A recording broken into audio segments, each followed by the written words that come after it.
Morning, everyone. We're just a couple minutes delayed. Our attorney is stuck in traffic, and our online attorney is not here to back us up just yet. So just a couple minutes. Thanks.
While we're in our break, I just wanted to draw your attention to who our sheriffs hung out with last weekend.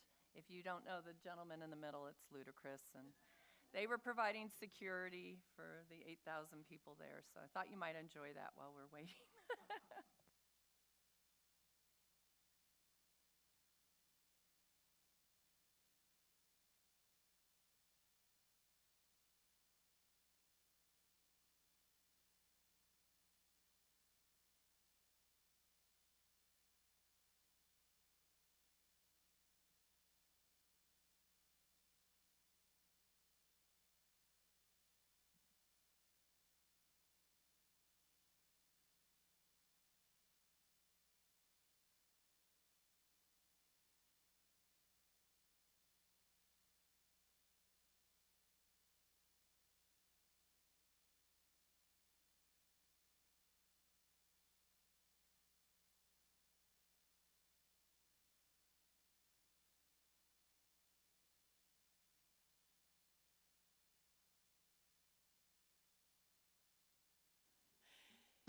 Good morning, everyone. I don't have a gavel, so I'll just like bang on the table. How's that?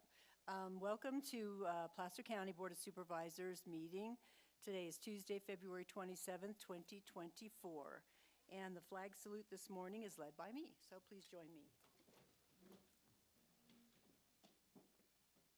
I pledge allegiance to the flag of the United States of America and to the republic for which it stands, one nation, under God, indivisible, with liberty and justice for all.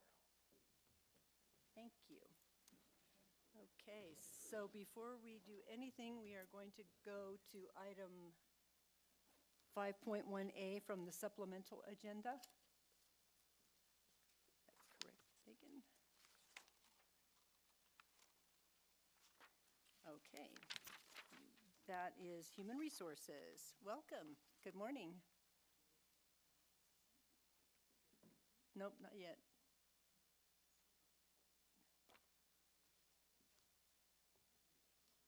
Get going. Thank you. Good morning. Here we go. Good morning, Chair Jones and members of the board. I'm Nicole Lopez, your Interim Director of Human Resources. The action requested is to approve the appointment of the Daniel Chatney, the Assistant County Executive Officer, as the acting County Executive Officer to provide business continuity while a temporary leave of absence is in place for the County Executive Officer. In this role, Mr. Chatney may perform the full scope of the duties assigned to the CEO under the Placer County Code and the Placer County Charter, as well as provide policy implementation at the direction of the Board of Supervisors during this temporary absence of the incumbent. In recognition of the acting assignment, Mr. Chatney would be paid temporary upgrade pay commensurate with step 1 of the CEO salary grade. I'm available to answer any questions that you may have and appreciate your consideration. Board members, any questions? Who is it again?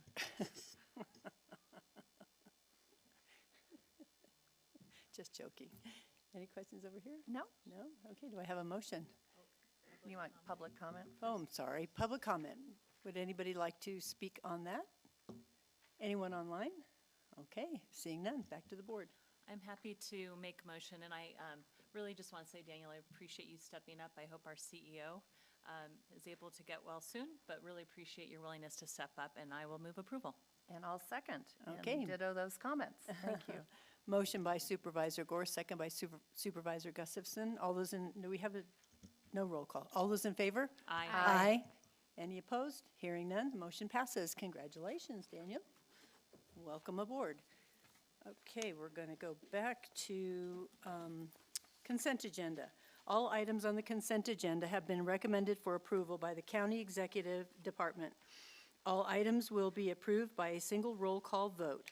Anyone may ask to address consent items prior to the board taking action, and the item may be removed for discussion. This includes item 10B from the supplemental agenda. Madam, Yes. oh, Madam Chair, can I pull item 12B for just a clarification? Okay, 12B, and anyone else want to No. pull anything, anyone from the public like to pull something off the consent agenda? Okay, seeing none, then do we have a motion to approve the rest of the, I'll move approval of the consent agenda. I'll second. okay. Roll call vote? Gore, Aye. Landon. Yes. Holmes. Gustafson. Aye. Jones. Aye.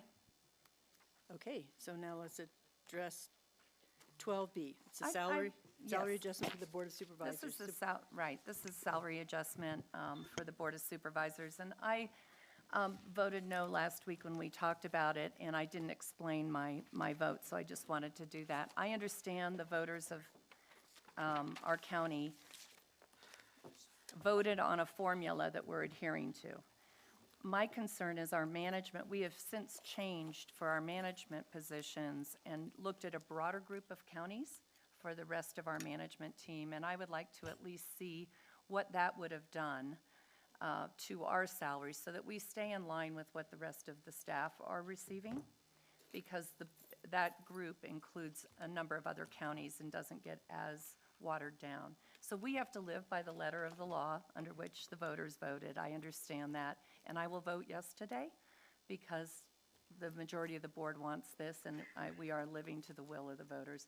But I just think in the future, it would be good for us to become more educated on what the other comparable counties that we use for our management staff that include Monterey, San Luis Obispo, some of the other counties that are more like us versus Sacramento County, which really weighted this one heavily. So that was my only explanation. Thank you for tolerating that. Any other comments? My comment would be that it was a ballot initiative that the voters voted on. Yep. And in the ballot initiative, I think it was just an averaging of the three counties, Nevada County, El Dorado County, and Sacramento County. And in order to take a look at a wider spread of counties, I'm not sure, I'd have to defer to legal if we could even do that without another ballot initiative. That's correct. I understand that, but we should at least research it so we could inform if and when, I mean, we will be back for a charter review committee in the future, and that could maybe help educate us. So I understand we can't change, we can't do anything different than what the voters asked, but I think we should be prepared to live with the same counties and that we use for our management staff. And we should talk to our voters about that. Of course, too, when we changed it for the management staff, it was a positive thing. Yes. Because we included some other counties that we were more aligned with. Absolutely. Size, Right. population-wise. It just makes it more consistent. Sure. So, yeah, thank you. You're very welcome. Anyone in the public like to comment on that? Anyone online? Okay, seeing none. Do I have a motion to approve or adopt? I'll move approval of the item. I'll second. Okay, motion by Supervisor Gore, second by Supervisor Landon. All those in favor? Aye. Any opposed? Hearing none, motion passes.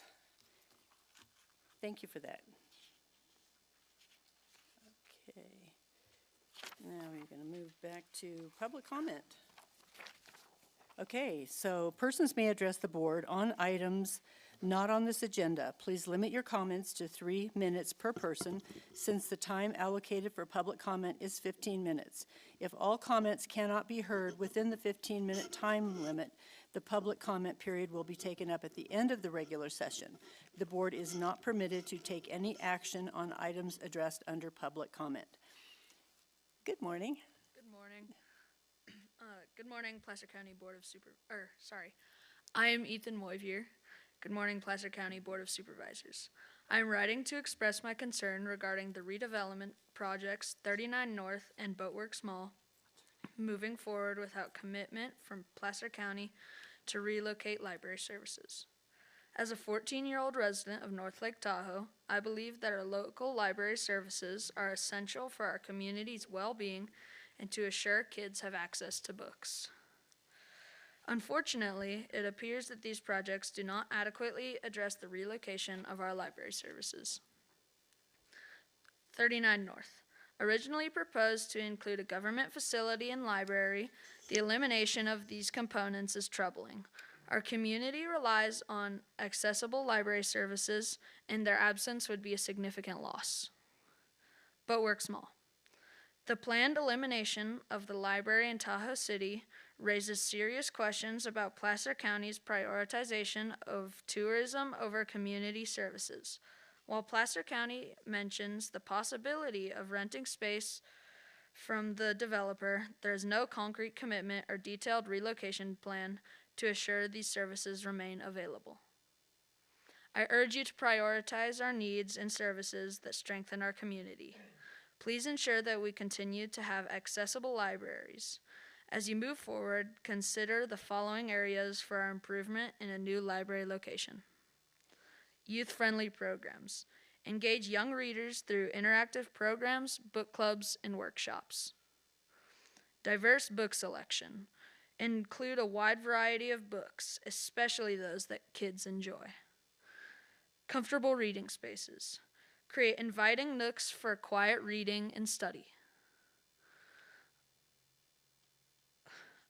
Technology access. Provide computers, Wi-Fi, and ebooks for digital resources. Collaboration with schools. Strengthen ties between our libraries and our schools. Fund contests and challenges. Encourage reading through engaging activities. Thank you for the attention to this matter. Let's work together to ensure that our community continues to benefit from accessible library services. Thank you for your comments. Anyone else from the public like to comment? Please. Good morning. My name is Greg Grime.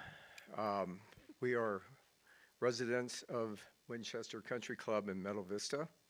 We moved there October 16th of 2020. We live above the 10th hole of the golf course.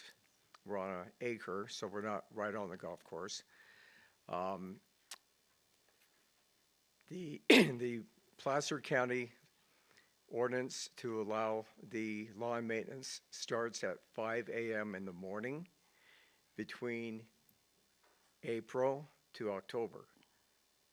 And then from September to March, they're supposed to start at 7 a.m. The lawn maintenance tends to start around 5:20 in the morning. Our very first night at our house, the lawnmower way down on the 10th hole, the headlights were projecting right through our bedroom window. I represent a group of residents which line the golf course and those which can hear the lawn maintenance, not even right on the golf course. And we are requesting that the Board of Supervisors take a look at getting the ordinance changed to 8 a.m. We've done some studies down in Palm Springs, Palm Desert. They had similar situations, and they changed theirs to 9 a.m. There may be, someone might bring up they need to get the lawn maintenance done prior to the golfers getting out on the golf course. I have over 40 videos of them maintaining the lawns all day long. So the current owners, they've been trying to pitch that. Duncan Golf Management took over the Winchester Country Club a year ago. They're out of Reno, Nevada. They are an off-site owner. So the people maintaining the lawns, I don't think have direct communication with them. The equipment that's being used is up to 20 years old. There's one blower that appears to be handmade. It looks like a diesel engine sitting on a tractor. It's over 140 decibels. So anyway, if you guys could look into that, we'd appreciate it. Thank you. Thank you for your comments. Anyone else from the audience? Okay. Good morning. Distinguished board members, good morning. My name is Tony Karwowski, President and CEO of the North Tahoe Community Alliance. I just wanted to extend a sincere welcome to Eastern Placer County and North Lake Tahoe. And also, thank you for maintaining the cadence of your quarterly board meetings here in Eastern Placer County. It is so important that this body makes time to show up here in our community and hear the issues of our community and hear the feedback from our stakeholders, including some of our members who are expressing concerns about our library system this morning. Grateful for them to show up. And hear us in our community and hear our issues and make decisions in our community that are relevant to our community, number one.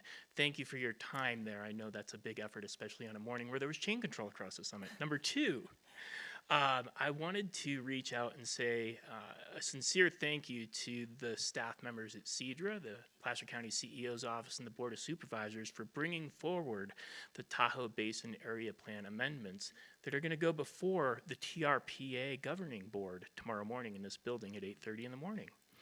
We at the NTCA are in full support of the Tahoe Basin Area Plan amendments, as they are incredibly impactful to the economic vitality of our future here, our ability to redevelop our downtown cores in and around our region, also affecting the ability to bring additional workforce housing to our communities around the lake. These are our most challenging issues, and I commend the bold solutions that the Placer County Board of Supervisors has brought forward and recommended to the TRPA. Along with that, I'd also like to say that the North Tahoe Community Alliance this evening at 6 p.m. will be holding an online Zoom workshop to educate the general public about the benefits associated with the Tahoe Basin Area Plan update amendments and answering questions around it and bringing experts from the field and pairing them with our community members to answer any questions of concern in preparation for the meeting tomorrow. So thank you again for the hard work, coming and hearing our concerns, our issues, and making decisions here in our community. Thank you. Thank you for your comments. Anyone else from the public? Anyone online? Great. Speaker, please unmute your mic and give your comments. Alice, can you unmute your mic and give your comments?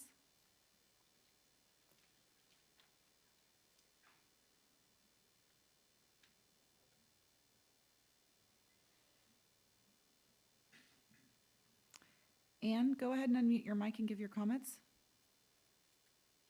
Yeah, can you hear me? Yes, we can. Ann Nichols, North Tahoe Preservation Alliance.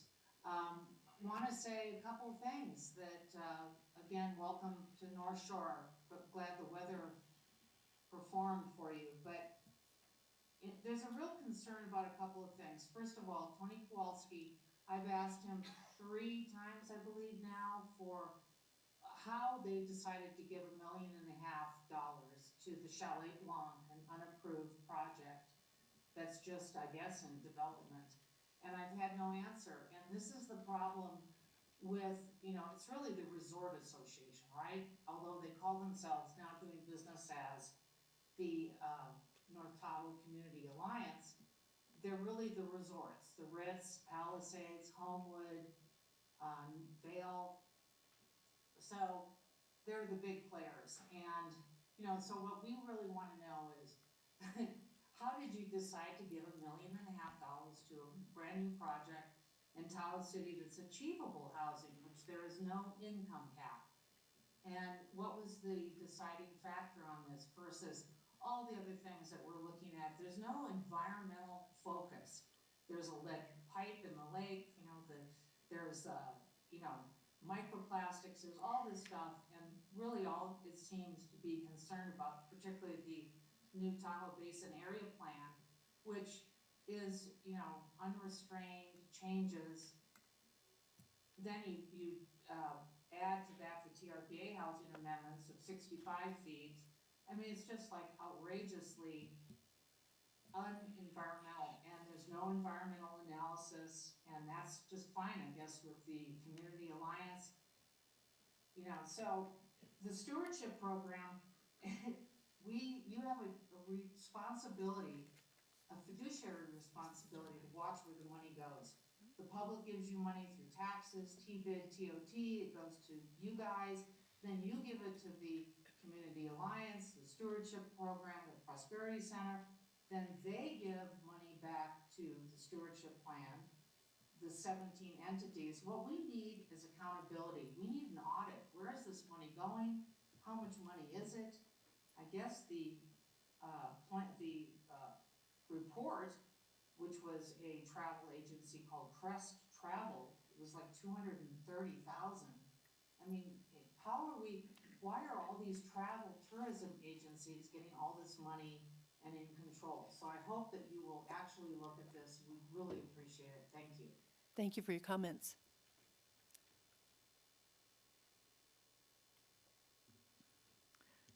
Ellie, go ahead and unmute your mic and give your comments. Good morning, Ellie Waller. Thank you again for being on the North Shore. We asked for years, and it's nice to see you be able to make it safely with no weather issues today.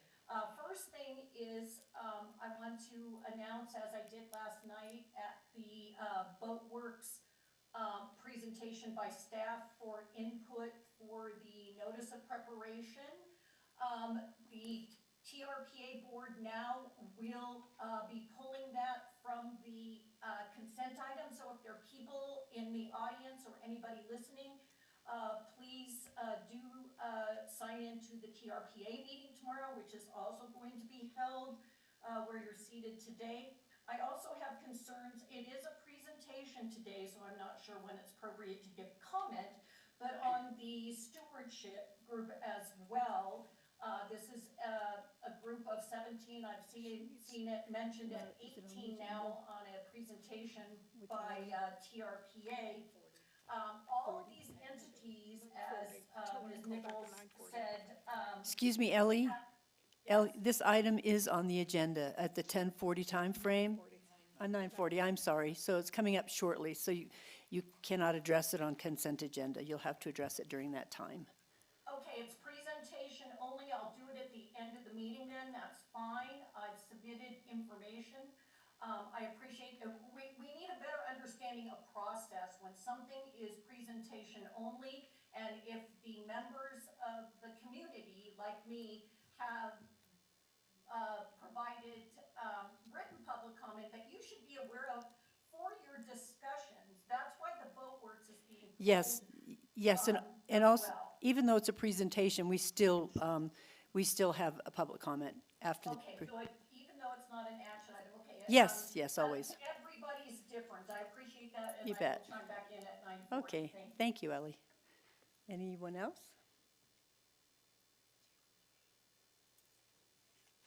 Alice, are you able to unmute your mic? Yes, can you hear me? Yes, go ahead. Is this the appropriate time to bring up a thought about R30 rezoning?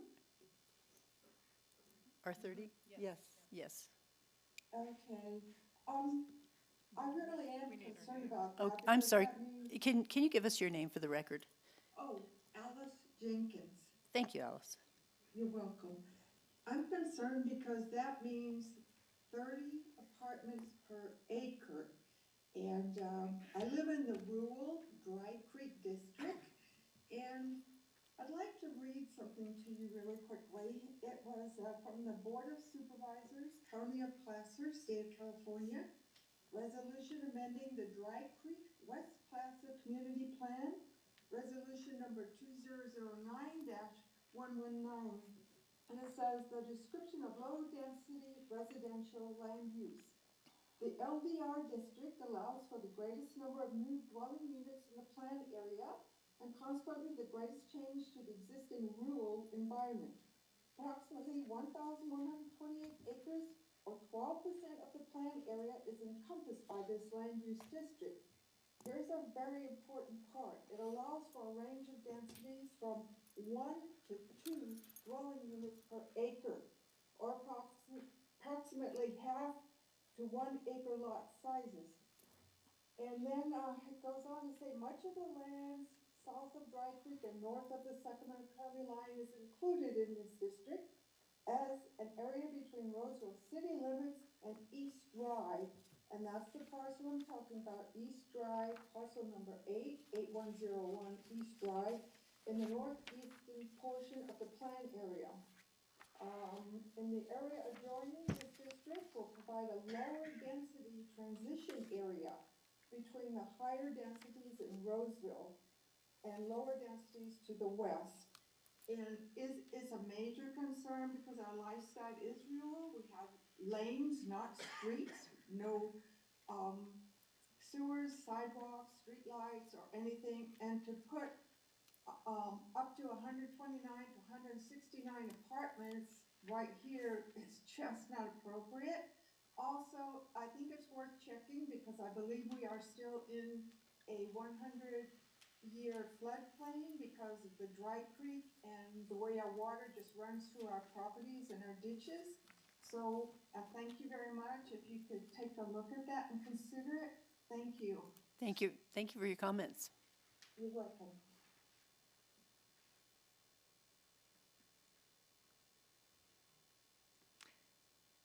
Erin, go ahead and unmute your mic and give your comments.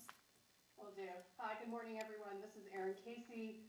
I'm the CEO for the Tahoe Housing Hub, and actually wanted to piggyback off of the last caller's comments on RM30 and the overlay that the county is contemplating or actually rezone in the housing element. And I don't think that people in Eastern Placer County are aware of this. And I think it's important to know that this is happening because the state is essentially requiring jurisdictions to build workforce housing across a variety of affordability ranges.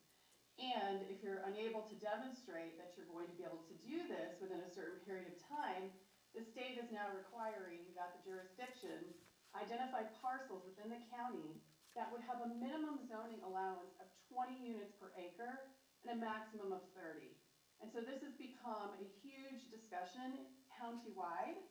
And the important piece is that this isn't necessarily something the county wants to be doing. This is something that the state is imposing. And it's become very uncomfortable and controversial across every district in the county. And if this does not occur, then the county risks losing some of its local land use authority. And so as we spend time debating over the area plan and other changes to our code that should and would facilitate additional housing, I think it's also important to track and understand what the state is doing when it comes to housing, how aggressive the state is becoming when it comes to requiring land use agencies to either build or rezone to allow for housing, and how the counties and jurisdictions, towns, and others are really trying to figure out how to negotiate that in order to lose their local land use authority. So I just want to encourage people in the community to take a look at that, to understand that, and recognize what the state is in the process of doing and how that is impacting our local jurisdictions. I also wanted to extend a welcome to you as well, and thank you all for coming up to Tahoe again and again, year after year. Thank you very much. We deeply appreciate that. And I also appreciate the opportunity to speak this morning. Thank you. Thank you for comments, Erin.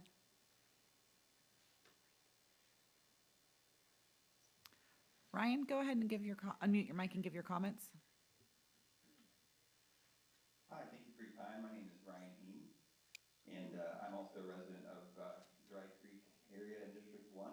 And I know a lot of hard work has gone into the plans that have been presented so far to the public. We've been spending a lot of time trying to catch up on everything because the white signs around here that pop up, I think a lot of people don't realize just how well developed the plans are before those signs show up, and then how little time you have to act as a resident.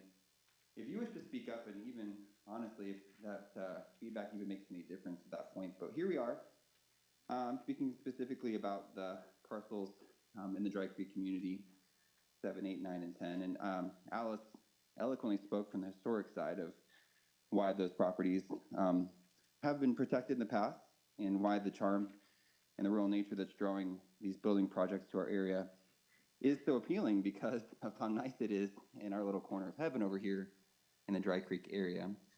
I just want to say that I feel like a lot of us out here are in a Western movie where the railroad's trying to come through despite the resistance of the ranchers. And I wish and hope that as the feedback comes in, you guys will continue to work to delay just the approval of the housing element, to continue to open up other, just more well-planned projects, especially the county lands that were presented that are county owned that you guys are working on more in the Highway 65 corridor of the Roseville area. So please keep up the hard work. I know you guys are getting a lot of feedback from all of us, and I hope that it does not fall on deaf ears. And we just hope that the plan that our longstanding Dry Creek community has for our area is not superseded by the plan that the county has that seems to be encroaching upon that inch by inch, and now by the hundreds of acres as other projects are going through just here. And specifically concerning properties 9 and 10, a high-rise apartment building across the street from a school at that very busy intersection, we believe would be dangerous, irresponsible, and aesthetically completely not in keeping with the 1 and 2 acre lots that are right surrounding that area that make the area so beautiful. So thank you for your time. I know that you've heard a lot of comments about this, and I applaud you guys for having such thick skin on the Board of Supervisors to take all of our comments, but I do hope that they make a difference, and we just encourage you guys to continue to work hard to keep protecting these unincorporated areas. Thank you for your time. Thank you for your comments. No more comments? Okay. So we will close the public comment and move on. Board member and county executive reports. Board members? Any? Yes, Supervisor Gustafson. As was mentioned by one of the callers, tomorrow, and one of our speakers. It's good when she said something. No, exactly. I think someone on. Somebody's not muted. Yeah. The TRPA will be meeting here tomorrow, starting at 8:30 in the morning for our governing board meeting, and we will be, main item on the governing board agenda is the Tahoe Basin Area Plan Amendment, so I wanted to make sure the public was aware of that. And then secondly, I just wanted to ask our acting CEO, interim CEO, if he could give us a quick update on any news on the state budget as it continues to climb in deficit. Just want to see if we've heard anything new, how it might impact our county. Thank you, Chair Jones and Supervisor Gustafson. Yeah, on March 12th, as just a reminder to the board and to the general public, the County Executive Office will be bringing forward our fiscal year 23-24 mid-year budget update. Part of that update will include our fiscal year 23-24 revenue and expense projections, a capital planning discussion, and a short preview on our fiscal year 24-25 budget development. But as we all have been hearing, the impacts from the state are coming. They are just generally unknown at this point in time. What we have seen so far are some impacts to potential grant programs that we've applied for but not yet been awarded. Some of those have been pulled back at the state level. But as far as we have seen so far, we have not seen any other information from the state, and we expect more with the May revise from the governor. And one of those is the libraries. The second round of library funding that we were applying for Kings Beach Elementary, to one of the speaker's points this morning. That is correct. So I just wanted to make sure the board is aware of that we're going to need to do more to protect our libraries too, especially with the state. Thank you. Okay. Any other comments from the board members? Reports? Okay. My only comment is a week from today is Election Day. Everybody, please don't forget your civic duty and go out and vote. A lot of the new election centers have machines now that if you have a mail-in ballot, you can take your ballot there and run it through the machine. It'll count your vote right away. I think that's kind of a nice added touch to that.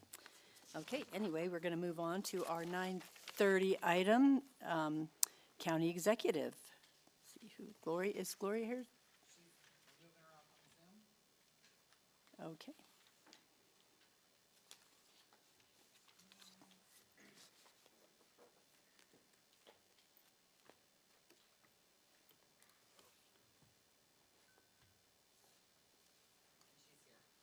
Great. Good morning, Gloria. Good morning, everybody. Sorry I couldn't be there in person today.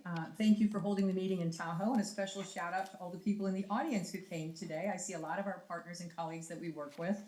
Today, I'm going to read our action item into the record first, so if you'll bear with me. Today, we are here to conduct a public hearing to solicit comments on the submittal of the Community Development Block Grant Coronavirus CDBG CV1 20-CDBG-CV1-00101 grant closeout report and the disencumbrance of $27,072.61 of 20 CDBG CV1 00101 funds for a forgivable loan program, microenterprise assistance program, and 2, adopt a resolution acknowledging accomplishments and confirming activity completion of a community development block grant, coronavirus CDBG CV1 20-CDBG-CV1 00101 microenterprise assistance forgivable loan program, and accepting the project closeout report, and 3, approve the disencumbrance of $27,072.61 in 20-CDBG-CV1 grant funds. And 4th, determine that the proposed actions are each not a project pursuant to CEQA guidelines section 15378. So with that said, I'm hoping that the clerk may be able to promote Chuck Wolf, who is our CDBG consultant, and he would be happy to walk us through a little bit more of a description of what we're actually requesting in plain English.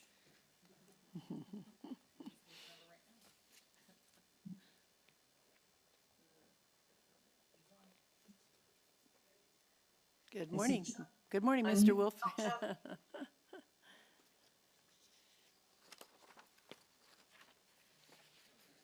Good morning.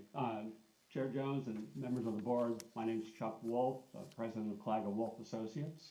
As Gloria mentioned, we've been supporting the CDBG activities within the county and was going to give you a brief overview of what happened and then answer any questions you may have. The grant itself, the county received about $382,171 in CDBG CV1 grant funds to assist income eligible microenterprise owners located in the unincorporated areas of Placer County to recover from the impacts of COVID-19 and or to help them improve their ability to withstand and survive future pandemics and or disasters. So there were 2 parts to this. The program was administered by the Sierra Business Council, Small Business Development Center, and ourselves, Clagga Wolf Associates.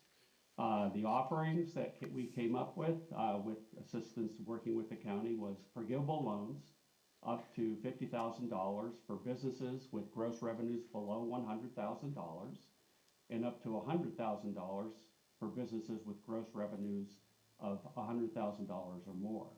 In addition, there was technical assistance provided throughout the process and counseling, and contrary to a lot of the other coronavirus funding, there was a very intensive support for the application process to help the business owners and the applicants through the process.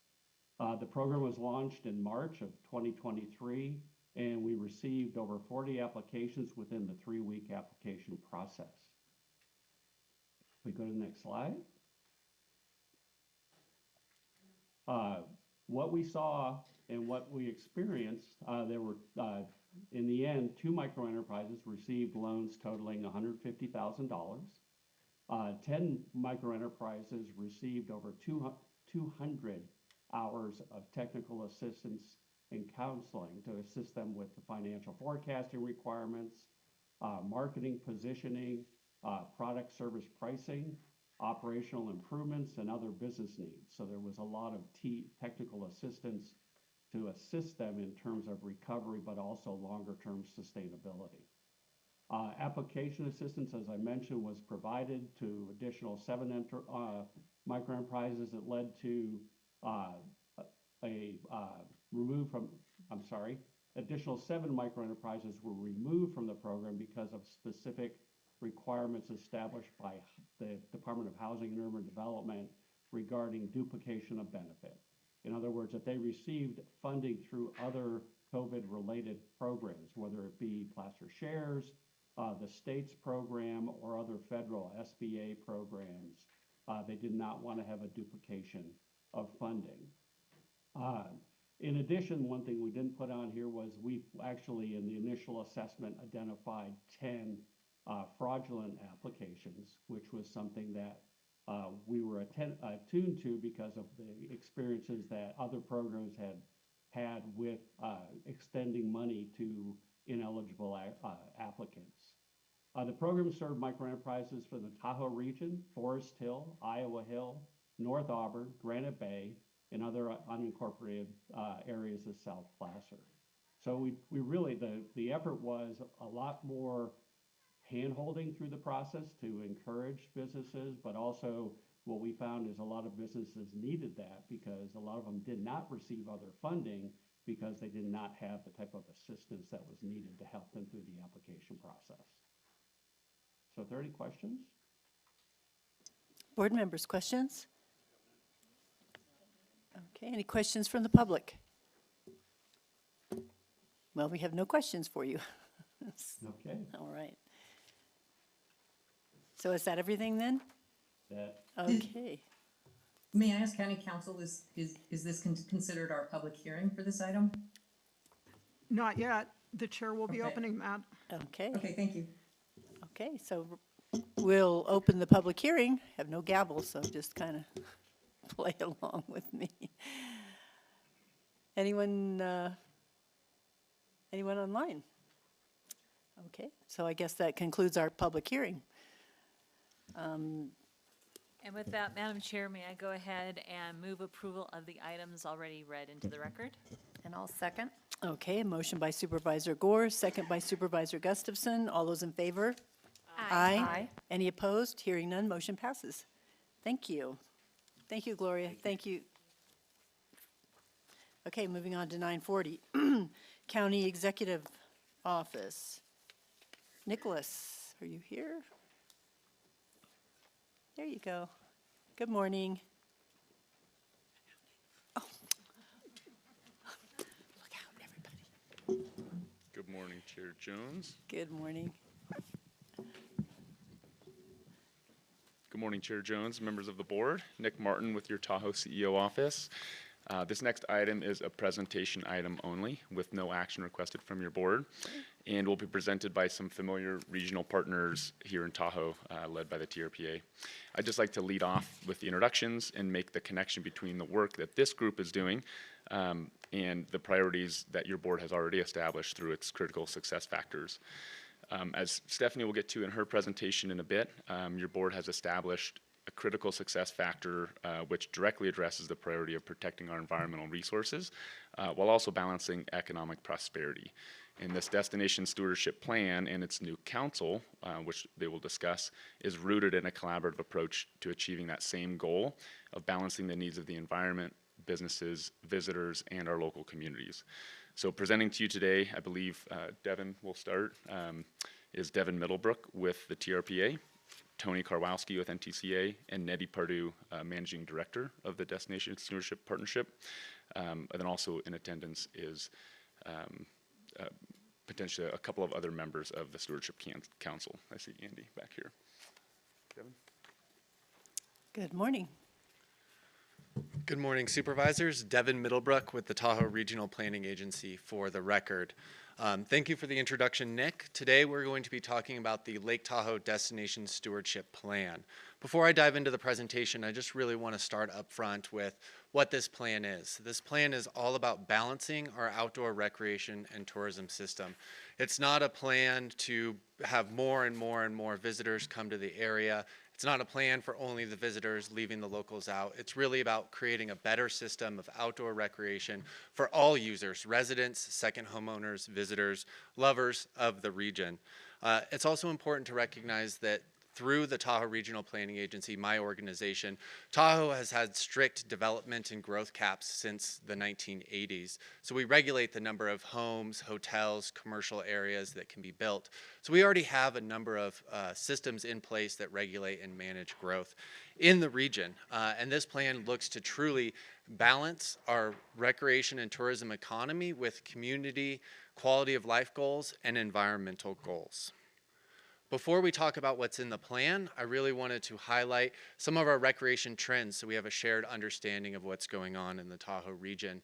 In 2022, visitor spending directly in the Tahoe region was about $4.5 billion, with a little over $10 billion in total economic impact. That was about 2 million unique visitors spending 17 million visitor days at Tahoe. And this visitation number does also include second homeowners and folks that come up and visit family that owns homes. So if I have my family from the Bay Area come visit, they're part of that calculation as well. And we also recognize that our nearby urban areas, especially as well in western Placer County, are growing. It's about 27% growth in our nearby urban areas over the next 20 years. So there's going to be more people that are interested in visiting Tahoe and have a very close connection with Tahoe. There's also a number of underlying trends that have been happening in this system over the last few years. Our destination marketing organizations, such as Tony's North Tahoe Community Alliance, have intentionally shifted from just marketing to management, not just getting people to Tahoe, but once they're here, giving them the right tools to take the bus, take TART Connect, not litter, be a good visitor and a good steward. COVID-19 caused a massive shift in visitation, second homeownership changes, new residents, and really as we move forward, what changes did we see over the last few years that are here to stay, and which ones are fleeting trends that will go back to how things were before COVID? And then finally, we currently do have, rising inflation, high inflation, a weaker economy. Hopefully this weekend we get more snow, but we've had a weak winter, and those are all underlying trends that affect our visitation and outdoor recreation system. But again, this isn't all just about visitors. It's also about our residents, and want to talk about some of those stats. So our population for the 2020 census was about 55,000, little more than 55,000 people. That's down from 62,000 people in 2000, the 2000 census. So we, over the years, have actually shrunk in permanent resident population. And when you break that down across the region, you can see green is where population has shrunk, purple is where population has grown, and really most of the California side of the basin has shrunk in population, and the Nevada side has grown in population. So those are some of the trends. And we're also seeing changes to our demographics. Our population is getting older. Folks 55 and older were the only growing population segment in the basin in the 2020 census. All of the other populations were declining. These visitation trends, the trends in our local population, are all the data that went into this planning process, and it's important to start from there. We've also looked at our travel times and congestion in traffic. We monitor travel times across 12 different segments in the basin, and we've seen that most travel times are unchanged over the last 5 years, with weather and construction being some of the biggest impacts. The challenge we're facing is not necessarily increasing congestion or travel times, it's the travel patterns of where people are going. Historically, people would come up to Tahoe and go into the casinos and stay there and gamble and then go home, but now they're going out to the beaches, they're going to the trailheads, they're doing all of the different things around the region in the outdoors, so they're maybe more visible to residents on our roadways. So those changing travel patterns are something that we are working on understanding and addressing through this plan. And all of this tourism and outdoor recreation does have challenges. We have litter on beaches, illegal campfires that are at risk of starting wildfires, traffic, congestion, quality of life impacts. So we want to recognize that this plan is really targeting to address these impacts that are harming our environment, hurting our local quality of life for our community members, and really making it more difficult for our local businesses to operate. I also want to highlight that we've been talking about this for a while. Obviously, when COVID-19 happened and we had that rush of visitation to the region, we were really able to mobilize and put some new projects and policies in place. But we've been talking about this topic since about 2018 around sustainable recreation. What does that really mean? When COVID happened, the group that had been meeting mobilized, and for 3 years, over 80 people joined a weekly call to address the recreation challenges that we were seeing. Through that, Placer County helped bring the Clean Tahoe litter abatement program to North Shore. We've seen expansion of microtransit. And now today, we're here to talk about the Destination Stewardship Plan and the work coming up. And with that, I'm going to turn it over to my colleague Tony Karwowski with the North Tahoe Community Alliance to talk about the process for the plan that we went through. Thank you. Thank you much, Devin. So leaving off from where Devin mentioned, looking forward, we had to decide who was going to be around the table to help create a new process that could influence a plan that we could then bring out and execute. So in looking at, whoops, that's the wrong way. Let's try this way. Okay, so in looking at some of the stakeholders around the table, we knew the investment in time and resources was going to be significant. We, as a collective team of over 17 organizations, spent almost 2 years meeting up to 4 times a month to figure out how exactly we were going to bring this process forward. We had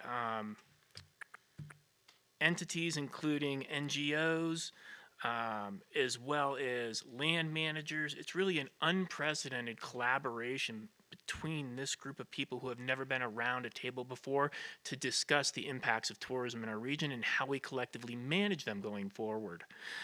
It's, again, an incredible collaboration between federal, state, regional, local officials, nonprofits, and even had the Washoe tribe at the table for their historical input and perspective in this process.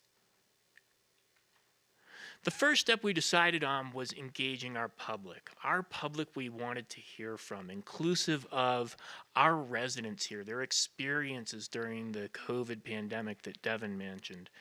Our visitors, what was it like to come to Tahoe? What challenges did they have? What barriers did they experience? What did they come here to do for fun? We wanted to take this all into context to help inform the plan.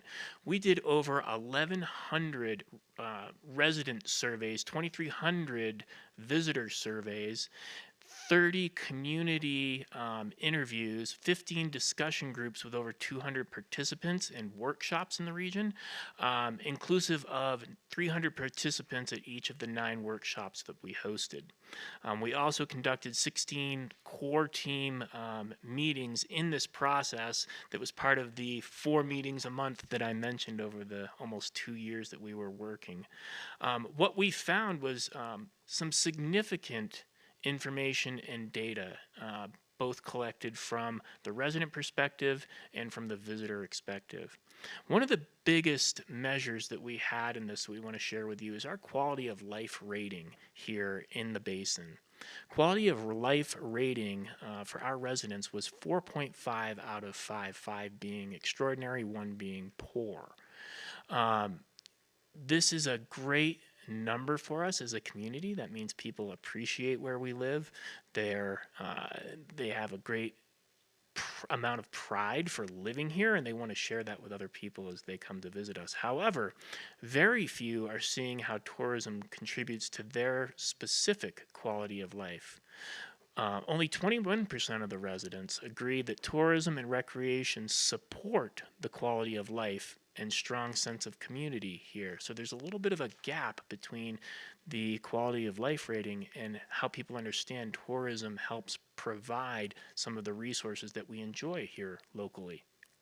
On the visitor survey side, 88% indicated that the destination has support of environmental stewardship is at least somewhat important in their choice in a destination. That means when they're looking at places to come, be it Tahoe, be it Monterey, or Bend, Oregon, 88% of the travelers that are out there are taking into account what is the location doing to make sure that my impacts aren't creating negative impacts when I travel to that region. 82% say that they do their part to keep the destination clean when they visit. This is kind of a funny number to me if you step back and think, like, who are the 18% that are saying, I don't do that? Those are the people we really want to talk to. 42% said that the Tahoe region is doing an excellent job of safeguarding its natural resources. Now, when we look at the other numbers, we might think, wow, that's skewed pretty low. But when you compare it to communities like who went through the same process like Monterey, Sonoma, Napa, all in NorCal, or Bend, Oregon, or Jackson Hole, Wyoming, we scored significantly higher, believe it or not. So we took all this data that we gathered and we started to figure out how do we make impacts in these key areas? How do we define them? And then how do we allocate resources? What do we need to do to be able to do that? And this is where the impetus of the plan takes shape. We started to come together and figure out with our consultants, but what we could do to deliver a plan with action items that we could deliver around the basin and concentrate on collectively that will really ultimately raise the tide for all and raise the level of experience, whether you're a visitor, whether you're a resident, whether you're a worker or a commuter in the Tahoe Basin. It really focuses on the shared vision that we want to promote and is our guiding post for the plan itself. Our shared vision is a cherished place, welcoming to all, where people, communities, and nature benefit from a thriving tourism and outdoor recreation economy. It's supported by 4 pillars of fostering a tourism economy that gives back, turning a shared vision into a shared action, and improving the Tahoe experience for all, as well as advancing a culture of caring for Tahoe. Those are the core principles that help float our shared vision. And all the work that we do in the Destination Stewardship Plan should rise up to one of those pillars.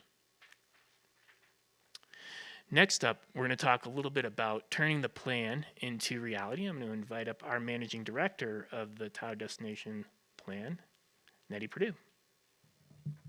It's the big gray one to move it forward. Good. Most important. Hi, good morning, and thanks for having us today.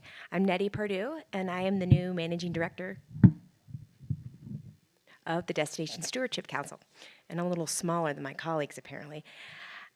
So turning this plan into reality. So part of my role is actually executing. We've heard from, when I stepped into this role, I heard from many of my, the council members that we've had many plans in Tahoe, and many plans have sat on the shelf. And so the goal for me is to have this plan actually get implemented and turn some, and make it into action here. So one of the first things, you know, Tony, in this slide back here, one of our pillars here is turning a shared vision into action. So one of those, what turning a shared vision into action really means is establishing the governance of this council. And we've done that, and through this governance of the council, we've invited some new members, and there was those initial 17 members, but then we've invited 4 new ones. That would be Palisades and Vail and California State Parks and Nevada State Parks. And we also look at that, the membership is fluid, right? If there are people not represented on the council, Douglas County is not on there, and they're actually now on the council or on one of the action teams. The Economic Vitality Manager will be beginning to attend some of those meetings. So we are continuing to open up the membership on the council. We need to, we initially created the charter, but that will be growing too. So we've hired the managing director, which is myself, to help implement on this plan. We've secured funding and resources, and I'll talk about that in a few minutes. And we've established the action teams, and those action teams are off and running and beginning work plans and developing and deploying a communication strategy. So here's the structure, and I want to, this actually isn't proposed anymore. This was approved by the council a couple weeks ago, but that slide didn't get updated. So this is the structure of the council and the action teams. And I do want to underscore here that we are not a nonprofit. This is the current structure, and we are volunteer participation. My position is paid, but this is not a nonprofit. So council members are voluntarily participating. We have an executive committee.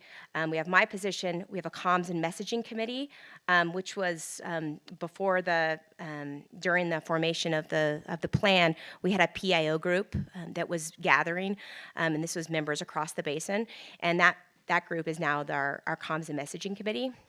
Underneath here in the colored boxes, those are our 4 pillars, actually 3, the 4th is the governance, but these are the 4 pillars. The blue is the foster a tourism economy that gives back, and so we have a action team that's tackling the economic benefit of the plan. So, you know, Tony talked about how that 21%, only 21% of residents see the value of tourism, and so we'd like to shift that number so locals really begin to see the value of tourism. The second pillar is advancing a culture of caring for Tahoe, and we have a Take Care Tahoe Stewardship action team that's off and running. And then the fourth pillar is the improving the Tahoe experience for all. So this is essentially this operational piece. How do we show that turn into, we're managing those visitors better who are coming into our beautiful natural resource through recreation infrastructure, managing recreation infrastructure, peak demand management, and waste management. So those action teams are off and running, and they have each of them have a code lead, and they're again starting some of that implementation work of the plan. This is a slide to demonstrate how we're better managing the natural resources. You can see TARC Connect up here, and you can see this bottom picture is the Sea Climb project, and which is about better public access, and of course the TOT TBID dollars at work. Again, this is, want to talk a little bit about the funding of the plan. You can see that thus far we've raised $330,000 for the plan, and currently that funding is to pay for my position, but it's also, we hope that once the action teams get off and running, they will come back to the council and make requests for projects that they think would help to execute on part of the plan in their specific action team. So if the Take Care action team stewardship group comes back and says, hey, we need this resource to better manage litter or some of the sled hills, they could come back and request funding from the council. And so currently, given that my role is so new and only been around for 4 months, putting together a budget that those action teams can come and request funding for. So these are the shared funding partners. And again, this is not there's no long-term funding strategies at this point, but these represents the entities that have contributed funds.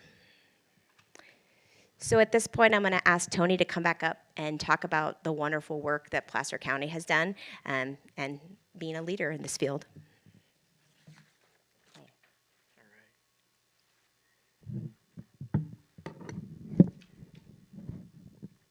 All right, thanks so much, Nettie. I appreciate that. And, you know, as you can see, this is a collaborative effort we're up to now 30 partners on the entire council. Again, from public agencies, nonprofits, we now have private business around the table. We have an extraordinary amount of experience in the tourism industry around the table. We have land managers. We have people who have dealt with volume-based operating plans for years and years and years. And the idea, again, is that we've got this incredible collaboration. And what we can do together is really influence and change the experience for everybody around Lake Tahoe. And what I wanted to highlight in this last slide here is that we're talking about this stewardship plan, and stewardship in Eastern Placer County is not a new theme. If we go back to 1997 and the inception of the North Lake Tahoe Resort Association and an agreement with Placer County and a ballot measure to increase TOT in our region from 8% to 10% and utilize that 2% to go back to infrastructure that helps support tourism in our region, that is an impetus of stewardship and putting resources in place so that when the rubber comes to meeting the road here in Eastern Placer County, we can say we're actually doing something about it. And we've had the pleasure as our former organization and our current organization to be in and around both the Capital Investment and Transportation Planning Committee and the CAP Committee as well, in giving and providing resources and feedback to the Placer County Board of Supervisors on projects and programs that align with our tourism master plan going back to 1997, involving tens of millions of dollars of improvements in our community. So thank you to the board for the support over the years and in the engagement, and also in all the supporting agreements that we've had between our organizations that allow us to do things like this. More recently, I'd like to point out that with the Tourism Business Improvement District agreement, where we self-assess in Eastern Placer County to fund our destination marketing and management organization, the NTCA now, it freed up 2.1% TOT, which is roughly between $4 and $5 million a year to go back to workforce housing and transportation projects and programs in our region. We've supported so far with those funds things like Dollar Creek Housing for long-term investments in workforce housing, medium-term investments, including the Workforce Housing Preservation Program, which is a down payment assistance program that's designed to create a secondary market with deed-restricted properties that locals can afford to buy into. We've also supported short-term investments, including Placemate, which is utilized to incentivize second homeowners to utilize their homes for long-term workforce housing residences. In addition to that, we've also developed the TBID TOT Dollars at Work grant program with our 4 committees and our 4 different funding buckets to put these dollars into action, both from TOT, recommending through our committees projects and programs to this board for approval, as well as TBID dollars through our committees to our NTCA board of directors for final approval and execution of those dollars. So other things that we've supported in the transit world, we've supported our local transit system, our microtransit investment, TART Connect, as well as we've provided peak period park and ride opportunities and parking lot plowing services for ease of access to our local transit via these parking facilities. So this is just the beginning. We've just been barely a year into our new framework of our TOT and TBID Dollars at Work program. We're excited to be partnered with Placer County on it. We appreciate the efforts that Placer County staff and the CEO's office, CEDRA, and other departments have made to help support the workflow necessary here. And we look forward to the continued investment of these dollars going back to our community. So thank you for being stewards of Eastern Placer County. Thank you very much for your presentation. Board members, do you have questions, comments? Yes, Supervisor Gore. Well, first of all, thank you so much for the report. And as I was looking at the plan, I'm really appreciative of the fact that you boiled it down to a handful of slides, because it's a very robust plan and took a lot of time to go through. But I want to have a little bit of clarification. So really helpful to see the work that you all have done.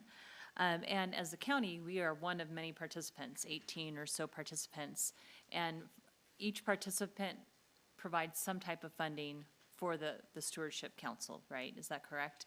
So we're one of the parties, but it's not a nonprofit, but I heard it was a nonprofit, correct? I mean, correct, Devin. It's not a nonprofit, and the idea is to bring the dollars together to work on the plan and then actually execute on the plan.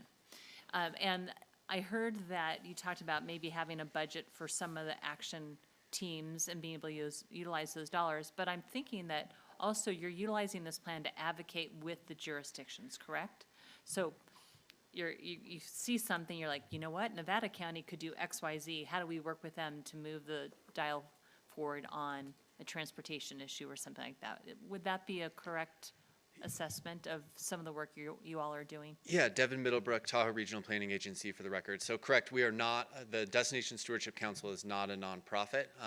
For the funding that folks are putting in to support the program, we are using the Tahoe Fund, which is a nonprofit, as our fiscal agent. So the Tahoe Fund is handling the financial side of it. Whether or not we evolve into a different type of organizational and structure in the future, that's to be determined. And then in terms of, advocating, the group is really all about the collaboration piece and working together. We haven't really had any conversations about going out and advocating for other things to be done. It's coming together, talking about the problems that we're having, whether it be litter, traffic, lake access problems, equitable access problems, and collectively solve those issues together. And then each individual council member, as an individual organization, may or may not be responsible for that implementation. So it's less of an advocacy and more of a let's get together and figure out solutions and then go and implement them as you have authority in your own organization outside of the council. Great, thank you. I appreciate that clarification. Yep. Supervisor Holmes. Yes, thank you, Madam Chair. This is an amazing document, and it was very thorough. I see you put a lot of time in this. You call it a collaborative effort. I think it's an uber collaborative. I don't think you missed anybody, but I'm sure there's someone out there that'll find something. Anyhow, really grateful that, that this is coming forward, and it's the first time I've seen something this, that'll be effective throughout the region, the Tahoe area. So I'm pleased with the work and hope we continue to improve on it. So thank you. Thank you. Thank you, Supervisor Gustafson. Thank you, and agree with my colleagues. Devin, great job, Tony, and the whole council done a great job on this, and so critical to the dialogue we're having throughout our community on, you know, how much is enough? Can we limit tourism? Can we limit visitation? Those sorts of questions are throughout. You're well aware of it. I hear it all the time as well. And how we address those, because we can't limit how people use and access the state highways. We can't do that, but we can try to deal with the impacts that are hitting us.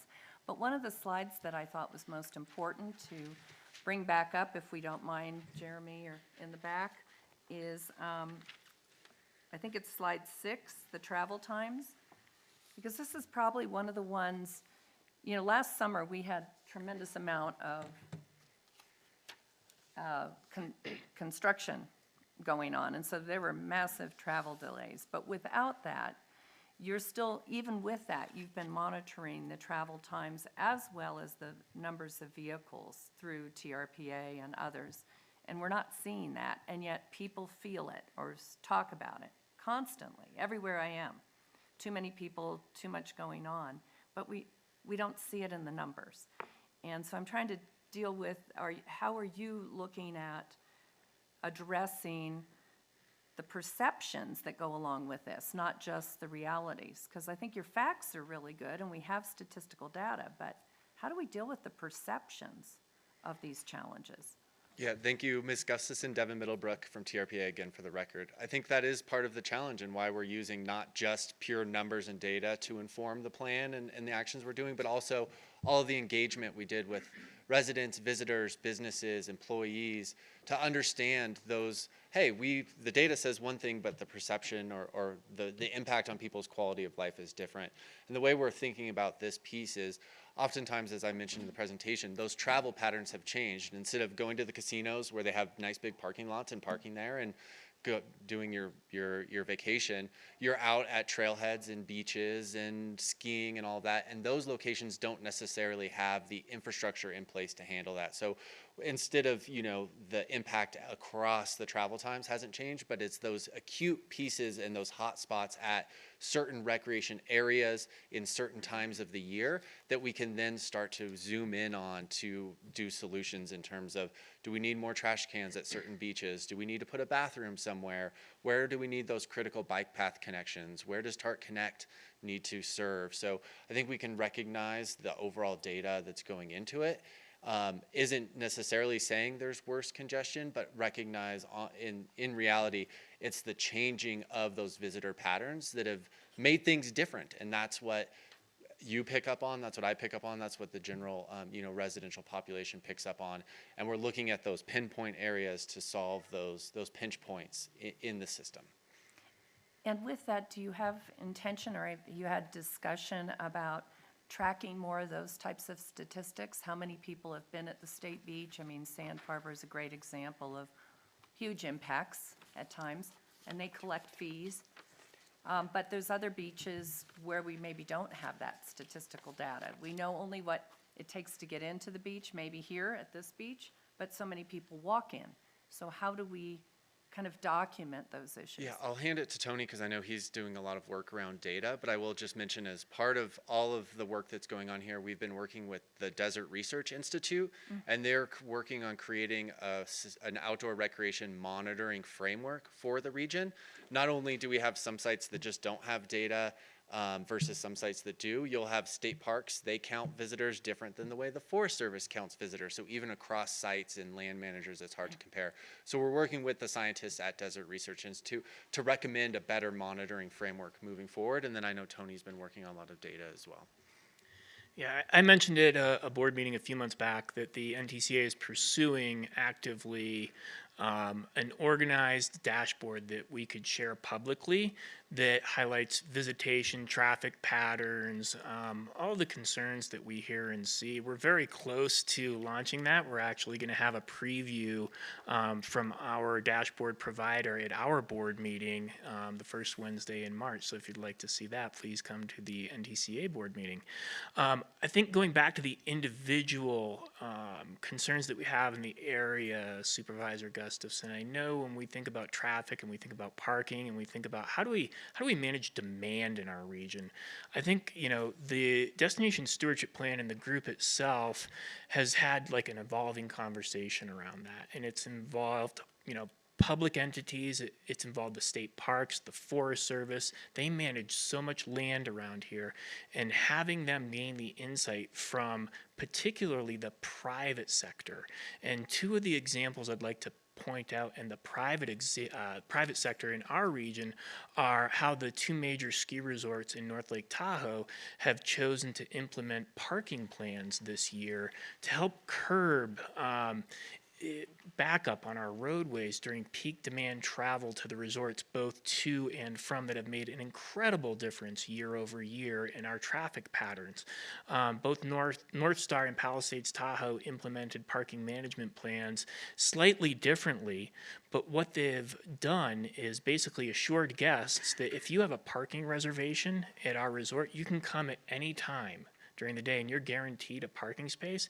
And by the way, if you don't have a parking space, don't plan on driving to the resorts. Don't clog up the roadways. Don't sit on 267 or 89 and wait, because when you get there, the ultimate answer is going to be there's a park and ride back in Truckee, or there's a park and ride in Tahoe City. You can park there and conveniently take public transit in, but there won't be a parking space for you. And this has made a dramatic difference, and I can even attest to that myself. In one of the more busy weekends, I decided to try my parking permit at 10:30 to Palisades, and drove right into the resort, found my parking space with ease. Yeah, the parking lot was close to full, and I had to walk a little further through the parking lot because I chose to show up late.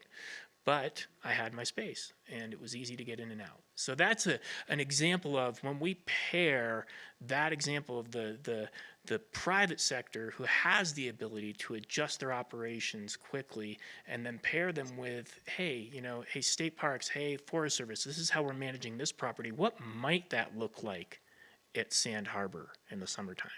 So those are the things we're talking about for solutions around the basin when it comes to the Destination Stewardship Plan. Great. Well, I appreciate getting the, and looking forward to seeing the data, because I do think that data really helps inform good public policy decisions, and not responding to panic or subjective information, but really looking at the objective data to see how we can change those patterns. And there's, a whole list of things that I think would be helpful for people to better understand, especially as we look at housing values, cost of housing, when so many have been driven out. When the chart before this was how old we're getting, and I'm thinking it's because young people can't buy in here, right? And so housing values is an important sense of what's going on in our community and what we see the dynamics in our community. So anyway, thank you for doing that. And I think having desert research involved in that data will lend more credibility, because, no offense, Tony, but there's a lot of skepticism of anybody in the tourism industry related to it reporting numbers. We need a broad base of both industry as well as science coming together and agreeing on those numbers to make good public policy. So I couldn't agree more, and I appreciate that recognition, and also would love to hear any categories you have that you'd like to see in there. Feel free to occupancy, tap me on housing the shoulder. values, all those things, because I do think, tracking day use is about, well, how many people are in these homes? What we can't track is our seasonal and second homeowners. They use their homes a lot, and they bring guests a lot. And, we know short-term rentals, but we don't know our seasonal residents who are very valuable to our community. So anyway, thank you. Okay, any other comments by board members? Seeing none, we'll open this up for public comment. Anyone in the audience like to comment? Good morning. Morning, Wayne Nader. I just had a question, since that slide is up, is on the whether 89 and 267 were also evaluated for the whether there's delays on that that are different than they had been 5 years ago. I am finding it difficult to believe that there really hasn't been much of a change in the last 5 years, because we had the post-pandemic surge of people coming up to the area. So that seems a little bit counter to what we're hearing here. And I'd really like to understand how this data was captured, whether it was through Caltrans or whatever, whether it really is an accurate picture of what's going on, because what I'm hearing is very counter to what this is stating. Obviously, it was also mentioned that there's a population growth going on both in Reno and also down in the Roseville area, giving more access into this area. So I think there's a surge coming already and has been in the last 5 years. So I'm just not sure this is reflecting that. So I'd like to see if we could get some answers on, again, especially 89 and 267, which gets plugged up pretty easily. Thank you. Thank you for your comments. Anyone else in the audience? Good morning. Good morning. For the record, Andy Chapman, President and CEO of Travel North Tahoe, Nevada, and I'm also a member of the Destination Stewardship Council. So thank you, Chair Jones and supervisors, for being in Tahoe today. I'll add my welcome to the others to come on this beautiful day. So just had a quick little statement here. The Lake Tahoe Stewardship Plan is an unprecedented collaboration across the entire basin, which you have heard looking at some of these slides. It includes all jurisdictional participation, local and regional participation, state and federal, and most importantly, the Washoe tribe participation, being the historic and current stewards of this land as well.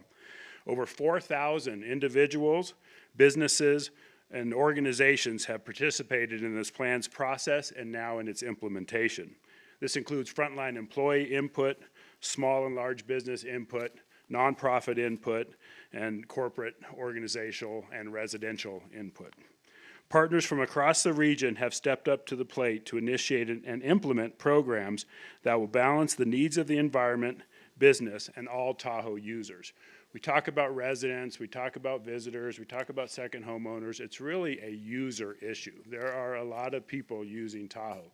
You know, it is not a state park. It is not the 51st state of the union, which would have made things a little different in managing this destination. As we all know, it's complex.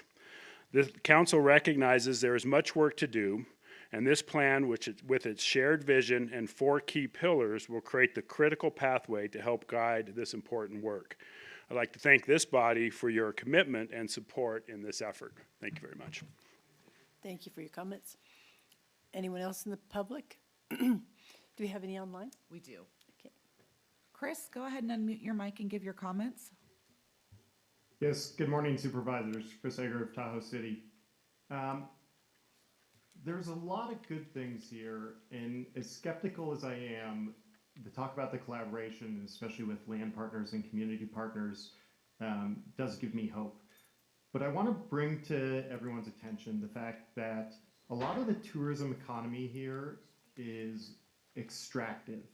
And by that I mean corporations, greedy corporations, such as Altera Mountain Company and Vail Resorts, benefit from the resources that we have here, and they profit and they ship money away from the area rather than spending money here, paying their employees fair wages, enabling their employees to live in these communities, etc. And what happens then is the communities here and the environment here, the Tahoe Basin, deals with what in economics is called externalities. We deal with the traffic, we deal with environmental degradation and problems, etc. And the benefit of all this is for shareholders on Wall Street and private equity companies in Denver. So I want to draw attention to ways in which the tourism economy can become something more like a closed loop, where the money that tourists bring in here is actually recycled here within the Tahoe communities in a way that benefits the communities and the people who live here, and it minimizes the externalities and the problems associated with tourism. I think that's really important for the Destination Stewardship Council to pay attention to. And then on another note, I'm going to push back on Tony's claim that the T-bid is self-assessed, because it wasn't. A self-assessment would be when businesses pay the T-bid money themselves. The T-bid allows businesses to pass on the assessment to the customers.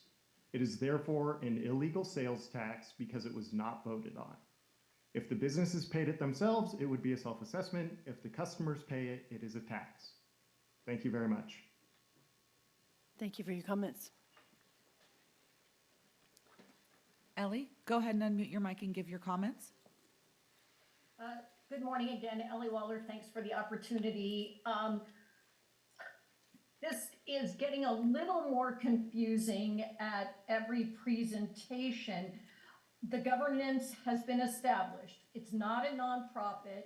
The Tahoe Fund's the fiscal agent. TRPA was the fiscal agent, as stated by Devin Middlebrook in an email that I had in exchange for the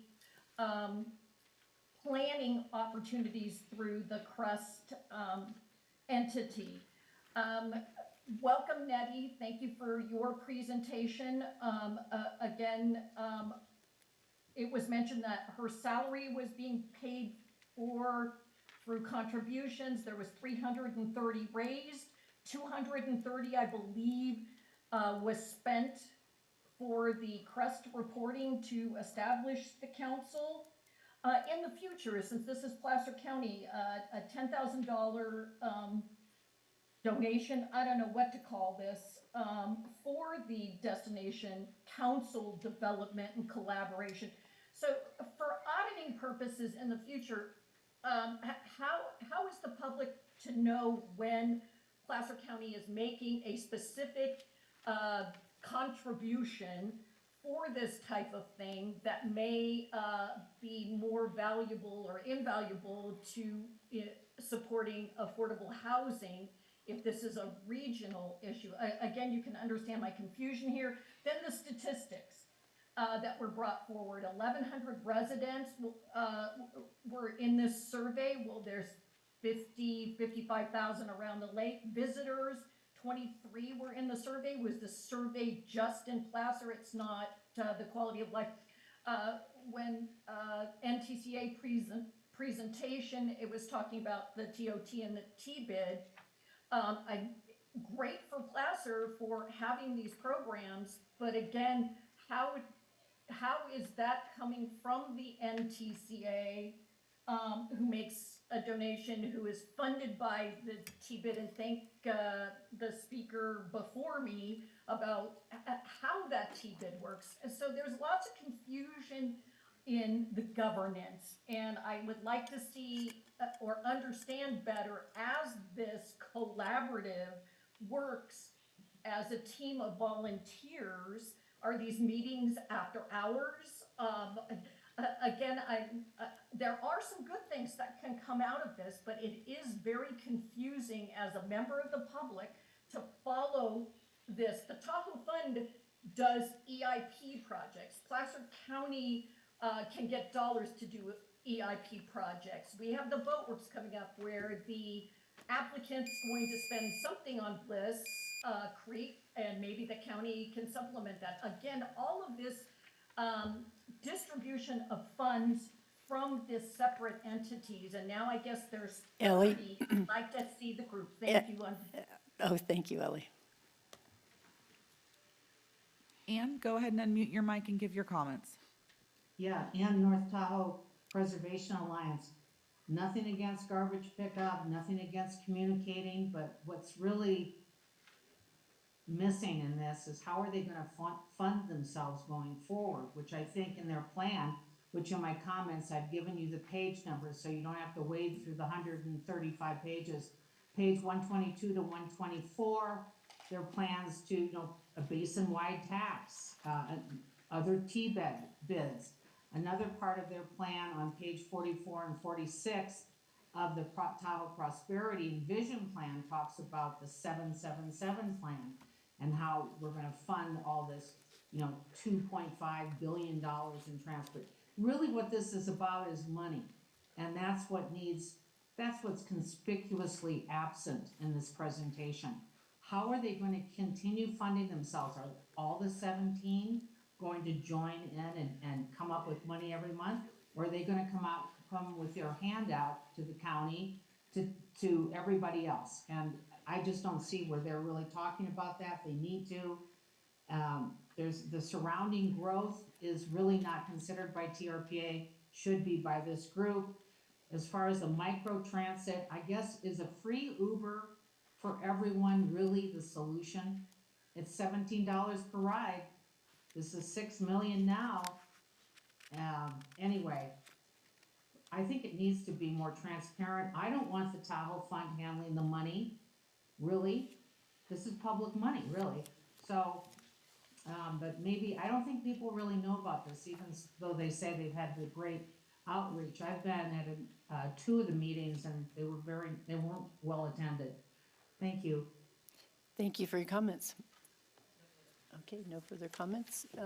I'll bring it back to the board. Any further comments by the board? I think we had a couple of questions. I don't know if Devin wants to address the traffic and the Lake Okay. Tahoe info site. Good idea.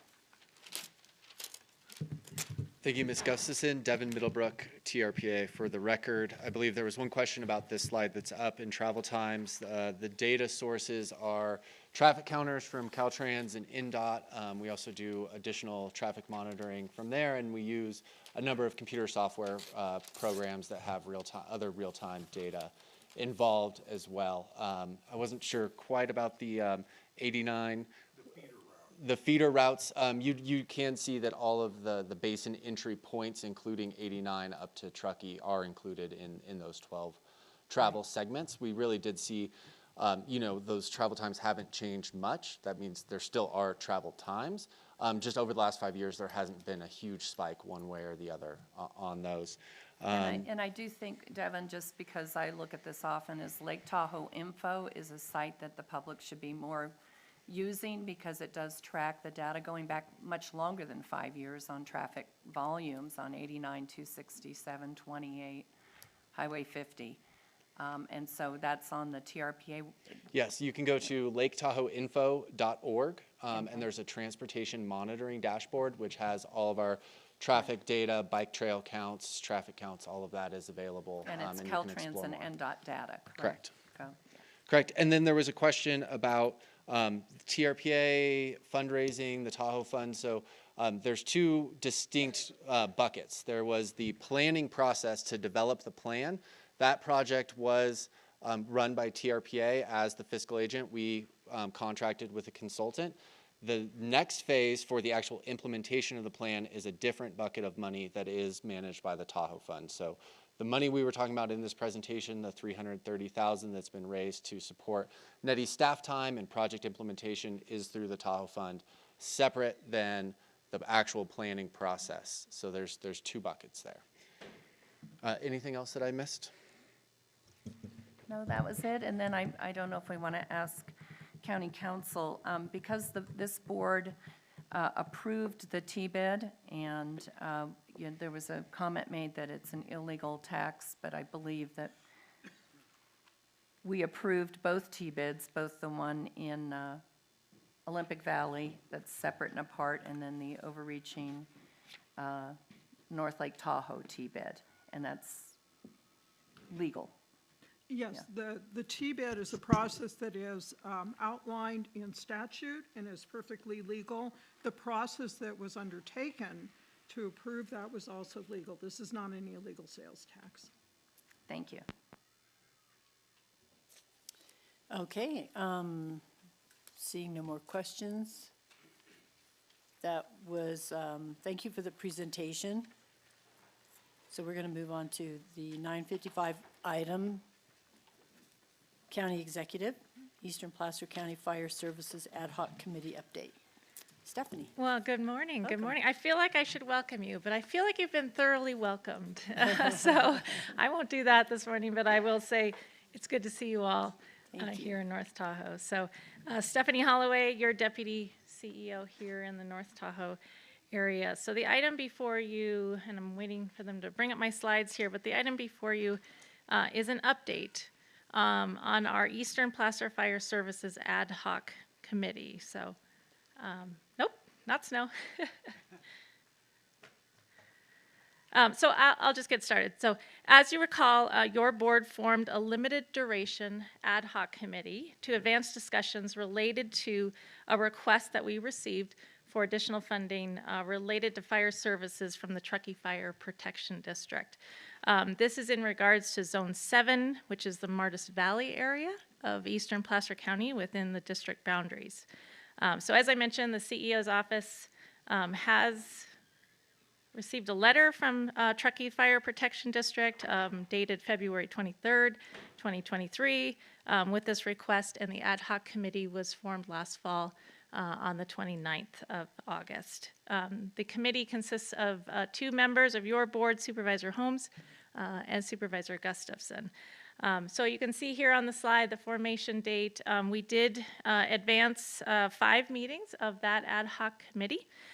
With the goal of really kind of having a collective conversation to establish a baseline of the history and actions that have been taken to date, and also talk through any potential options for this discussion moving forward. So I will sort of highlight through this presentation this conversation around Zone 7 started with the annexation of Zone 7 by the district some 50 years ago. So a lot of history, conversation around the Zone 7. So a full accounting of those discussion meetings and the summary of that is in your board packet. Today I'm going to provide you with an outline of those discussions and then also talk through some options that staff has prepared. So just as a baseline, and I've showed you this map before and I think you're all familiar, but just for a baseline here this morning, an overview of Placer County and the fire services patchwork. There's a multitude of different agencies that provide fire service within the county. The predominantly colored areas outside of the yellow are special districts. The yellow is the area of Placer County that is covered by Placer County Fire Service. So just wanted to give you a context again around the number of different fire districts, all of them being slightly different when we talk about fire services funding. So I will advance forward. Actually, let me go back a second. Just for context, we'll see if this pointer works. Oh, it does. Look at that, it's fancy. So the Truckee Fire Protection District is in Eastern Placer here. It is consists of 2 sort of non-contiguous segments on the summit, North Truckee Fire Protection District, and then also more centrally located here in proximity to the basin along 89 and 267. This is the area that we're talking about today regarding the Martis Valley and Zone 7. So their district, I just want to give you some perspective on their overall district. Okay, so honing in, this is the area within Martis Valley. It is the area of conversation today, as I've mentioned. Zone 7, you can see here on the map, and I just love using this pointer, so I'm going to use it again. Highway 89 here in the Truckee River corridor, the town of Truckee here on the northern boundary. Highway 267 goes through Martis Valley. This green area here is North Star. It is not within, this is a separate district. It is not in the Truckee Fire Protection District. You can see here, this is the airport, the end of the airport property. Just to orientate you, I will mention a couple of different subdivisions. This boundary, this dashed boundary, is the boundary of Zone 7. So there's a number of properties here on the Placer County line that are not within this Zone 7, that are not part of this conversation.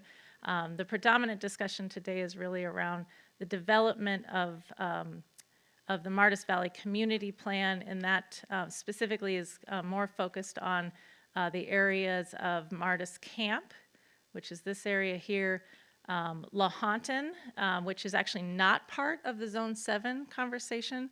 I think it's previously been referred to as the donut hole. It is not part of Zone 7. It has a different tax structure. This here is Schaefer's Mill. This area right here in the middle is our Hopkins Village affordable housing project, and so on and so forth. So just to give you some reference for those of you that are unfamiliar with the Martis Valley and the subdivisions in the region. So moving on. So the ad hoc committee. So like I said, 5 meetings. Since the formation, staff has worked to really kind of identify and hone in on 2 specific areas. One is just to establish an understanding of both the current budget of the district. So we did some work around working with the district to really understand their current budget. And then also the capital improvement program, which I'll talk a little bit about, that the fire district has to cover capital improvement services. Both of these areas were expressed in their February 23rd letter to us. So as I mentioned, county staff met with the district staff. We met with their fiscal staff. Daniel Chetney joined me in on that conversation, really to identify the costs to provide services, the amount of revenue that the district is receiving, and then the current level of service that they're providing to Zone 7. So like I said, we reviewed their budget. I think a lot of great collaboration there, really a baseline understanding of really their net costs and revenues within the district to provide services to Zone 7. So we did a deep dive on that. We also talked through their capital improvement program. And as I have mentioned before, the capital improvement program, similar to our capital improvement programs, is subject to the California Mitigation Fee Act, Government Code 66,000 here. It was established in 1996 by the Fire Protection District. And as you know, the district does then come to the county to establish a levy of fees on new development through that requirement. So your board did approve it in 1996 to levy fees on new development moving forward. So, and with that, with Government Code 66,000, they are required to undertake a nexus study. They did update that nexus study in 2021, and then they have updated just the overall fee structure and provided updates to your board fiscally. The last fiscal year that the update came before your board was in 2022, 2023. That was approved on January 24th of 23. I do understand that we have an updated capital improvement program and mitigation fee requirement that we will be processing and bringing back to your board to establish those fees soon. So that was the basis really of, I think, the research and understanding that we did with the district through the 5 meetings and talking through those baseline issues with the district. So I want to talk a little bit about the Martis Valley Community Plan, and I think start here by recognizing that the fire district in our conversations is really looking to this plan, and this is a policy document, as you know, of your board. Really looking to this plan to, specifically around these 3 policy items in the community plan, around sort of the conversation for justification of additional service being asked. And so as you have read through the letters and the more recent correspondence that the fire district has provided, they are continuing to assert that the current funding structure of the district isn't adequate to provide the services, the service standards that have been identified in this community plan moving forward at their current service levels. So I wanted to give you a little context, bring this forward for your board, provide you with that language. But the community plan, as I mentioned, is a policy document with the discretion of your board for implementation. The public facilities section of the plan does call out a minimum standard, and you can see that here on the screen. There is a minimum standard regarding ISO rating. Here in this policy 6H1, okay, I'm going to stop with the pointer. Policy 6H1 does identify a minimum standard in rural areas, so most of that area within the Martis Valley is identified in the community plan at this level of ISO rating of 8. So again, just to highlight, these are minimum standards. This is a general plan consistent policy that is in the Martis Valley Community Plan. And then additionally in 6H2, the response time standard for this area, again, some minimum standards there depending on the land use type that's been identified. So again, more of a rural area than an urban area within the community plan designation.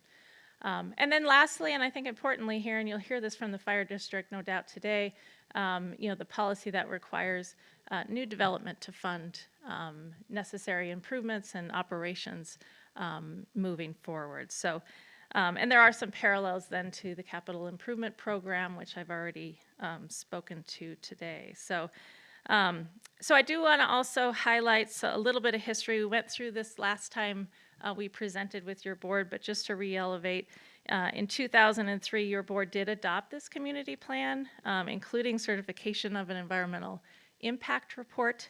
Prior to that, during the formation of that plan and stakeholder engagement in 2002, the district did comment on that document, but we did not receive any indication from the district that there was a necessary or a discussion desired regarding ongoing funding associated with these policies. So just to highlight that, we did receive a letter, but no indication for additional service was identified. In 2004, then subsequent to the adoption of the community plan, a final EIR was prepared for Siller Ranch, which is now Martis Camp, one of the areas I've highlighted for you. This planned residential development was approved in 2005 and then reapproved in 2008 due to some litigation. The normal process with subdivisions such as Martis Camp and Schaefer's Mill, if there is an identified funding need for service, would be for the special district in this case to approach the county to identify the desire to negotiate with developers. I know your board is very familiar with that process with a lot of the projects that we work on in Eastern Placer. That responsibility of bringing forward those needs really does fall on the district.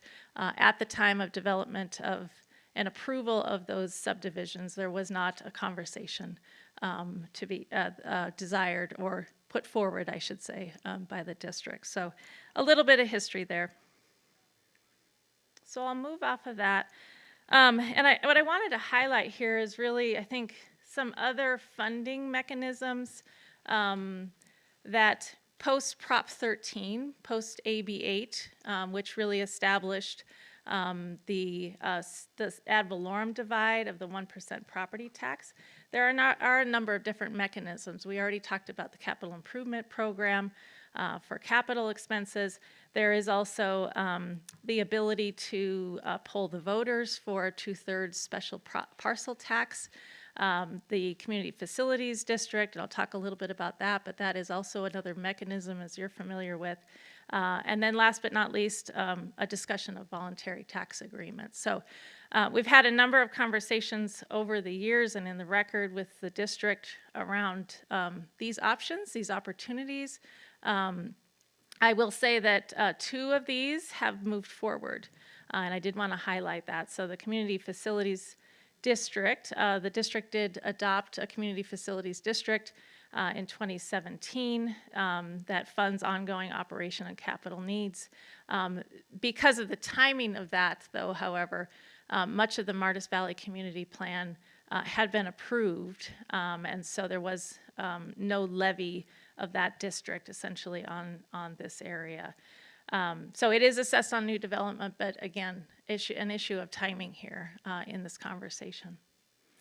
I will sort of highlight, I'll back up a bullet here, but I'll also highlight correspondence that we have in our record back in 2011. Legal counsel for the district did advise some options, and these options were very similar to what you're seeing on the screen. And as I mentioned, the district has taken a number of these steps forward subsequent to that, including this voluntary tax exchange agreement that your board entered into in 2019. So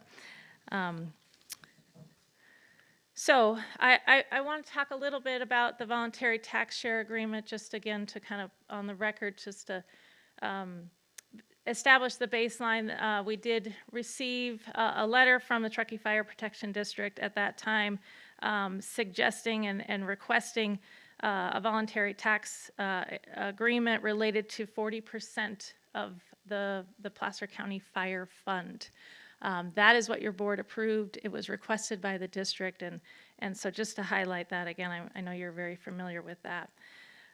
This agreement has been completed, and the associated funding has been provided in accordance with the agreement starting in 2020. So for that period, there are 16 tax rate areas associated with that agreement, associated with Zone 7, that does provide funding. The current funding amount through that agreement for Zone 7 is, based on last fiscal year, was $311,000.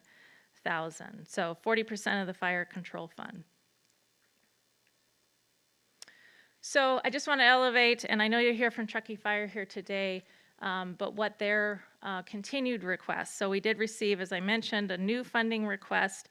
The original letter in February of 23 from the Chief McKechnie, had requested funding that was proportionate. So there's a number of different kind of aspects related to their requests, but they are asking for funding that is proportionate to the assessed value of Zone 7 and is commensurate with the other funding provided within their district. So 2 other agencies within their district, the town of Truckee and Nevada County. So they're asking for similar funding for what those 2 agencies are providing through their ad valorem tax split.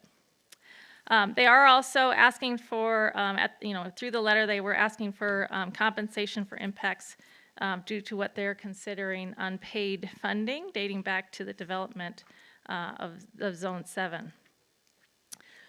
So again, just to highlight the period of time there, over 50 years since that conversation. Okay, so before I get into the staff options that we've developed, I think it's important for the CEO's office to elevate to your board that, Placer County is engaged in a number of different conversations over the year with Truckee Fire regarding Zone 7. We have honored every request. We have done research and analysis related to that request.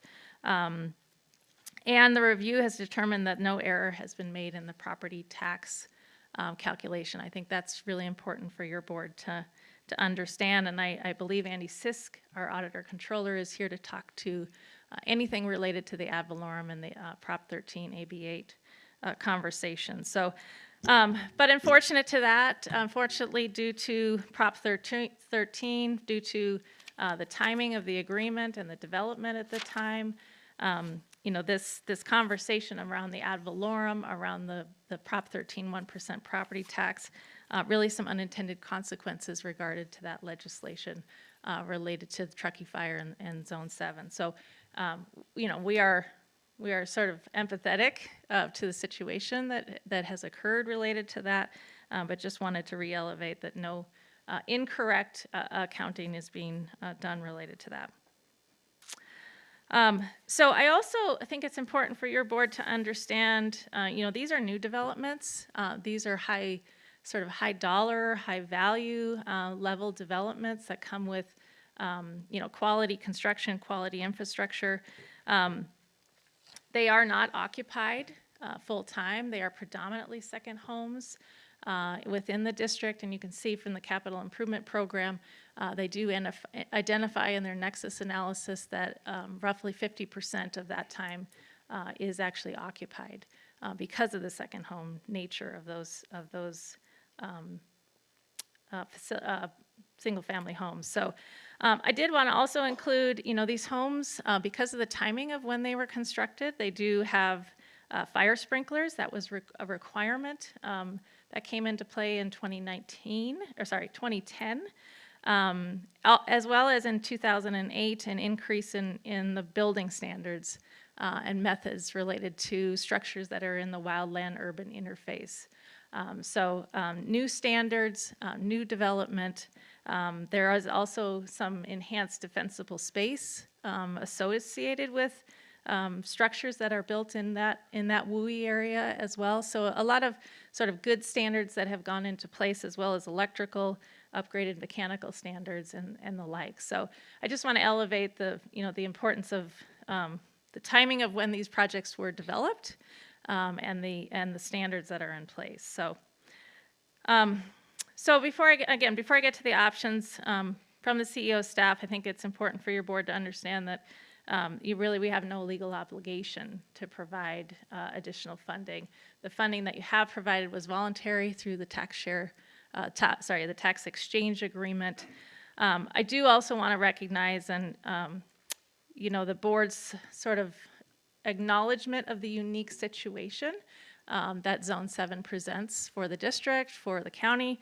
And really, I think, the staff options that we've prepared for you acknowledge your board's authority to enter into an amended or potential a modified exchange agreement with them. So with that, summarized here on the screen, I think the options for your board to provide feedback to staff on are: 1, maintain the current agreement and dissolve the ad hoc committee, or 2, potentially have further discussions about an amended or new agreement with the Truckee Fire Protection District regarding that voluntary tax exchange. So, and as some nuance here in number 2, should you provide us feedback in that manner, there are a couple of options. As I mentioned, 40% through that agreement has been identified from the Fire Control Fund. This is funding that your board puts aside for Placer County Fire funding and fire services. So we could increase that amount, and staff is suggesting that an increase of up to 100% could be justified within this area. Option 2B here really, I think, gets us into more of an elevated conversation. We've done some initial sort of, options around this, but it does sort of deviate from the structure that we are in with the Fire Control Fund. And so I think staff is seeking feedback from your board if that is the desire of your board to move forward. So I do want to recognize, I see the Chief McKechnie from the district here. He will most likely provide you with comments. Also, I think a couple of their board members in the conversation as well. So with that, I will be happy to be available. I may pull on some of my other colleagues if there are additional questions from your board. And I'm going to go sit over in the hinterland because I know you're going to have some other comments. But happy to answer any questions. Thank you for your presentation. Board members, comments, questions? Yes. Thank you, Madam Chair. Thank you, Stephanie, for your report. Now, you mentioned in 2003, 2004, 2005, there was developments going forward, and the county contacted the district about any input. I wasn't here during the time, so I yeah. can't speak to what whether we contacted them or what it specifically occurred. But we don't have anything specifically in the record from the fire district requesting any action. So there was no action taken by the district at that time that you know of? That the record shows, yes. Okay, good. And then... Excuse me, Supervisor Holmes, may I correct that, please? In 2003, the EIR was circulated for the Martis Valley Community Plan Update. And in that circulation, as we always do at the draft EIR, it was sent to local districts and other interested parties. The district did respond and did submit a comment on that particular EIR. It was one line that stated, make sure you have our staffing correct.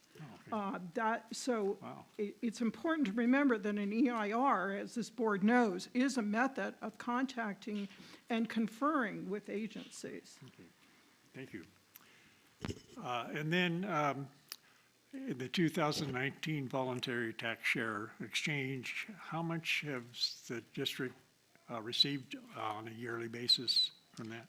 Yeah, and again, this is been going on since 2020. The current amount of the increment is 311,000 for the last fiscal year. So I believe that would be rough math here times 3 since 2020 So it was 311,000 last fiscal year? on a fiscal year basis. Yes. Okay, and how much is it since 2010, through 2000? Yeah, maybe I don't know if Andy Sisk is here. I don't have those numbers Okay. in front of me, but I can tell you what the But last it's more than fiscal year was. 300,000. Say again? It's more than 300,000. Yes, Yeah, yes, over that period. Okay. Other questions? Okay, I'm going to open it up to the public. Great, thank you. Public comment on this item? I think we should hear from the fire district first. Okay. before- If that's okay, Please- oh, Madam yes, Chair? 'cause please do. I was reserving questions until I hear from. Okay. Yeah. Yeah, Chair Jones, honorable supervisors, I'm Kevin McKechnie, Fire Chief, Truckee Fire Protection District, and I'll just be observing today. Thank you.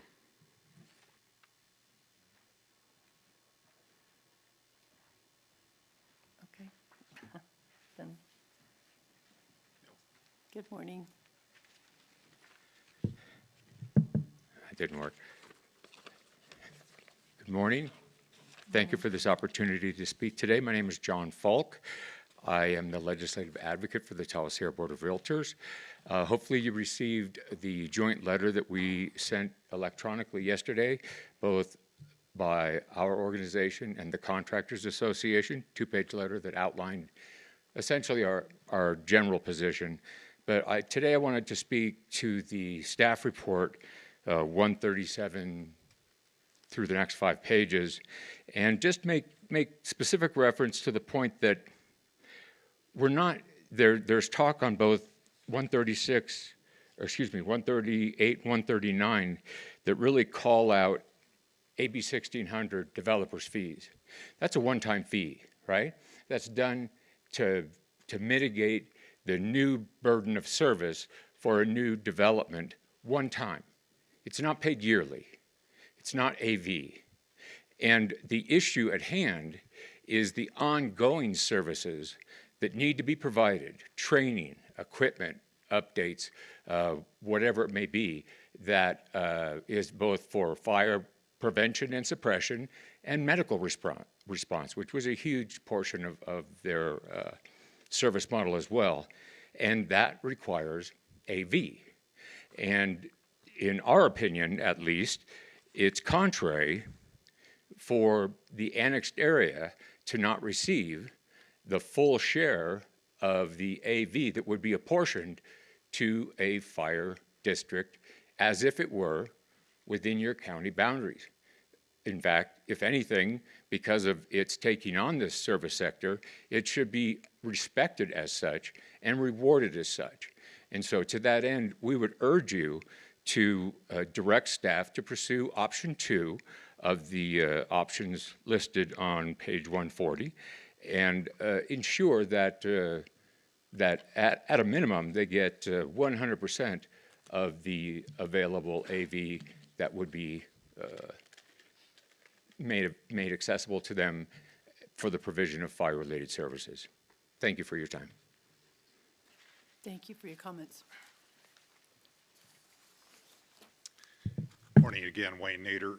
I just had a question because, as I understand, Sac Metro has a very small corner of Placer County that they're covering down, I think, the Dry Creek area. And as a result, there is some exemptions from the Prop 13 ad valorem. And it's, my understanding is that it's millions of dollars of benefit to Sac Metro to have a little piece of Placer County. So my question is the Truckee Fire District getting a benefit because they are also multi-county? It's very similar. And if they were not in Placer County, how much impact would that be to them? So just a question. So Chief, got a question for you. Thank you for your comments. Please. Hi, my name is David Diamond. I'm a director on the Truckee Tahoe Airport District, and also a resident of Truckee Fire Protection District, and in that capacity is what I'm speaking to you today. I was a co-chair of the Measure T ballot measure campaign for Truckee Fire, which passed by 82% of the vote in Truckee. To me, this signifies the respect and trust that the community has for Truckee Fire, and the district since that time has made good on promises that they had for Measure T. And it's important to note with regard to that funding is because it was a special tax, it's very restrictive in how it can be used, and it doesn't cover all of the needs of what Truckee Fire requires at this point. Shortly thereafter, the North Star residents passed Measure U, which is a similar measure, by 86%. So you've got communities on both sides of the Martis Valley making a big commitment to fire safety in this region and recognizing the severity of the situation that we're in. Late last year, I asked my board mates on the airport board, two of whom are here today, if we could allocate $2 million of our property tax for fire mitigation within our district boundaries. Thanks to their support, that is a line item in our 2024 budget now. When I discussed that with them, I talked about being able to get that money directly to the four fire districts that are within the airport district. 3 of those districts are in Placer County, and the 4th, Truckee Fire, serves the residents of Placer County whom we're speaking about today. I think there's no contest in that our biggest concern in this region is fire. I don't know what number 2 is, but it's a distant number 2. Fire is an economic threat to us, and it is a safety threat to us. And we have also realized that we cannot rely on state and federal assistance to make this problem go away in this region. I think this is why we've seen so much local effort in this regard. So I encourage you to negotiate with Truckee Fire, allocate more funding to their programs, their services there. They will do well by that. I'm confident in that. Thank you. Thank you for your comments. Good morning. Good morning. Another airport guy. I'm Rick Stevens on the airport board. I'm also a special district elected official at LAFCO. And I testified here 4 years ago on this subject. And I'm in the donut hole in Lahontan, where I live full time. In 2019, I paid $22,000 in property tax. About 10% went to Truckee Fire. I'm amazed that in 23-24, I paid $34,500 in property tax. About $3,500 goes to Truckee Fire. If my home was in Lahontan 2, Martis Camp, Schaefer Mill, and somewhere up on the summit, might be $100. The gap is getting bigger. The values are there, and Truckee Fire is not getting it. And it's not getting better because the values there are just incredible. So I urge you to work on this voluntary agreement. Nobody is suggesting anything is done wrong. It's just it is a wrong. It's wrong the way it came out. However it got there, and we've been working on this and having these conversations for over 15 years since I've lived here with the fire department. So I urge you to make an adjustment to this voluntary agreement. Thank you.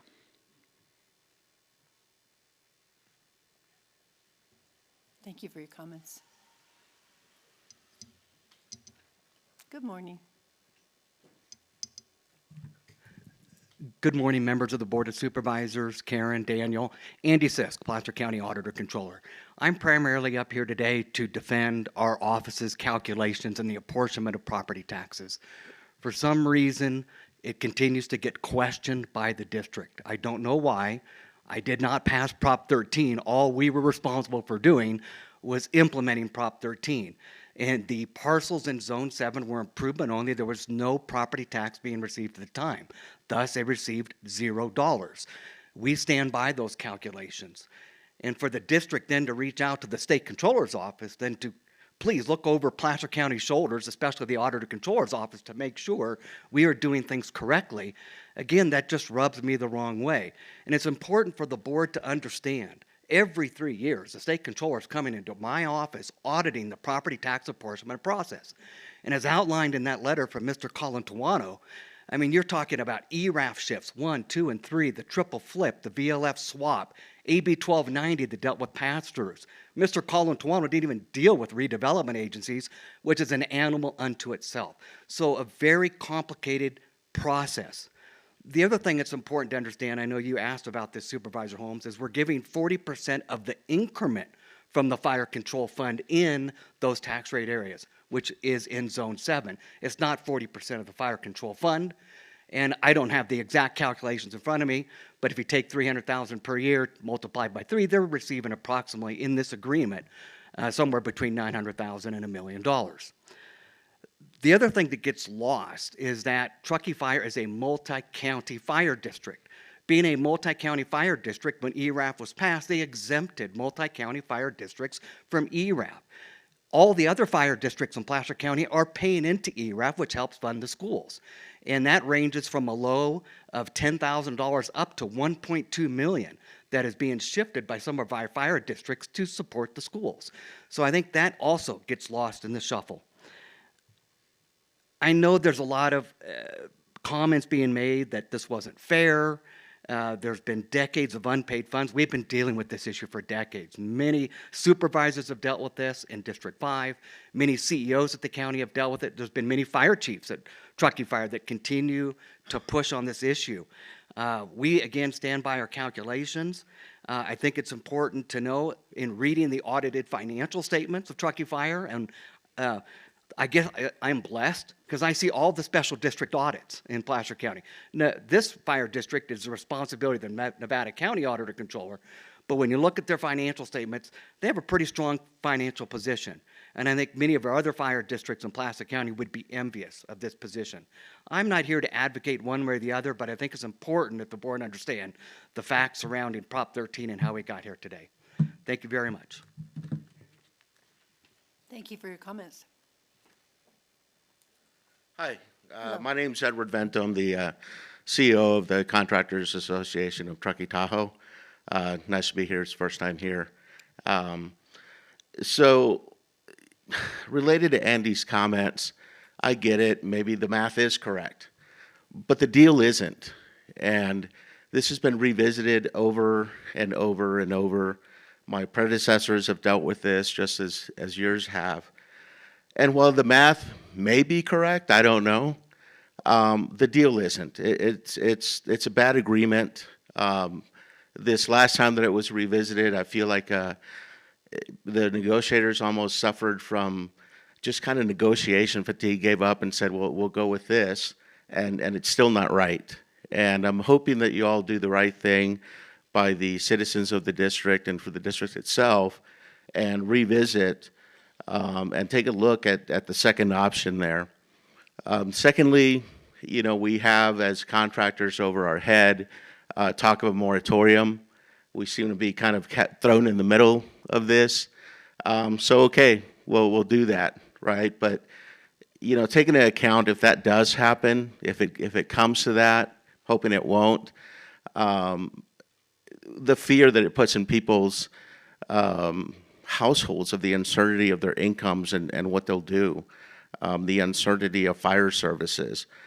Just having that shadow over them is worry enough, and I hope you'll take that into consideration when you deliberate. Thank you. Thank you for your comments.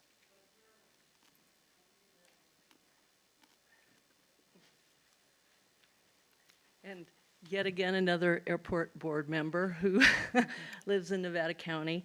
And Prop 13 has affected us all, the way that it set up ad valorem taxes. I'm sorry, could you give us your name for the record? Mary Hetherington. Thank you, Mary. So the airport gets ad valorem property tax. And there's two aspects I want to bring up. One is, 50 years ago, there was no development out in Martis Camp. Where I live, there was no development in Nevada County 50 years ago. So what happened 50 years ago is really not something that we have to be aware of it, but is it fair? Is it right? And that's what we have to consider. The other thing in terms of ad valorem tax money, the airport gets it, and I'm really excited by this concept that has been proposed to put $2 million on the table for all the fire districts to work together for our regional issues. Whereas we have 17 special districts up here, how do we all work together? And as was said, this is an existential threat for all of us, for fire. I had 2 brother-in-laws who lost everything in the Camp Fire. That's Butte County. There's a lot of money up here, and we need to think regionally, and we need to do what's right. Thank you. Thank you for your comments.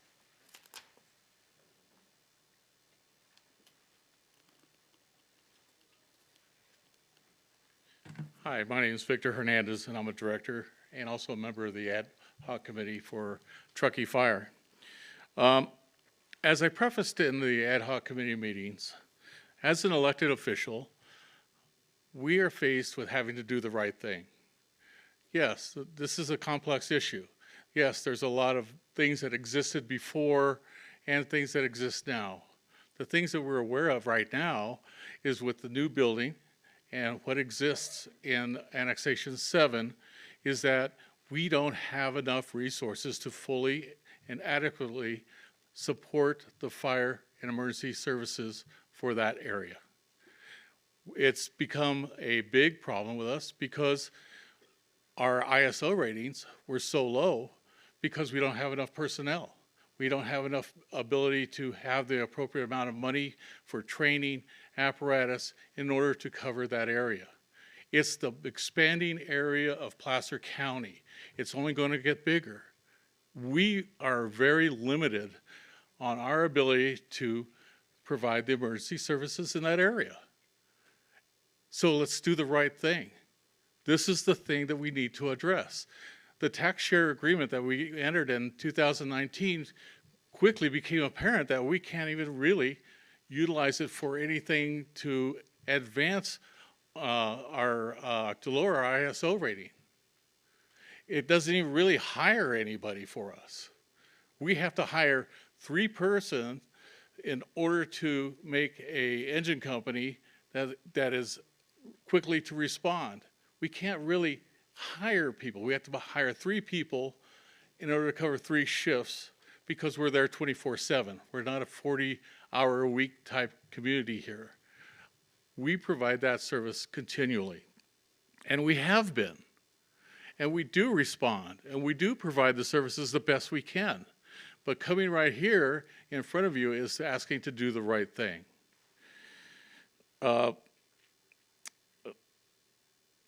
We have witnessed with the people coming up forward for us from these various board members and members of the community that we have the backing. We now need to have the action in order to provide the adequate emergency services. Much of the things that you guys have been saying to us as you campaign. We need adequate emergency services. Thank you. Thank you for your comments. Anyone else from the audience like to? Do we have members online? Janine, go ahead and unmute your mic and give your comments.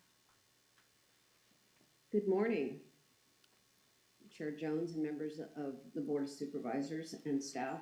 My name is Janine Windishausen, and I live in the unincorporated area of Loomis in the South Placer Fire Protection District, in the area that was formerly the Loomis Fire Protection District.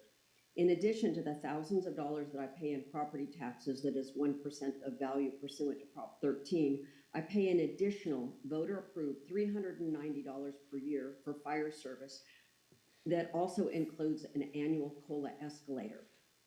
I, as well as other voters in the Loomis area, approved this additional amount to support our fire service. The implementation of Prop 13 is facilitated by Prop 8, which utilizes the pre-Prop 13 proportionate share of property taxes to determine the allocation of property taxes to special districts, including school districts and fire districts, cities, and counties. This methodology is not based on per capita, total assessed value, or other equitable means. The allocation is uneven and inequitable. However, this inequity has been challenged and was challenged in the late 80s and has been upheld by the U.S. Supreme Court, and all special districts, cities, and counties have had to live by this inequity unless changed by voluntary agreements between entities of local governments. In terms of fire districts in Placer County, the former Loomis Fire Protection District had the lowest share of property taxes at a mere 0.0192%, while South Placer received 0.12%, a significant difference. In addition, all fire protection districts, other special districts that are wholly within the county and also cities and counties are subject to ERAF. Simply put, ERAF is a legislative transfer of revenues from these local governments to school districts. Truckee Fire is exempt from this shift because it is a bi-county entity. Truckee Fire has more than half of its physical boundaries, developed area, and assessed value in Nevada County. The map you were shown does not show the northern portion of the district. The Board of Supervisors has previously provided for ongoing financial assistance for Truckee Fire, as well as financial assistance for the City of Lincoln Public Safety. The county also provides fire and emergency response services in the territories of 4 former fire districts. After the financial collapse of Dry Creek and Rock Creek Fire District, which became the North Auburn Fire Service area, and Ophir and Sheridan Fire Protection Districts, the board chose to provide fire service in these areas through a contract with CAL FIRE, which is heavily subsidized by the county general fund beyond the Prop 13 or additional voter-approved taxes derived from these areas. And the voter-approved amounts in these areas are small, around $45 a parcel. In all cases, the financial assistance was discretionary by the board and not mandated. Zone of Benefit 76, Western Placer Fire, is the only area originally served by Placer County, and it historically was without fire service. The board approved the discretionary financial contribution to Truckee Fire in 2019. Forest Hill at the time faced and ultimately closed 1 fire station, Forest Hill Fire Protection District. Janine. Newcastle Fire Protection Janine, I'm sorry, you're going to have to wrap up your comments. Okay, I'm just finishing up. Was operating out of a condemned station. Penryn faced closure, and currently South Placer Fire Protection District has 2 closed stations, all due to insufficient funding. These districts have insufficient funds to adequately allocate funding for equipment and facilities. However, Truckee Fire Protection District has over $7 million in unassigned reserves, presumably after fully funding its capital requirements. The voters in these districts have approved 300 plus a year additional assessments. All fire districts must provide will-serve letters for new development and must submit nexus studies supporting their mitigation fees to the board. The will-serve letter indicates that the district has the sufficient resource to serve the new development. The district can require additional funding through fees and taxes such as CFD special taxes before providing a will-serve letter. It's unclear why Truckee has provided will-serve letters to new developments, as they currently indicate they do not have the resource to provide service in these areas, and it's unclear how their nexus study comports with their request for additional funding. My question is, how does the board decide when and if it will provide financial assistance to a fire district? Does the board have a policy for determining financial equity or inequity, and how does the board decide the circumstances and conditions under which the county will provide financial assistance due to Prop 13 inequities? Those other districts have also appealed to the board for additional financial resources and have been denied. Thank you. Thank you for your comments. No more comments? Okay. I'll bring it back to the board then. Supervisor Gustafson.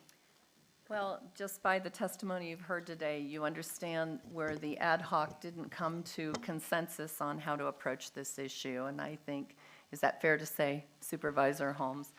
And I understand the dilemma we have, and I've expressed this several times to both the board members of Truckee Fire as well as the chief, that this could be seen as precedent-setting for many other fire districts across our county that are suffering from these challenges. As Ms. Windenhausen testified, the wrongs of AB 8 are very tragic for our state in many ways. It makes no sense on the property tax allocations when Prop 13 was put into place. If you had a high indebtedness, you got a lot more money. If you were a voluntary fire department, you got very little money. And nobody looked at the cost of services. And if we could right that wrong, we'd all be in better shape moving forward.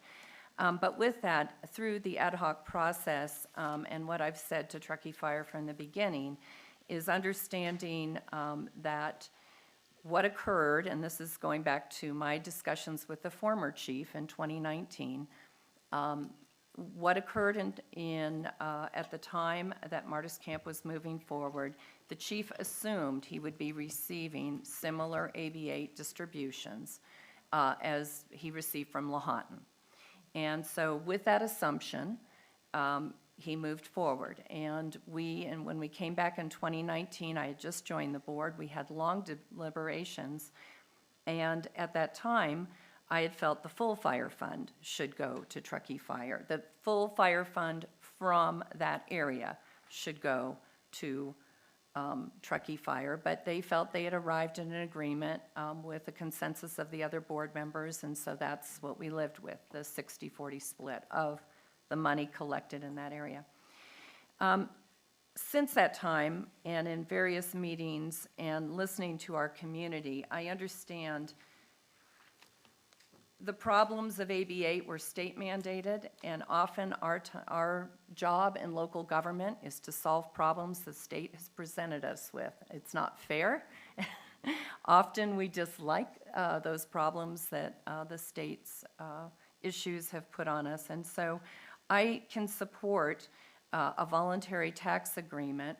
And my thinking in listening to some of the testimony and through a lot of this is that we work together with Truckee Fire on, I'd love to see it matched with some sort of a stronger CFD from Martis Camp. I know it will be very hard to get them to pass that at this point, but we should make a try for that before we sign on in perpetuity to any sort of tax share agreement without at least trying to bring forward a CFD for that area. The reason CFDs are generally done before the development is you have one voter with the developer versus all the residents now, much easier to pass. And it could have been a mandate that the county, if the county had understood the issue, we could have done it as well, but we didn't. We didn't fully understand the AB8 calculations, nor did Truckee Fire. To me, my job here today is to do the best for the community today and moving forward, not to look at mistakes of the past, but try to solve them and provide equitable service. So I could agree with a voluntary tax exchange agreement for a limited amount of time while we pursue a CFD for that area. And the way I approached it was, as long as it was not precedent-setting in the dollar amount, that would be a higher percentage than our existing fire districts receive. And secondly, not to exceed what we could provide the service ourselves, because we've had these requests for moratoriums, we've had issues with will serve letters, and I feel if we have to go that route and provide service ourselves, that is our job, is to look at what is the correct cost for that service if we were to provide it ourselves, and that's what we should be willing to share with Truckee Fire. That's my opinion. I know it wasn't shared by my fellow member of the ad hoc, but I certainly can defend that, and I think we can hold our heads up in trying to solve the problems that occurred before most of us were on the board. Supervisor Landon. Go ahead. I just want to point out that there's no such thing as a limited tax share agreement. We've got made an agreement with the city of Lincoln, and they're back for more. We made an agreement in 2019 for the voluntary tax exchange, which I was opposed, and here we are again, back for more. And so I can't support that. And as the former treasurer of the county pointed out. We worked with all the fire districts, at least 4 of them, to get them to go out and raise the money by passing a parcel tax. It wasn't easy, but we worked hard and we got them passed. And if the Truckee Fire District wants to do that, fine, I'll be there and help them to try to get it passed. But in order, there's no such thing as a limited tax share agreement. There'll be no end to it, and there'll be a precedent setting for all the other fire districts that are sitting around watching us today. So I will not agree to that. Thank you. Supervisor Landon. Thank you. I would tend to agree with the concerns of Ms. Windishausen. I have a really hard time with 2B, option 2B. To be or not to be. Sorry. So I could entertain, I think, 2A with the idea, since I don't have the numbers in front of me and knowing what that would look like. I can understand the argument for receiving their portion, Zone 7's portion of the fire control fund. You know, I empathize with the challenges that they are having right now, and that is not lost on me.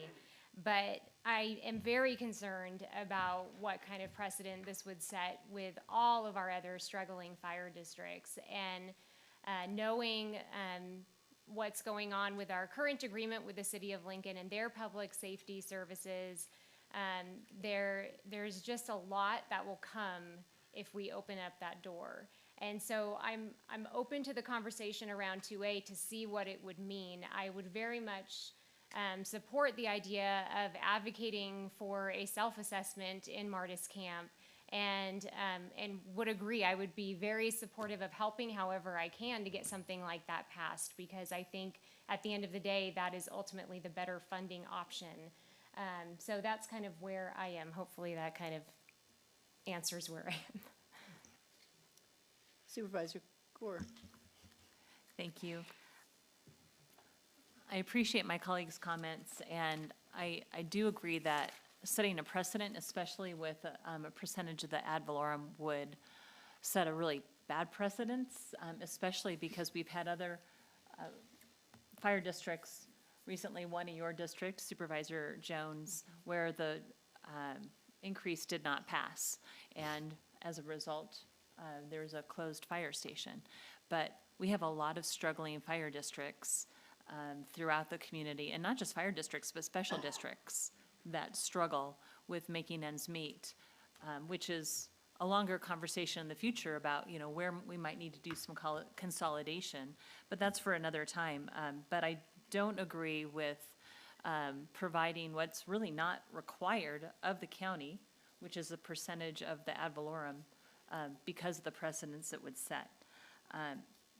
So I too am open to some conversations about the fire fund. The challenge for us, if I am correct, is that if we increase the amount of that 40% up to 100%, Stephanie, those are dollars currently that are we're providing to CAL FIRE. Is that correct? Providing other services in Placer County.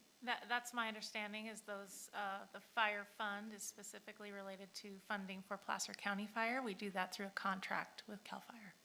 So it ultimately means that funds that we provide for CAL FIRE have to also come out of our budget someplace else. And we ourselves are in a challenge with our budget this next year. Already the projections are lower than we had anticipated. And so that, you know, we're in a challenging situation. So I'm not supportive of 2B. I'm willing to talk about 2A, but I think what's frustrating is we did actually in 2019 agree to some tax share.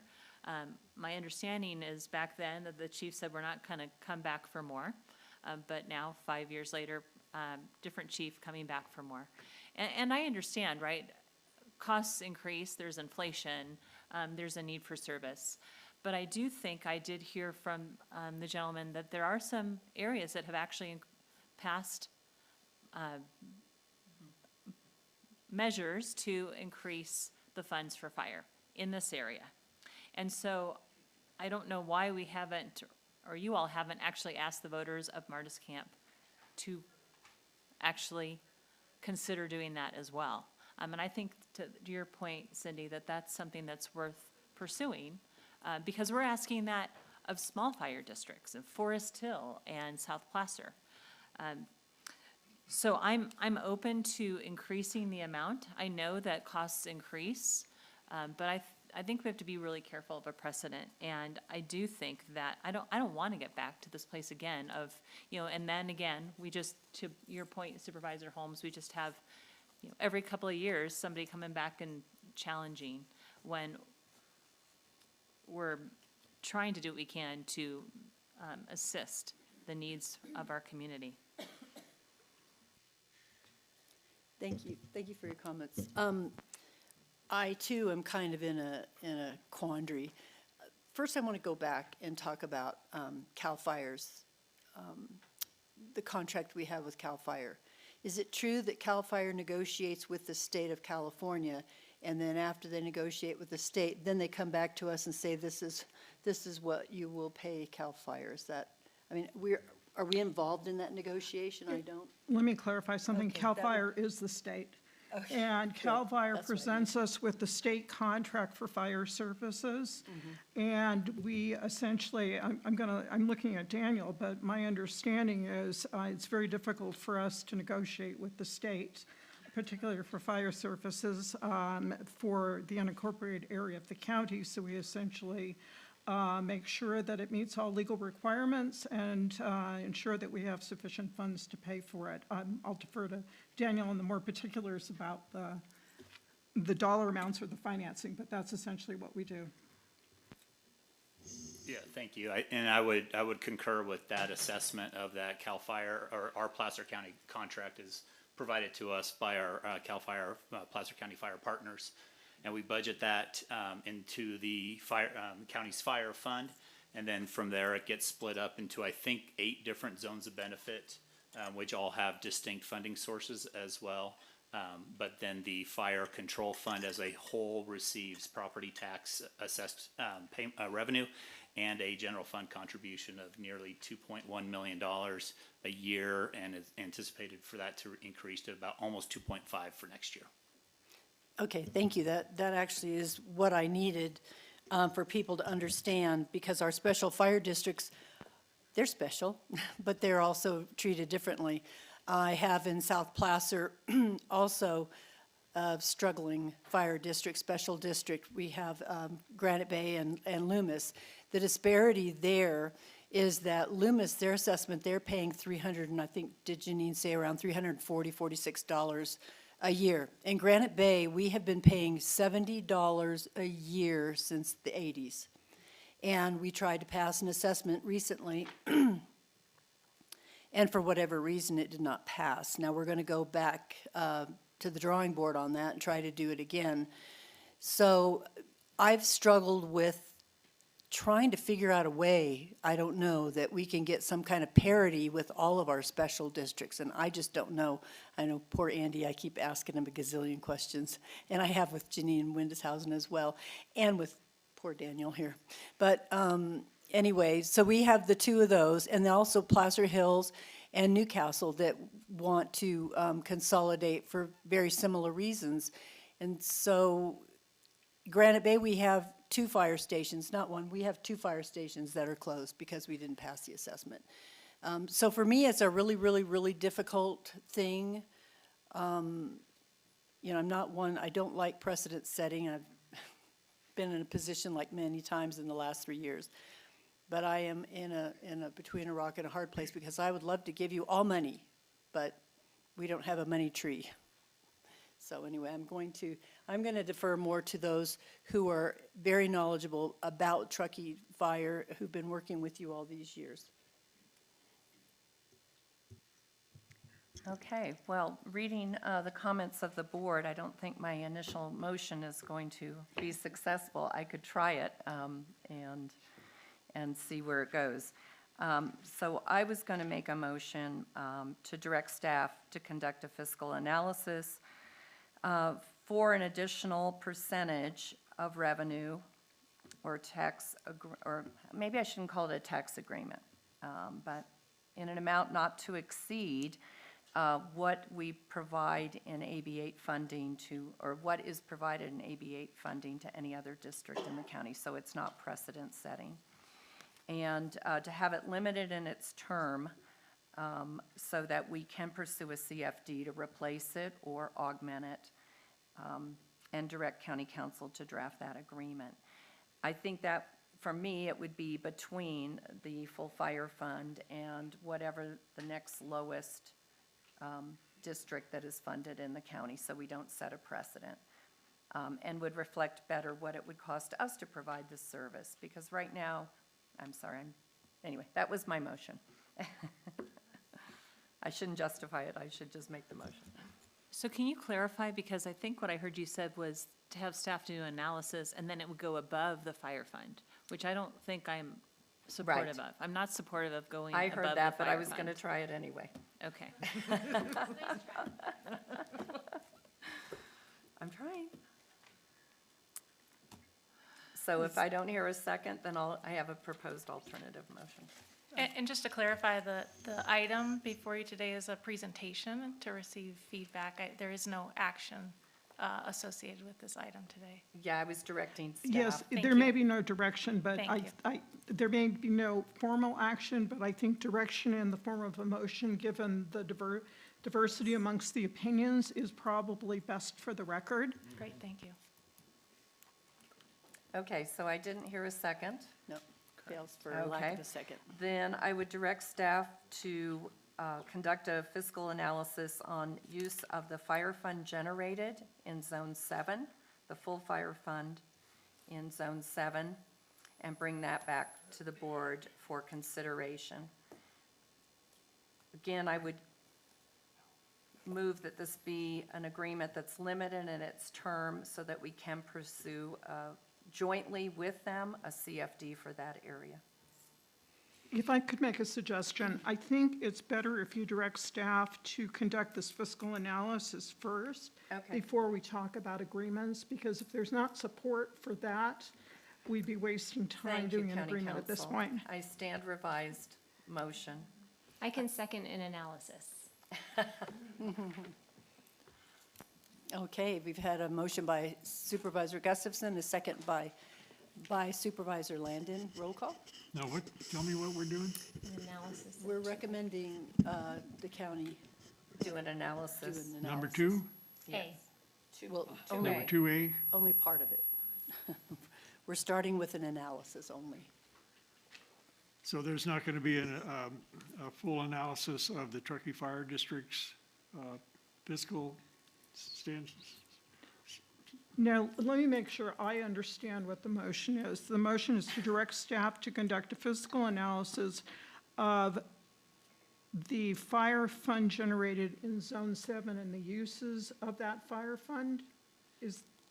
I actually just said to direct staff to conduct a fiscal analysis for use of the fire fund, 100% of the fire fund generated in Zone 7 Okay. toward fire, Can I ask a quick question? toward a potential agreement, I guess I should finish.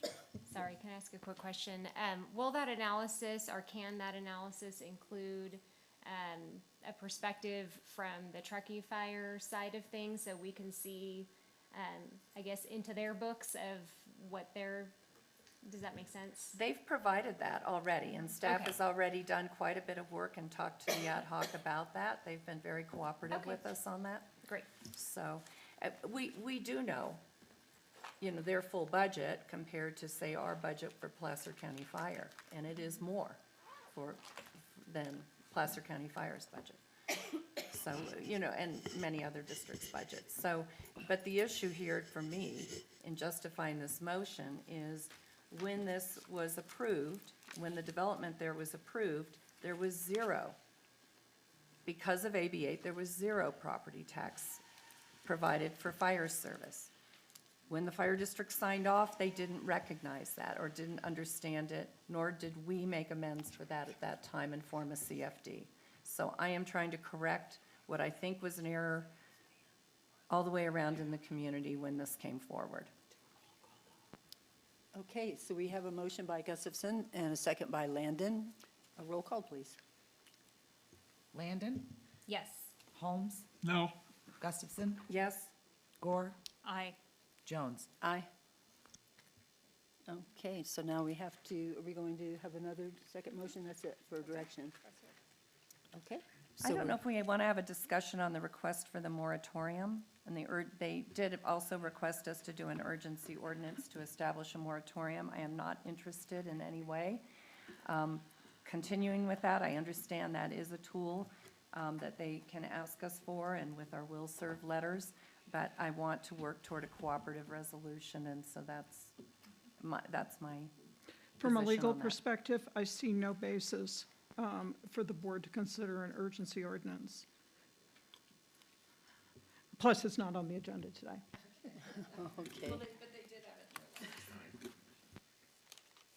Okay, so that concludes that item. Right, okay, thank you so much. Okay, so we're going to move on to our 11 o'clock item on our supplemental agenda, Community Development Resource Agency on the Sierra Nevada Olympic Winter Sports Museum and Community Cultural Center. Hello Okay, again. so I'm back again. Sorry, I was a little too far away over there. So I actually am going to open this item for Cedra this morning still. I believe it's still morning. So Stephanie Holloway, Deputy CEO here in the Tahoe office with you again today, like I mentioned. Patrick Dobbs is here to provide you the bulk of the presentation, but I am going to kind of key up the county's involvement in this project over the last number of years. So the Sierra Nevada Olympic Winter Sports Museum and Community Cultural Center, as we commonly refer to it, the Snow Museum, has a long history, like many projects in Eastern Placer and the Tahoe region. So today we're asking you to consider certification of an environmental impact report. What we're not asking you to do is consider land use entitlements for this project today. So that's a little different than we normally do it, and Patrick will kind of talk you through that. We have, like I said, I'm here to kind of give you a brief presentation of the county's support for this project over the last number of years. So the Snow Museum leadership began pursuing conversations with the North Lake Tahoe Resort Association, as it was called. It's currently called the North Tahoe Community Alliance. Back in 2008, some initial concepting and a funding request. As your board is aware, at that time we did have an agreement with the NLTRA to advise on TOT funding. So some of that request happened in 2008 through that process. So since 2008, county resources have been committed to assist with this nonprofit to pursue the project, including some initial discussions around the location of this project within the Olympic Valley. So some work initially funded around that. So the Snow Museum Foundation did approach through that work the county for further investigation of development of the Snow Museum in the Olympic Valley Park at the entrance to Olympic Valley on Highway 89 and Olympic Valley Road. So the Olympic Valley Park is a site that we currently own. Placer County currently owns that property. We acquired it from the U.S. Forest Service with a deed restriction, which essentially Congress approved this 25-acre property for sale to the county. The county did, with the intent that the county would create a community park with the acquisition of the property. After Congress approved it, the U.S. Forest Service did also add some language which precluded what they term commercial development on the property. And to date, the U.S. Forest Service has claimed that the Snow Museum is considered a commercial development and therefore not consistent with the current deed restrictions. So the Forest Service has stated to us that they are open to a potential application to modify that deed restriction on the property, and the county has initiated that process and conversation with the Forest Service around the potential entitlement ask before your board if the deed restriction is amended. So there's a lot of information on this slide. This is just a full accounting of your board's actions on this project over the years. So we wanted to provide you with that visibility. So initially, the project came forward in a number of different phases, from sort of development of the master plan, the environmental questionnaire, some design work around the project, and then most recently, we have entered into a contract with Rainey Planning and Management to prepare an EIR, and that is the subject of the ask for your consideration here today. There's been a number of different factors, coupled with the desire of this project to move forward from the community, really looking at, I think from our perspective as a county, looking at facilitating the location of a facility that not only educates visitors, as we've talked about a number of different times today around stewardship and sustainability, but that provides a space for community to meet and to be together. And so this slide just provides you an overview, like I said, of all the work that really is aligned with our mission in this region. I will just kind of highlight the total dollar amount. Sorry, it's hiding at the bottom of the slide here, but $850,000 over the course of those number of years related to different phases and the environmental document that you will hear today. So as far as public benefit, I do want to elevate, the support for this project through not only the North Lake Tahoe Resort Association or North Tahoe Community Alliance today, but also through your policy document and guiding document on the tourism master plan. So that master plan document does really identify, the need for us to really develop tourism around niche markets, and also create and maintain some amenities for people to gather, to have fun spaces, and really target audiences, attendance from areas outside of the region. I will also mention the TMP, as we call it, did have some objectives, again, around historical, cultural, arts, incentives and focus areas around visual and performing arts, heritage facilities. So it clearly aligns with the goals of the tourism master plan and has been supported with TOT funding as a result over the years. So I will also, I think I've said this already, but just elevate that the building does provide a space for community and meeting rooms, education rooms. The park itself, there are upgrades to the park and the utilities such as water, sewer, some new restrooms accessible from the outside for the park users, as well as improved restrooms on the site, and not to mention the museum cultural opportunity itself. So, and my last slide before I turn it over to Patrick, just some next steps to kind of identify how this process could move forward. Your board's being asked to entertain certification of the environmental impact report. This does complete our MOU work with the Snow Foundation, with our agreement to proceed and bring the EIR forward to your board. Next steps in the process, should you choose to certify the EIR today, it really does, and I'll let the Snow Foundation kind of speak to this a little bit, but it does really open up a door. It's a milestone for funding. There's going to need to be a fairly robust capital campaign related to funding of this project moving forward. We are looking to the Snow Foundation to lead that effort. And they feel certification of an EIR does really provide them the ability to move forward with those fundraising and grant aspects of this project. So I mentioned the deed restriction and the work with the U.S. Forest Service. We are working forward on that process. There are a number of different steps that the Forest Service has laid out for that conversation. We anticipate that conversation to potentially take a number of months to get through. So So with that, I'm going to turn it over to Patrick. I'm going to stay available for any questions that you would have on the project itself, the entitlement, and I'll leave Patrick to lead on the environmental document. Thanks, Patrick. Thank you. Good morning, Madam Chair, Supervisors. Patrick Dobbs, Planning Services Division. The project is located in the community of Olympic Valley, which is south of the town of Truckee and northwest of Tahoe City along Highway 89. The project is within the Squaw Valley General Plan.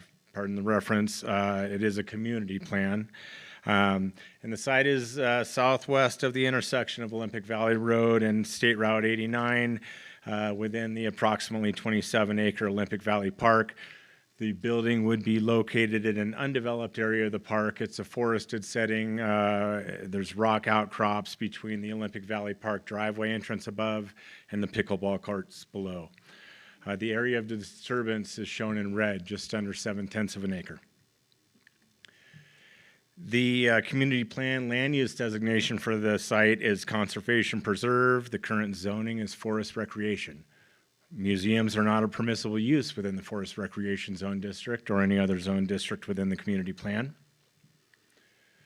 The project is a proposal for a museum celebrating the 1960 Winter Olympics and the history of winter sports and skiing in the Sierras. There is a community center component with meeting space for civic, educational, and recreational activities. The development consists of a new approximately 20,000 square foot, two-story building. There are various site improvements. There's some outdoor gathering spaces. There's a plaza deck on the south side of the building. So landscaping, a short trail connector to the Tower of Nations Monument. There is an existing unpaved island in the parking lot. You can see in the slide there that would be paved to provide some additional parking spaces. As Stephanie mentioned, there'll be public restrooms. Preparation of the site or grading would require about 1,500 cubic yards of cut and about 300 cubic yards would be backfilled for a net export of 1,200 cubic yards off-site. It is a contemporary architectural design. The building height is just under 30 feet as we measure height on slope sites.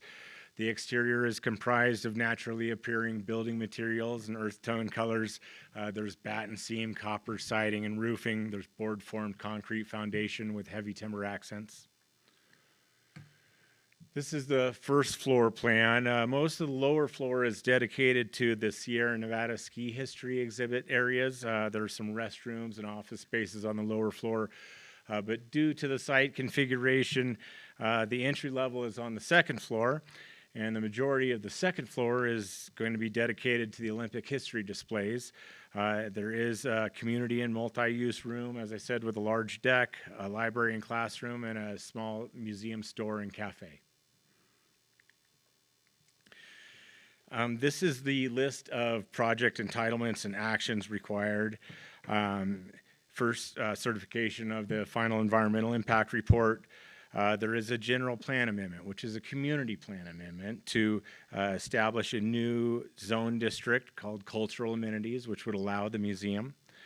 There would be a rezone of potentially around 2.6 acres of the project of the park site into this new cultural amenities zone district.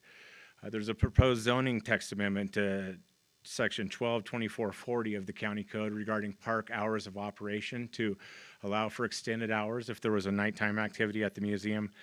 There's a conditional use permit requirement and design review requirement and potential for a minor land division to create a standalone parcel for the museum. As Stephanie spoke to and as indicated on the slide with the asterisks, what we're requesting today is certification of the final EIR. This typically or generally in the environmental document and the project entitlements come together to you as a package at the same hearing. Stephanie indicated the reasons why we are requesting this two-step process. Again, we are looking to complete our commitment in the MOU with the foundation, and if we were to delay until this the deed restriction is resolved with the Forest Service, there's potential that reports that were used for our EIR and such could become outdated. So we don't want that to occur, and as Stephanie mentioned, wanting to complete this milestone and demonstrate that level of county commitment so that the foundation can continue on with their fundraising. But again, what's requested of you today is the EIR certification, all of the remaining entitlements, the appropriateness, the merits, whether this is the right project in the right location. That'll be considered in the future. And when it comes back, it'll come back through the MAC, the Planning Commission, and back to the board. And so that was kind of an overview of the site and the project. I'm shifting to CEQA. The EIR Notice of Preparation and Initial Study was published in March of 2022. At that time, we held a scoping meeting on the EIR. The Notice of Availability for the draft EIR was published on July 10th for a 45-day comment period. And on August 10th, 2023, we had a public hearing with the Planning Commission to accept comments on the draft EIR. As I mentioned, we completed an initial study and really did kind of an upfront evaluation of the environmental resource areas that the project could impact in an effort to really focus the scope of the EIR. There were a number of resource categories that are listed on the screen here that were determined to be either have no impact or less than significant impacts. So just briefly, there's no farmland on the site. Timberland production would be incompatible with a park. There's no mining. There's no direct population or housing growth inducing impacts. It won't significantly affect response times for the fire district, sheriff's office. It won't generate need for additional school enrollment or parks or libraries. And as it relates to providing water, solid waste, and sewer, electric, and telecom, those impacts were determined to be less than significant. There were a number of potentially significant impacts identified in the initial study, and what I am trying to distinguish here on the slide is that those resource categories with the MM under them, that's biological resources, cultural and tribal cultural resources, geology and soils, hazardous materials, hydrology and water quality. All of those all of those impacts were addressed and reduced to less than significant levels just with the application of standard conditions of approval and mitigation measures at the initial study stage. So that leaves remaining chapters on aesthetics, air quality, greenhouse gas emissions, and energy, noise, transportation, and wildfire to be addressed in the EIR, and land use and planning. That's kind of consistency with general plan policies, land use compatibility. There isn't a chapter of itself in the EIR, but that analysis is woven throughout the chapters on the other subject areas. So just briefly, I would like to walk you through those topic areas. The museum building would be visible from Highway 89 and Olympic Valley Road. Chapter 4 of the aesthetics of the draft EIR evaluates the project change in visual character and quality of the site and surroundings. The project would require approval from the Olympic Valley Citizens Design Review Committee. I have touched on a few reasons regarding naturally appearing building materials. The building is not going to be silhouetted above a ridge line. It won't alter distant views, and so most of the aesthetic impacts were determined to be less than significant. However, there was potential that the building could create a new source of substantial light and glare, and so there is a mitigation measure that requires preparation of a dark sky compliant lighting plan and low reflectivity glass, and that would reduce that impact to less than significant. Chapter 5 discusses air quality, emissions, climate change impacts, and energy consumption. These are all regulated by various federal, state, and local governments.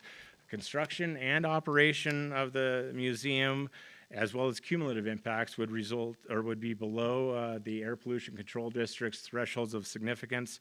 The building would comply with the California Building Code in Title 24. With application of standard conditions of approval, the project would not result in substantial emissions or visible pollutant or odor or particle deposition into Lake Tahoe. And so there were no significant environmental impacts identified for those resource areas. Chapter 6 evaluated the noise environment of the vicinity and the potential impacts related to noise and vibration associated with construction and operation of the project. Saxelby Acoustics provided an acoustic analysis that demonstrated the project would comply with the county's noise ordinance and would not generate permanent increase in ambient noise levels beyond established thresholds. However, temporary impacts regarding construction noise could increase by over 15 decibels, which is significant. And so there is a requirement, mitigation measure that requires preparation of a construction noise management plan. This includes limited hours of operation, locating noise generating equipment away from sensitive receptors, and temporary sound barriers for some off-site sewer work. And with application of that mitigation measure, that impact will be reduced to less than significant. Chapter 7 addresses the transportation analysis. LSC Transportation Consultants prepared a transportation impact analysis, a trip generation memorandum, and a VMT, vehicle mile traveled memorandum. The transportation chapter talks about the county's transportation study guidelines and why the project complies with VMT screening criteria for local serving non-residential development and recreational amenities. I put parking on the slide because that is an issue that has come up in the community. LSC did look at parking availability. Parking is also addressed in the EIR, and that's something we can talk to. There are 116 spaces currently. There would be 121 with the project completed. As I mentioned, it does meet the county's parking requirements, but I know that has come up in community meetings. So construction activity, or the project wouldn't conflict with vehicle safety, emergency access, and programs that support alternate transportation, but the construction activity, the traffic associated with construction, the temporary sound walls, that could interfere with roadway operations during construction. And so there are potential conflicts with the circulation system, and it requires the project to provide the traffic control plan. Chapter 8 deals with wildfire. The Atlas Planning Solutions prepared an emergency preparedness and evacuation plan for the project. It is within the very high fire hazard severity zone. The site is protected by Olympic Valley Fire District. The analysis concluded that the project would not exacerbate fire risk due to slope, topography, wind, that sort of thing. However, during construction, and you're kind of seeing a similar theme here in terms of impacts, construction, that wildfire risk could be exacerbated. And so there's a requirement that the equipment have CAL FIRE approved spark arresters on them. Chapter 9 of the draft EIR discusses the statutorily requirements. There are no growth-inducing impacts. There are no cumulative impacts. This includes foreseeable projects within the park as well as other nearby projects like the Village of Palisades Tahoe specific plan. There are no significant and unavoidable impacts. As I said, with implementation of the mitigation measures, all project impacts will be reduced to less than significant. Chapter 10 of the draft EIR evaluated a reasonable range of alternatives. There were 3 alternatives considered. The no project, no build alternative. The 7-Eleven is an off-site alternative, looking at a site that's 4.6 acre parcel just to the north of the intersection there, which is already developed. And there's a reduced project alternative. That would basically kind of take away the community center component of it. And so Chapter 10 describes the alternative analysis, the comparison of the project impacts, how the alternatives align with the project objectives, and discussion of the CEQA environmentally superior alternative. The final environmental impact report was published on February 9th, earlier this month. It consists of 3 chapters. Chapter 1 is the introduction and list of commenters. Chapter 2 includes the comments that we received and responses to those comments. And Chapter 3 includes any revisions to the draft text as a result. The final EIR also includes, as an appendix, the draft EIR, and also includes the notice of preparation and initial study. So all that previous and earlier environmental analysis is all part of the final EIR.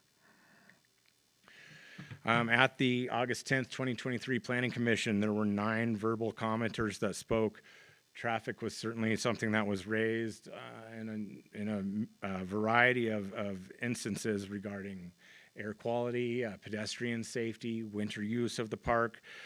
There was discussion about park compatibility and a number of issues related to that, expenditure of public funds and potentially other recreation priorities for the community, as well as cumulative impacts. We received 6 written comment letters from citizens. I think the issues were similar to those that were raised at the Planning Commission meeting.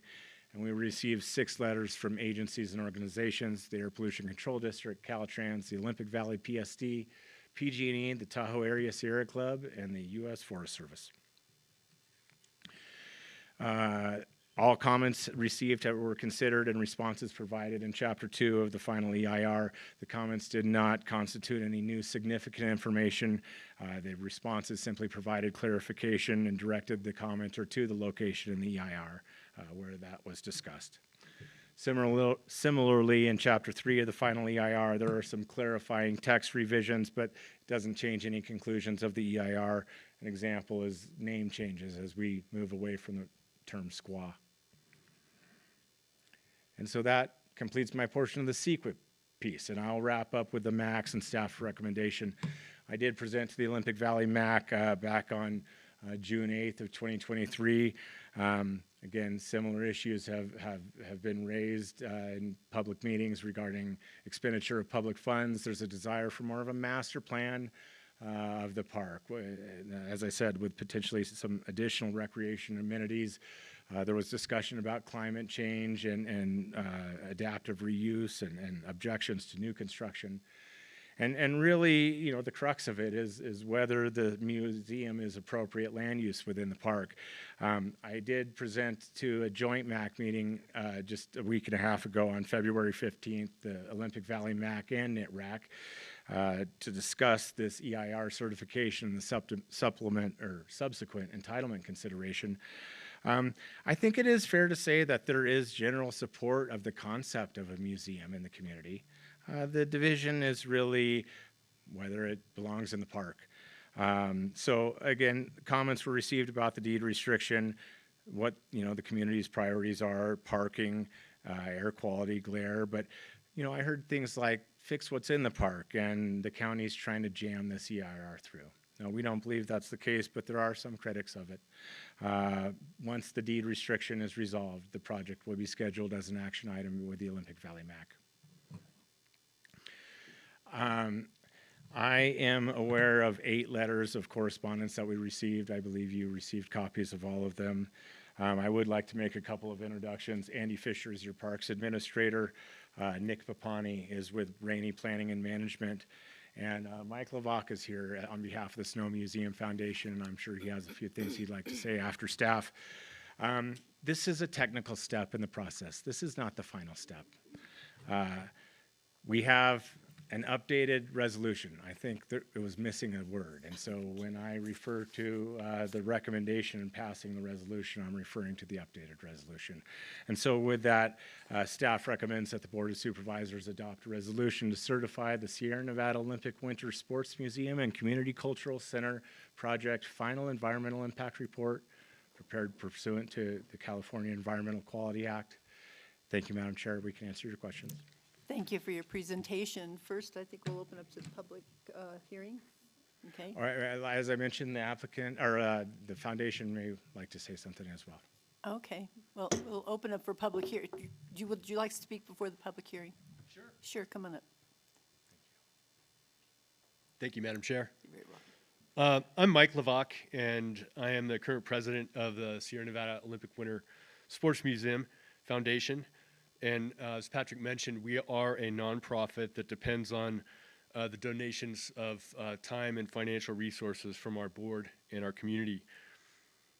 Our vision is really to establish a place where the evolution of winter sports in the Sierra Nevada and the 1960 Winter Olympics can be researched, studied, and displayed in an architecturally inspiring building. We'd like to create a place where our local legends can be recognized and celebrated, and where both residents and visitors from all over the world can gather and experience the pioneering spirit that built the place where we live. I think it's very notable that the county staff chose the most rigorous form of environmental review for this project to guarantee that all the potential impacts were thoroughly evaluated, and also that the EIR found that there are no significant and unavoidable impacts associated with this project. If the EIR is approved, the foundation will be in a great position to continue fundraising and to pursue the subsequent land entitlements and discretionary permits. I'd like to acknowledge that this is a little bit of a unique situation whereby the EIR might be approved before the subsequent entitlements. And I think that it appropriately addresses sort of the unique circumstances that we find ourselves in. And that is when we commenced the EIR process, I don't think anyone anticipated that the steps necessary to address the deed restriction might take longer than the EIR. And as we proceeded through the process, that became evident. And I think it's appropriate that the county has chosen to bring the EIR forward for certification now, rather than waiting until the deed restriction is satisfied and we're pursuing the other entitlements. And the advantage of that is if the EIR is certified now, the county may experience some pretty significant savings rather than going through the process again once the deed restriction has been adequately addressed to the satisfaction of the Forest Service. Thank you. Thank you for your comments. Okay, now I will open up the public hearing. Did you want to speak also? Did you want to speak also before we open for public hearing? Only if you have any questions. Okay, well, let's have our public hearing, and I'm sure you'll get a few questions. Yes, come on up, please. So good afternoon, supervisors and Chairman Jones. I'm Eddie Encinas. I'm a founding member and past president of the Snow Sports Museum Board. And first I want to thank the Placer County staff for the past 5 years of support and guidance in completing the environmental impact report that you will vote on today. For the past 15 years, you have asked and you have listened to every conceivable question and answer about the future museum. So today, I would like to share with you my own personal take on the importance of ski history and its preservation. My ski history began in the 1940s and 50s when my father drove us up from the Bay Area on Old Highway 40 to ski at Sugar Bowl. And during that 5-hour drive, he told us about a time when there were no ski lifts, and he and his friends would get off the train at the top of Donner Summit and ski down to Donner Lake. Before that, my grandfather camped and skied in the Sierra until the early 30s, when he spent his summer break from college building the Claire Tappan Lodge at Soda Springs so that he and his fellow Sierra clubbers could stay there in winter. To me, that was history. That was then. Now, having lived here for 60 years, I realize that much of what has happened in my life is history. From meeting my husband Osvaldo at the 1960 Olympics, through the years of his coaching local skiers and future champions, and our 30 years of owning and operating ski shops, we have witnessed the growth and development of a winter ski culture that is unique to this region and unlike any other in the world. Will that history be preserved? And who will tell the stories to the next generation? And does it really matter? So last weekend, I was at the World Cup races in Olympic Valley, and I was acutely and emotionally made aware that yes, it does matter. There were Travis Ganong and Bryce Bennett watching the race, Edie Teese and Tamara McKinney, 4 Olympians, 4 local Olympians, who learned to ski, train, and competed on the very slopes that they were watching. Between the thunderous waves of applause of 5,000 spectators as each racer crossed the finish line, my husband Osvaldo and I chatted with strangers about the 60 Olympics. We answered questions about everything from why Norwegians brought longboards to the Sierra and not to the Rocky Mountains, to the latest trends in ski equipment influenced by local innovators. Reflecting on the past, enjoying the moment, and looking to the future, I had to ask, what can we as a community do to preserve the remarkable history that has shaped our mountain culture? And after 15 years of building a board, searching for a site, considering alternatives, working with architects and planners, we're almost there. And your vote today to certify the environmental impact report for the Snow Museum will be a big step toward approval and construction of a museum where Sierra Nevada and ski snow sport history will be preserved right here where most of it happened in Placer County. Thank you. Thank you for your comments.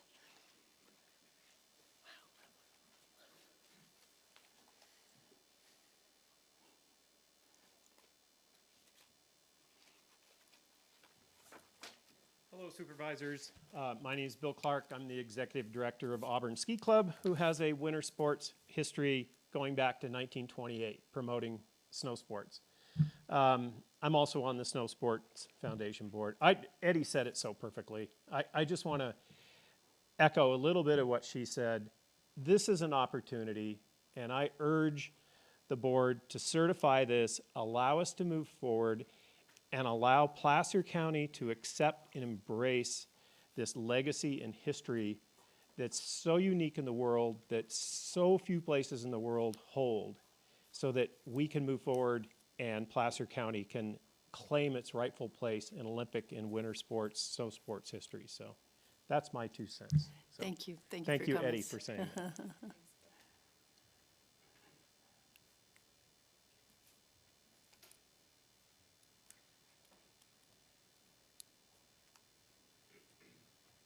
Good afternoon. Hello, Chairman Jones. Slow, I'll bend. I don't want to touch it.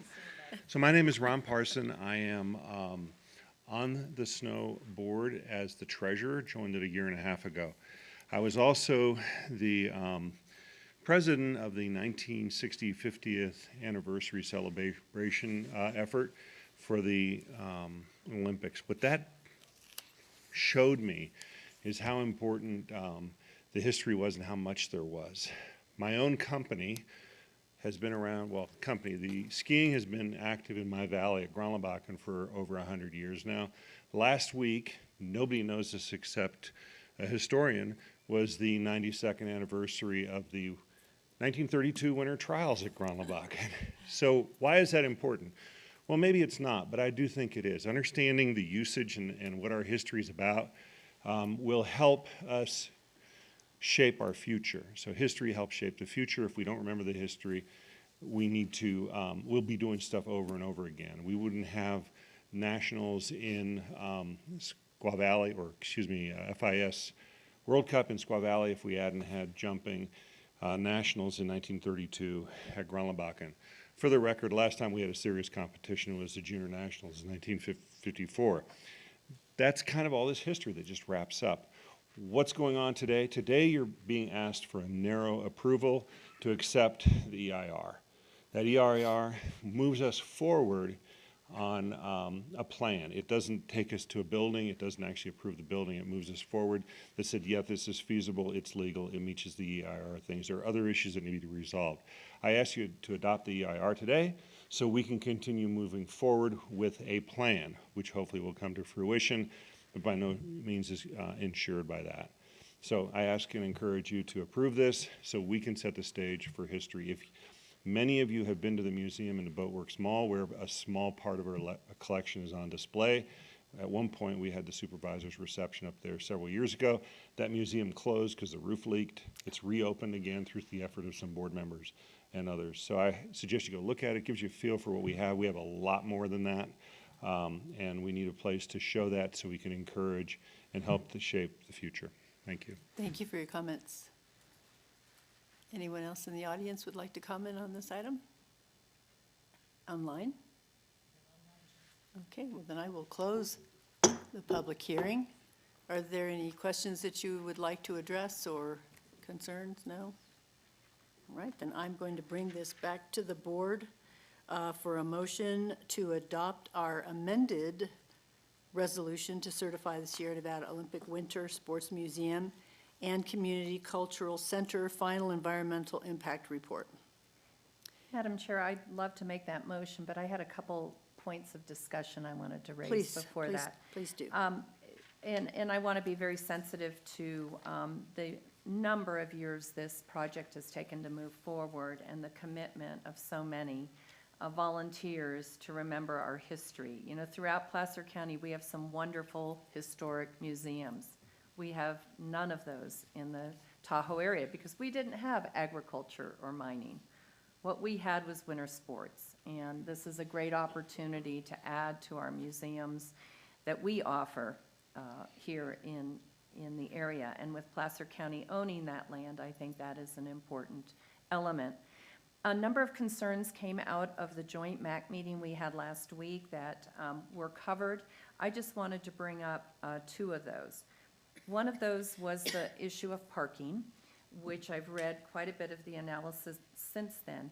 But I was wondering if I could ask staff to talk about our overall strategy in shared use parking, because I do think parking management is a hot button throughout our region, and I don't want it to go undiscussed here. So Stephanie, I don't know if it would be you. I didn't. I'm happy to Rebecca. lead in, Oh, maybe Rebecca's here talk too. to Andy, or we have Rebecca Tabor here from our Public Works team who's leading. Yeah, that I was Public looking Works more effort. at the broad use of parking, Andy, than the park, because we're endeavoring on parking management to share parking, so we don't pave paradise.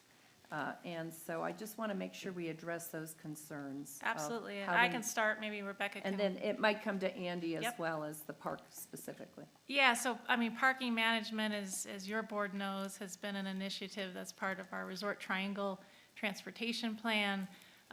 You know, really looking at better utilization of the parking that we have to, you know, identify opportunities that we can do shared use, where we have, you know, demands maybe during the day or during the week that aren't the same demands that are at night or on the weekends. So really better utilizing that parking that we have and not just building more parking with individual land uses. So I'll also elevate, I think on this site, you know, Olympic Valley Road and Highway 89 are on our primary transit corridor. So there are other opportunities to access the site aside from the vehicle, and so I think that's important. And then, you know, one more piece of sort of the transportation network that we're trying to elevate and build in the region, microtransit. So the Olympic Valley itself does have a microtransit through Mountaineer. That is the Olympic Valley T-bid funds that. So a lot of initiatives around alternative transportation. And so I think, Rebecca, I don't know if you have anything else you want to add on the parking, but it all sort of feeds together for us to really better utilize the parking that we have, provide alternatives, and we are doing that with your board's support through funding. So, Rebecca, I don't know, I'll hand it to you if you have anything. Thanks, Stephanie. Rebecca Tabor, Department of Public Works. You hit on all those points that I was going to hit on. I would just add that we have a parking consultant that we're working with for the first phase of implementation, actually in the Kings Beach area, to implement parking management. But as part of that, we've developed a draft, it's still draft, but a shared parking agreement that will be running through County Council and being able to use this as, it's a template that we'll be able to use really in the North Lake Tahoe area in general. But I could see, you know, park and ride opportunities, using the shuttles to utilize, you know, we want to optimize the use of the existing parking resources. So, and thereby reduce traffic congestion. Use our shuttles to get people moved around and just optimize use of parking. And I think I'll add, you heard the success of that, you know, Tony Karwelski in the Destination Stewardship presentation, he did elevate, you know, the work that the ski resorts themselves are doing around parking management. So we do know that management and better utilization of the parking we have, there are tools for that. You know, some of that requires a bit of a shift, but I think what we're seeing and feeling in the community is that it's making a significant difference in our congestion concerns from the community. Great, thank you. I think from my past career managing parks, the peak days for park usage, outdoor park usage, are probably also not the peak days for museum usage. People want to be outside and recreating and will stop by the museum when they've already been out recreating, but probably won't choose to go indoors on a beautiful day. That's typically what we see in park behavior. And then the other item that was raised by MAC members that I think was potentially an environmental issue was really this idea that this was such a unique and different process than we typically use. And in subsequent conversations with staff, because we were separating the entitlements from the environmental document, I raised that I've been part of many of those types of projects where we needed to get the environmental document done in order to raise adequate funding to go to the next level. Because often state or federal funding, grants, even nonprofit foundations want to see there's an adopted EIR, that this project is feasible before they will grant money to a project. That's a hurdle that many put in front of you, and that comes from years of experience. So I felt I didn't explain that well enough to the MAC members the other night, but it isn't unique to separate these for the reasons mentioned. The other comments I may make after we adopt the EIR and come back on park management, because that goes to parking and maybe master planning. But I really see this as a win-win. Having flush toilets was high on the survey. I got the survey data. That was like number one.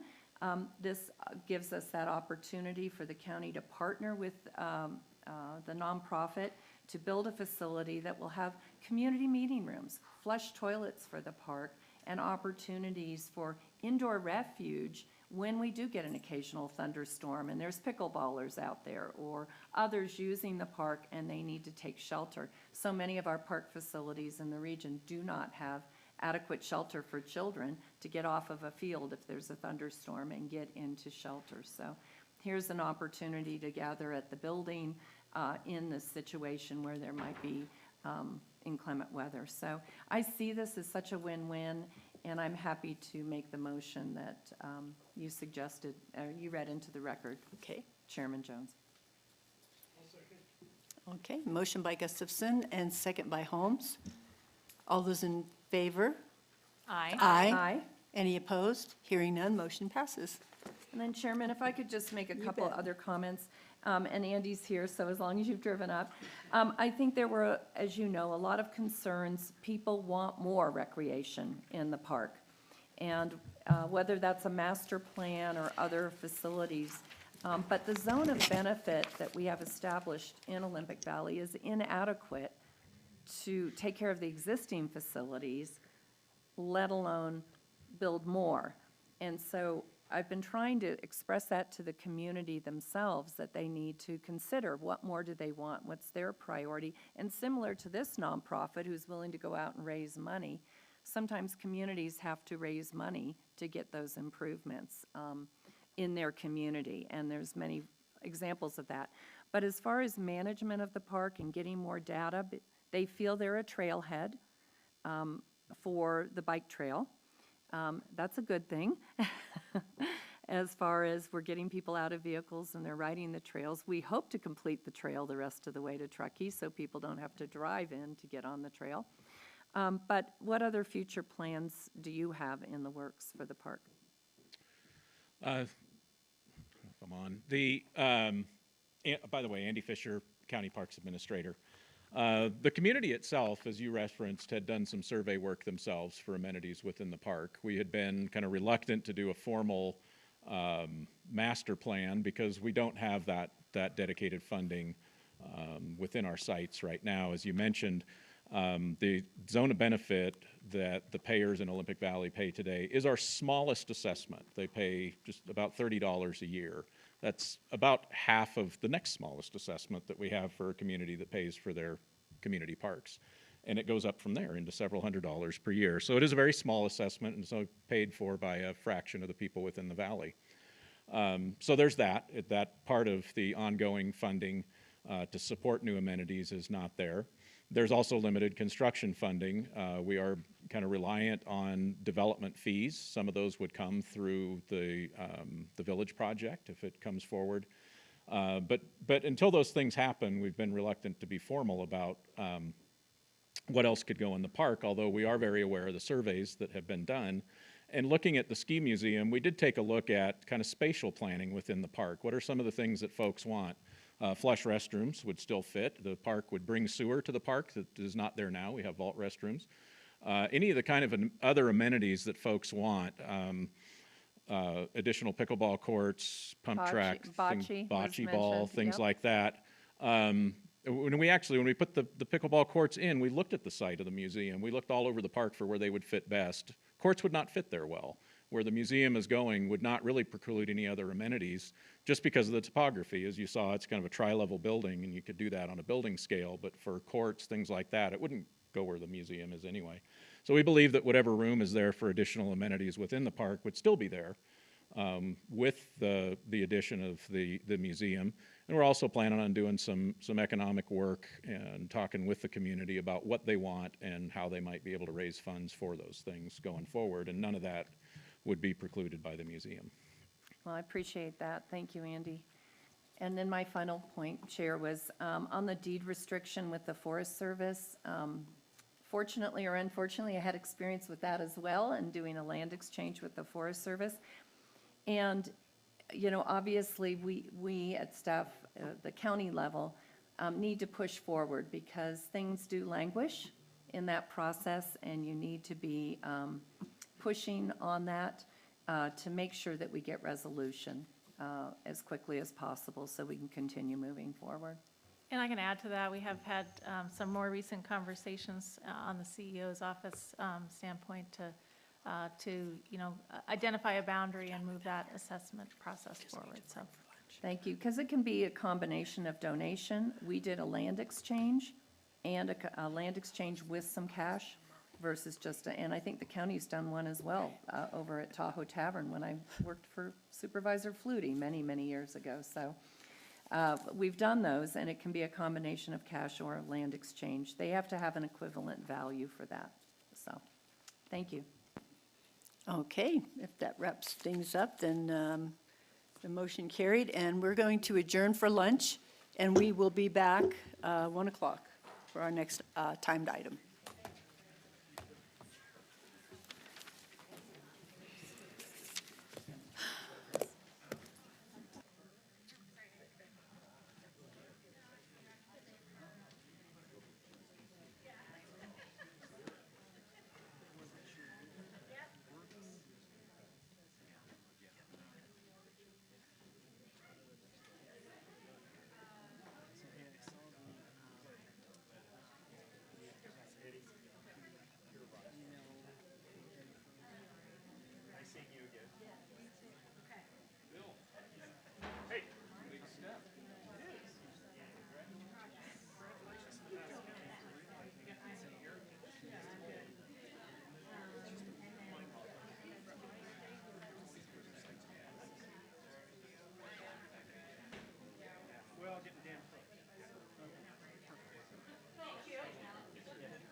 He rocks a good look. I didn't recognize him because the beard is much shorter. I think all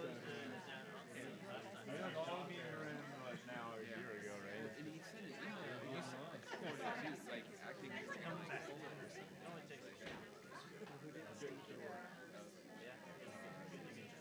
That's right.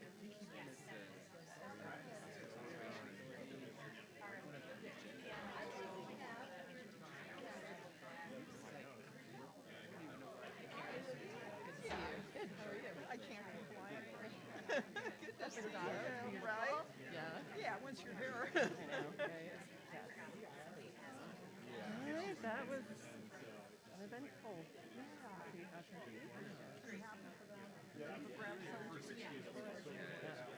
And I know, I'm sure he's got the NOD taken care of, but it makes me feel better. We never did complete the discussion on that. We saw it, but I continue to feel like. Or did you file an NOD both times? Just cover them both.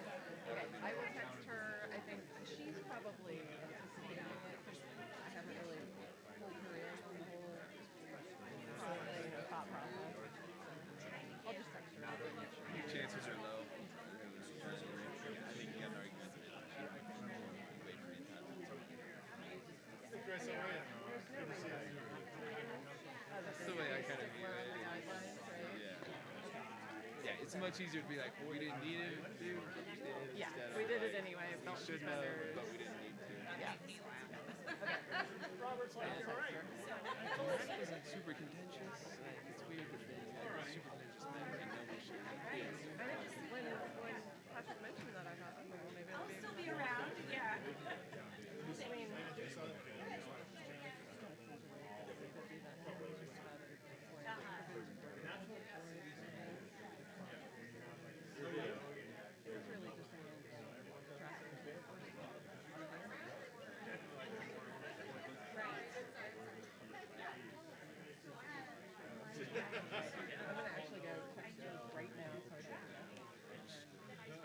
Yeah, I sent an email, but yeah. oh, you did? Okay. I'll do it anyway. That's what I always Yeah, feel free to cover it. It makes me like, I just feel better. I know, as soon as I send that and she says, I'm on it, I know you are. I just always have to do it. Hey, I'm on. Yeah. Trust but verify. Yeah.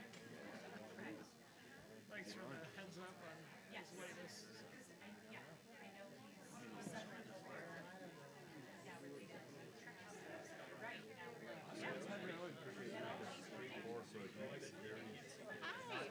Hiya.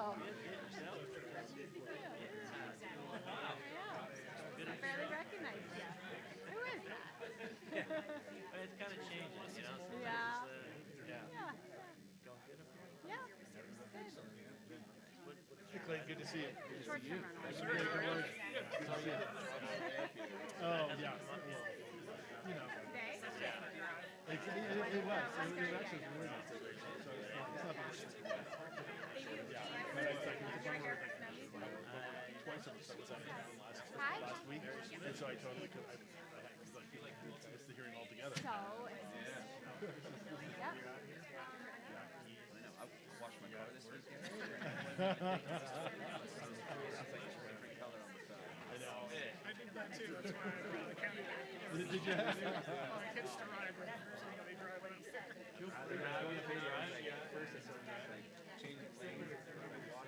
And then after a while, yeah, that's how I was. I'm like, there's no way I'm gonna avoid this.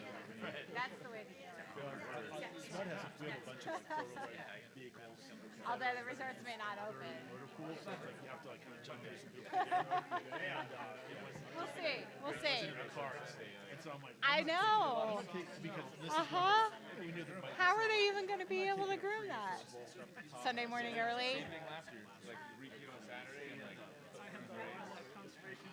that's out. Yep. I guess we got some great professionals. Yeah. How many miles is that one? 15? 12? It's less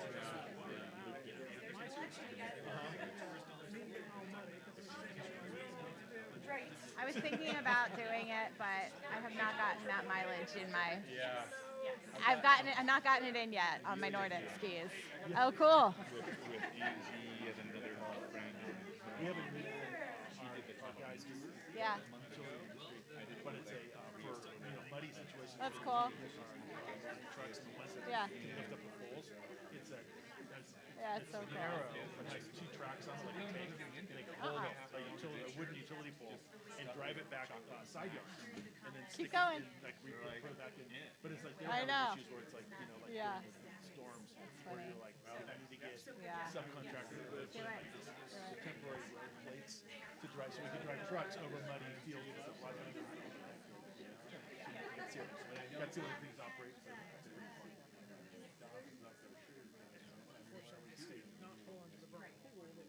Oh, 50 feet away. You almost went a step too far. Yeah. Ask them about their own HCP. It was on somebody else's property. Well, thanks for all the help on getting this to where we are today. So hopefully it goes. I think it's going to go smooth.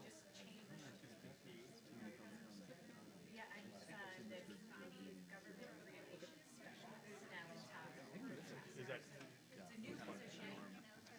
I was at a meeting.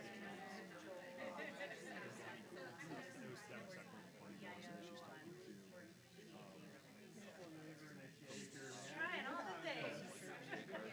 Yeah, yes. And but they were talking about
Good afternoon, everyone. We are going to reconvene here for our, my 1 o'clock item. Okay, there we go. Community Development Resource Agency on Country Acres Solar Project. Hello, Chris. Hello, good afternoon, Chair Jones and board members. Chris Pahuli, Placer County Planning Director. It's my pleasure to introduce the entitlement package and agreements related to the SMUD Country Acres Solar Project, which spans over 1,100 acres in western Placer County. So today's item includes several entitlements enabling the construction of a 344 megawatt renewable energy solar project alongside a battery storage system and associated transmission lines and facilities. The actions for today's session include conducting a public hearing and adopting a resolution concerning the Country Acres Solar Project final EIR prepared by SMUD as the lead CEQA agency, amending the Placer County General Plan and Regional University Specific Plan to facilitate consideration of the project. I should note that today is the first general plan amendment of the calendar year, and remind the board that we will have up to 3 more occasions to amend the general plan during this calendar year. Should also note that we have a number of projects that are teeing up for this calendar year with general plan amendments, so it will be a very busy calendar as it relates to general plan amendments. Also included with today's actions is a Development Services Memorandum of Understanding with SMUD to ensure fire, police, and public protection services. And lastly, consideration of a 35-year conditional use permit for the construction and operation of the solar facility. So while Jennifer Bias will lead today's staff presentation, I did want to acknowledge the collaborative effort within our county team. We do have experts available. Many of them are on the line, including Phil Franz from Engineering and Brad Brewer, our Flood Control Manager with Public Works. Also want to acknowledge Greg McKenzie, representing the Placer Conservation Authority, and Lee Chavez, our County Environmental Coordinator. Also like to acknowledge that we have multiple representatives from SMUD here with us this afternoon. Led by Laura Angwe, the Chief Zero Carbon Officer for SMUD, as well as Steve Johns, who leads the Regional and Local Affairs Unit with SMUD. So without further ado, I will pass the floor over to Ms. Bias for the staff presentation. Thank you. Good afternoon. Good afternoon. Again, this item was continued from the February 20th board meeting, and I have a quick presentation to go over all the relevant points to consider today. The project, again, is located in West Placer County, west of the city of Roseville, north of the Sacramento County line, and again, east of Sutter County. Project vicinity, again, getting in a little closer, we're east of South Brewer Road, north of Baseline Road, and again, west of the city of Roseville, which their Westbrook Boulevard is the closest, and again, south of the existing Phillip Road. Also, a portion of the project is in the Regional University Specific Plan, and the southern boundary is adjacent to the Sacramento Municipal Utility District's service lines. The existing zoning is farm, 80-acre minimum, as well as, again, we have specific plan zoning shown in the yellow on the screen. The proposed project is, again, 1,170 acres of solar panels shown in the black hash lines with interconnections and a roadway in the gold and yellow that connect down to the blue lines. Everything will be transported down and fed into the battery storage area, as well as the switch yard and substation. Those are shown here in this picture in red and orange hashed, and we'll get into a little more detail. The entire project site will be fenced, and there'll also be some security lighting. Access to the site will be from Baseline Road, as well as Phillip Road. Again, this is the northern portion broke down. The color areas are the blocks of solar panels together. That will be on the northern and central portion. And then coming down to the southern portion of the site, where I want to point out a few features here, more specifically. Here we have our, I'm not used to that, sorry. Is there a laser pointer on this? You got to use that? The planned substation, I apologize, is here, as well as, again, the switchyard location being here, and the battery storage area being here, shown in the blue. They also are proposing an agricultural demonstration area of about 10 acres here on the southern portion of their project site. These are just some examples of what we would expect to see. Again, the battery storage or the BESS look like cargo containers, as well as the photovoltaic arrays and the switch station and substation connecting to the interconnecting lines that exist today. Being proposed today is a conditional use permit that would be a 35 years. And then at the end of 35 years, they would decommission the site, with the exception of the substation and the switchyard, which would remain. The battery storage facility, the BESS yard, would not be retained. Conditions have been included in your package for the proposal. The current decommissioning standard would be used, but obviously 35 years from now, they would use the current standards in place. The projects has been conditions to include securities to ensure that the decommissioning plan is carried out, as well as financial guarantees that the eventual site will be restored. As Chris mentioned, we've completed a CEQA compliance and included in your package for consideration. SMUD prepared, as the lead agency, an environmental impact report. That has been included. The entire process the county participated in as a responsible agency, and the necessary documents for the overriding considerations and findings of facts have been included in your consideration for today's report. Getting into a little bit of what our analysis, or what SMUD's analysis determined with their CEQA document. Again, there's 15 areas that were considered less than significant or mitigation that reduced them to less than significant. 2 areas of resources that were determined to be significant and unavoidable. We'll talk a little bit about agricultural resources, and then air quality was determined to be significant and unavoidable during construction. And again, we've included all the necessary information with your consideration today. Jumping to mitigation measure 3.21, we wanted to talk a little bit about this. This is our mitigation measure for agriculture and biological resources. Within the project site, there's currently 873 acres of rice fields and 131 acres of almond orchard. So 902 acres were determined to be significant under the Agricultural Department of Conservation Farmland Mapping, and there is included a mitigation measure for this. And the mitigation measure has 3 components, or 3 options for the project to move forward.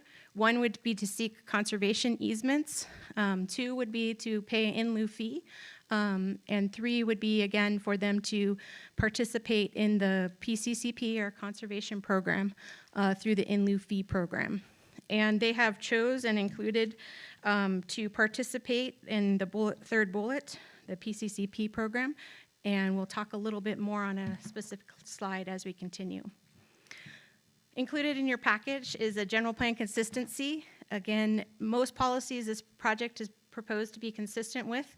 However, one policy related to development in the 100-year floodplain we determined was inconsistent, and I have a slide that we're going over, which is the general plan amendment to allow considerations for solar panels to be placed in the floodplain. Again, coming back to another general plan item, in order for the project to be found consistent with the general plan, we had to ensure that it's meeting its obligations for the conservation program. The project is located in the PCCP, PF plan, the potential future growth, thankfully it's on my slide, potential future growth area, which was considered for development in the future under that 50-year program. So as part of that program, they have agreed to participate. Again, the PCCP itself explicitly excluded large-scale solar panel projects from participation. So in order to move forward with the proposed mitigation, they've agreed to enter into a separate mitigation agreement between the Placer Conservation Authority and SMUD, which is the mitigation fee agreement. That agreement has been signed as included in your packet. It would include coverage of the land conservation fee based on the acreage of impacts, as well as a payment of the in lieu fee, which is currently estimated to be $25 million, as well as, again, any special habitat fees that they would impact. So in coming back to our general plan consistency, by participating in this mitigation fee agreement, staff is making the determination that by fulfilling that obligation, they're consistent with the conservation strategy objectives and goals consistent with the Placer County Conservation Plan. Also, Greg McKenzie's here if you have any additional questions about that. Also included again in your package is our development services memorandum of understanding. This is addressing public services for this area. Again, public facilities, solar facilities are excluded from additional property taxes, but this project will increase the need for public services. So in order to balance that, we're proposing a development services agreement. It's included in your package and consideration today.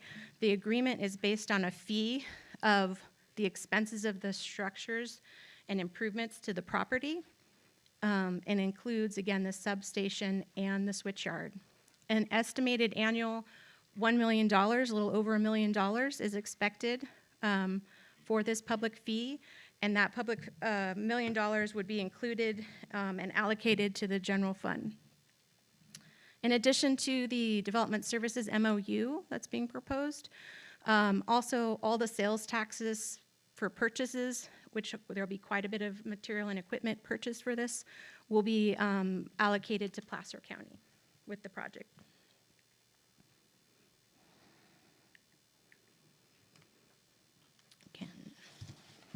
As we discussed in our general plan consistency finding, we do have a policy related to development in the 100-year floodplain, policy 8B113.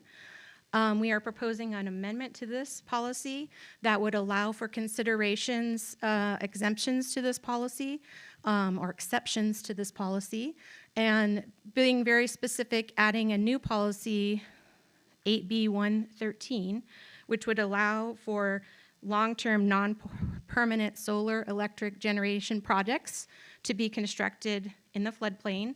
Of course, there's some language here that addresses with the locations, anything west of 49, dealing with any kind of special habitats are included in this policy change or the proposed policy, as well as any safety issues related with placing solar panels in the floodplain have been addressed. So with the recommendations for the proposed change, staff is determined that this project is consistent with the general plan. And again, wanted to get a little more specific and just show you this site plan. The red areas, the black hash areas are the proposed panel locations. The red boxes are showing the overlap between the existing floodplain. The depth of flood, again, in the valley floor, very shallow and wide floodplain. A lot of the floodplain in this area has been altered with rice checks and existing farming practices. So a lot of the area that is being included and discussed with this exception or this new policy is areas that have already been altered by farming practices.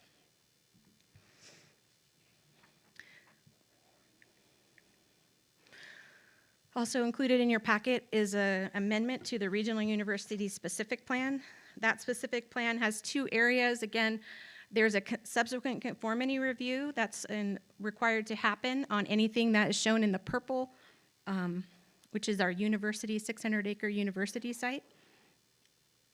That's right there. That is the university site. You can see the overlap with the black. We're on the very eastern edge. They're proposing panels.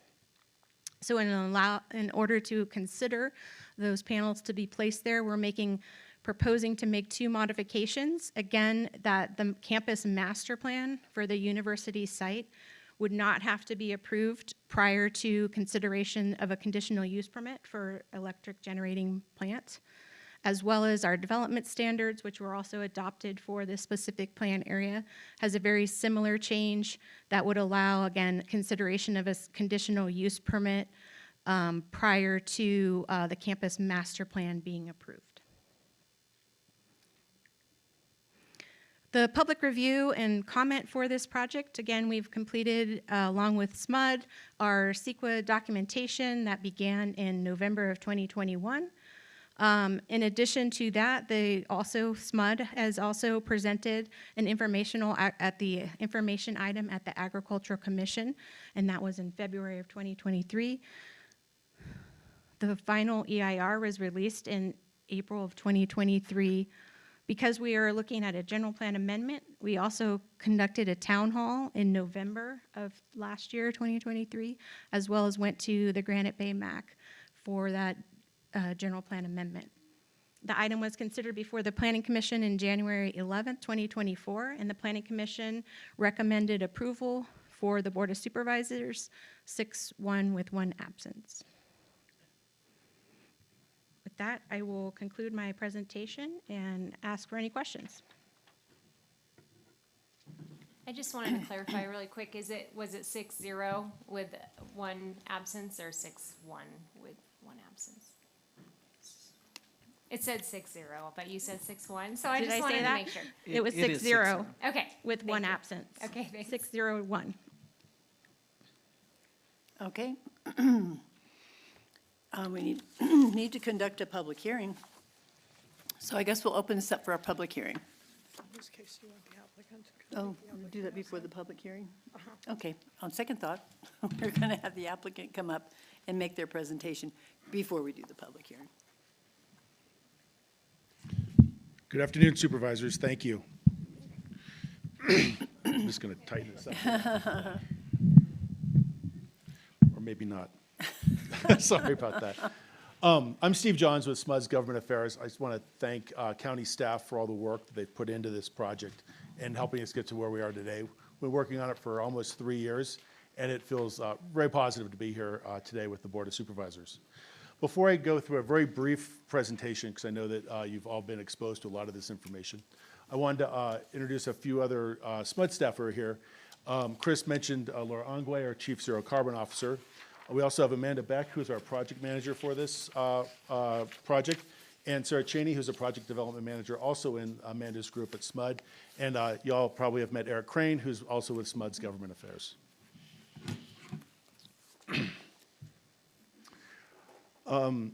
This is a really strategic position for this project for SMUD, and it's a key area for the project for a few reasons.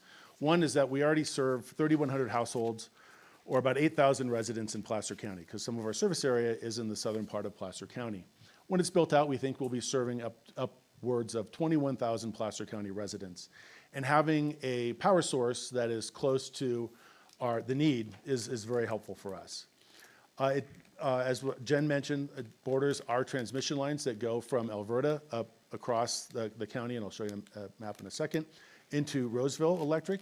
And we are the operator of the Balancing Authority of Northern California, which is a JPA comprised of other public power agencies. And as the operator of that, we're in charge of making sure that the power demand meets the power generation need. And having a power generation resource like Country Acres is essential in making sure we're successful in having a stable and reliable power source for all members of the JPA. This is a map you can see where the yellow line that comes right along the southern portion of our project site is the transmission that goes from Alberta over to Roseville and beyond. As Jen mentioned, it's up to 344 megawatts. The project will also have battery storage. There'll be a substation and a switch yard on the southern portion of this. It's designed to accommodate the transportation needs for your region, including Placer Parkway. And that's why you see some of the interesting shapes on some of the solar fields, is to make sure that future roadway plans are not interrupted by this project. It's also designed to avoid sensitive environmental habitats, and it's within the planned future growth area, as Jen mentioned.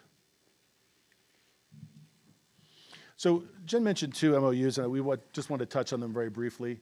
The development fee MOU is intended to provide funding for fire, police, and public safety infrastructure. Also, other administrative costs that are associated with having development occur in the county. The annual payment will start in 2027. It'll continue for the 30-year life of the project, and it'll be almost $1.2 million each year.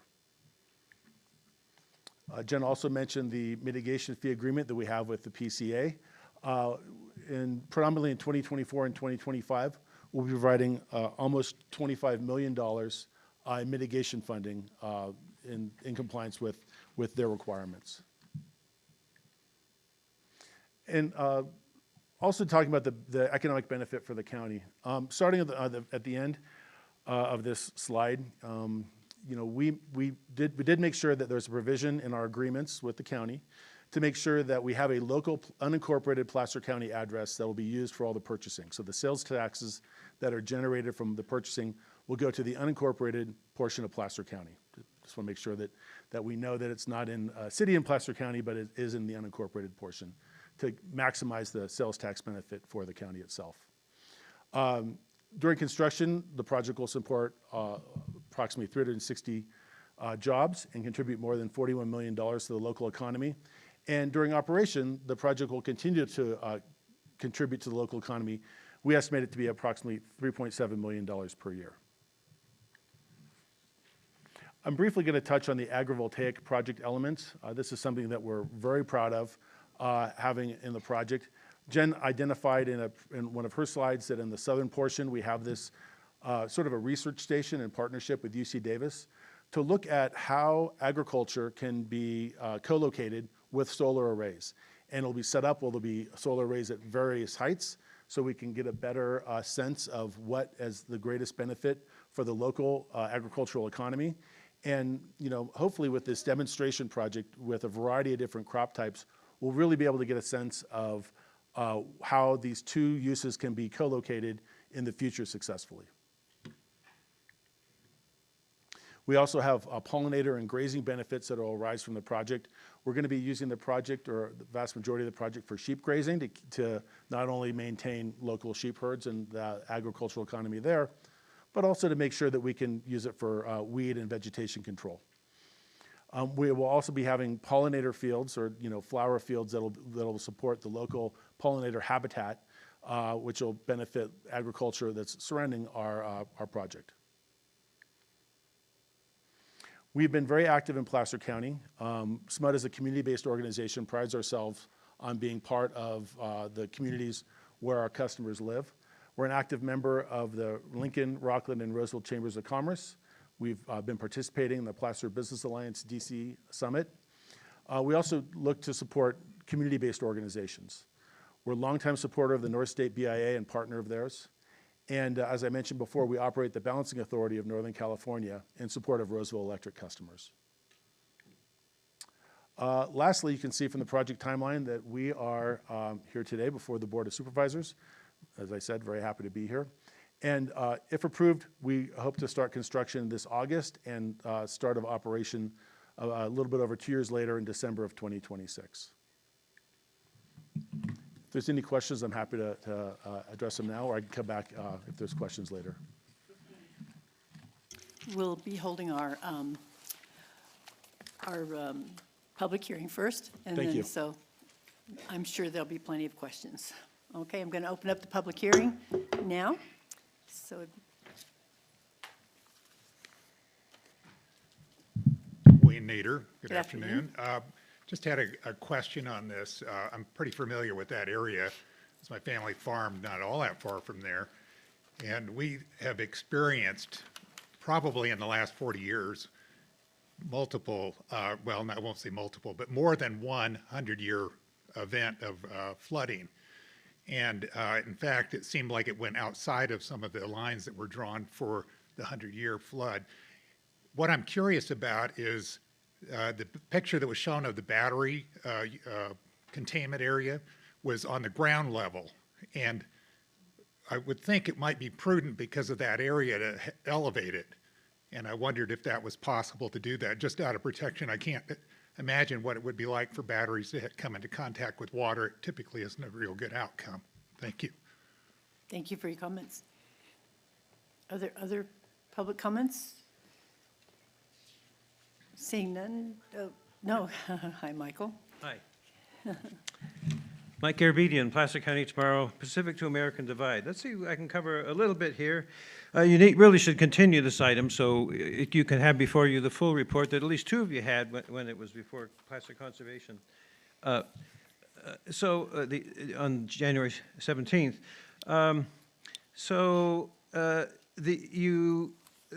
What we're talking about here is $25 million. Now we can see you didn't have that in your documents. Where SMUD paying that money over the years for this project. The other critical problem here is are the agencies. The agencies that have been involved in this either secretly or through their authorities, or especially the independent review team that meets secretly from the public.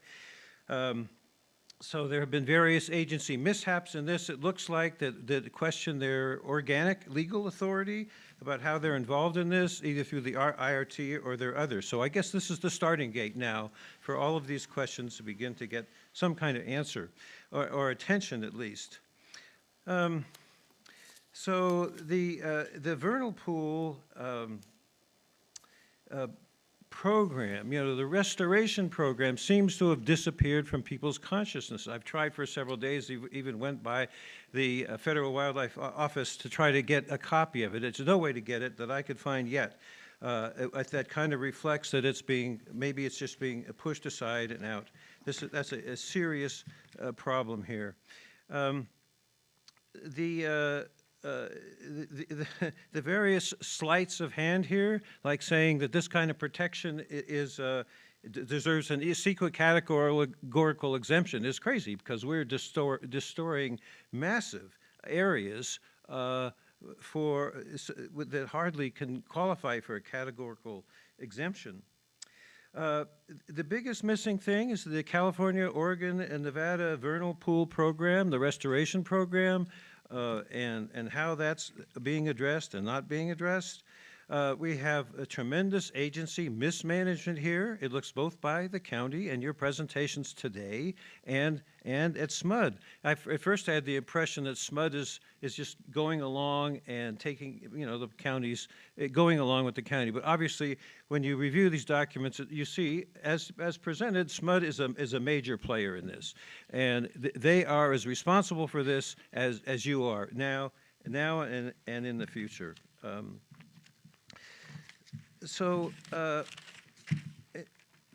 In a way, I don't know that the best thing best person for this is probably a stand-up conservation comedian to respond to everything that's been said here, especially by SMUD, but also by the staff reports. I'm afraid I am not such. Do I have 30 more seconds, or is that it? Pardon me? Well. All right, thank you. Glad to have a chance to be here. I think an historic thing. I think the most important thing I have to say is that in 60 years of conservation work and training and education throughout California and in other places in the country, I've never seen anything this bad. Both the counties continually be doing, the number of years I've been involved here, and this project really takes the cake as it will unfold in the future. But thank you. Thank you for your comments. Thanks. Anyone else in the audience? Online? We do. Okay. Caller, go ahead and unmute your mic and give your comments.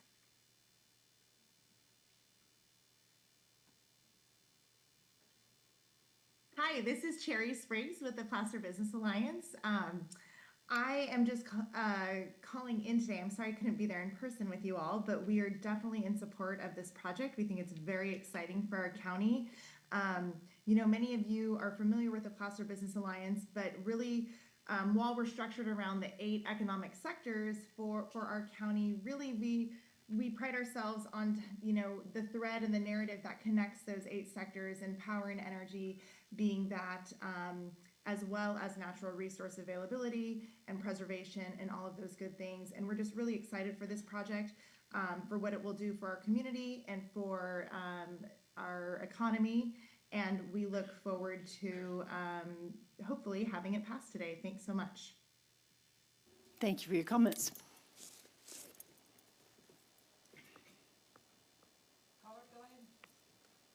Caller, go ahead and unmute your mic and give your comments. Yes, this is Tom and Drury, CEO of the Lincoln Area Chamber of Commerce.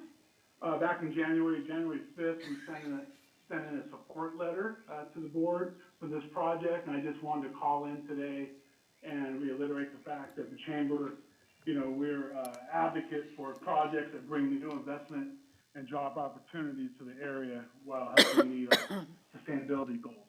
So I just wanted to call and go on a record for the chamber supporting this project. So thank you. Thank you for your comments. Okay, no further comments. Then I'm going to close the public hearing and bring it back to the board. You have questions? Yes, Supervisor Gore. Thank you, appreciate the report. Just clarification, I think Mr. Nader asked about the battery storage area. That's not in the floodplain from what I can tell, correct? And I see head shaking, yes. So that part is not in the floodplain, thank you. And then to our staff, right, the area that is proposed for the solar, that is in future development area, correct? That area under the county general plan said that this land in the future would at some point be considered for development, correct? Correct. Okay. And under that, it was the potential future growth area under the conservation plan. Okay, and thus the reason, and I really do appreciate SMUD being willing to work with the PCA to actually mitigate for the land that's going to one day be developed, so that we can actually set aside that $25 million and actually invest in setting aside additional conservation land. So I really appreciate this because I feel like it's a win-win. We're able to support the Placer Conservation Authority, the PCCP, and make sure that these lands are mitigated for in the future. So I really do appreciate that, and I think that those are my only just follow-up questions. Supervisor Landon. Well, I guess I'll really quickly just get on a soapbox really quick and just say I'm not a big fan of the state's energy policies, especially as it relates to, I feel like a lot of times when it comes to solar, we're told dealing with those impacts is a tomorrow problem and isn't really addressed. But getting off of my soapbox, I will say I really do appreciate the fact that SMUD has worked with the county.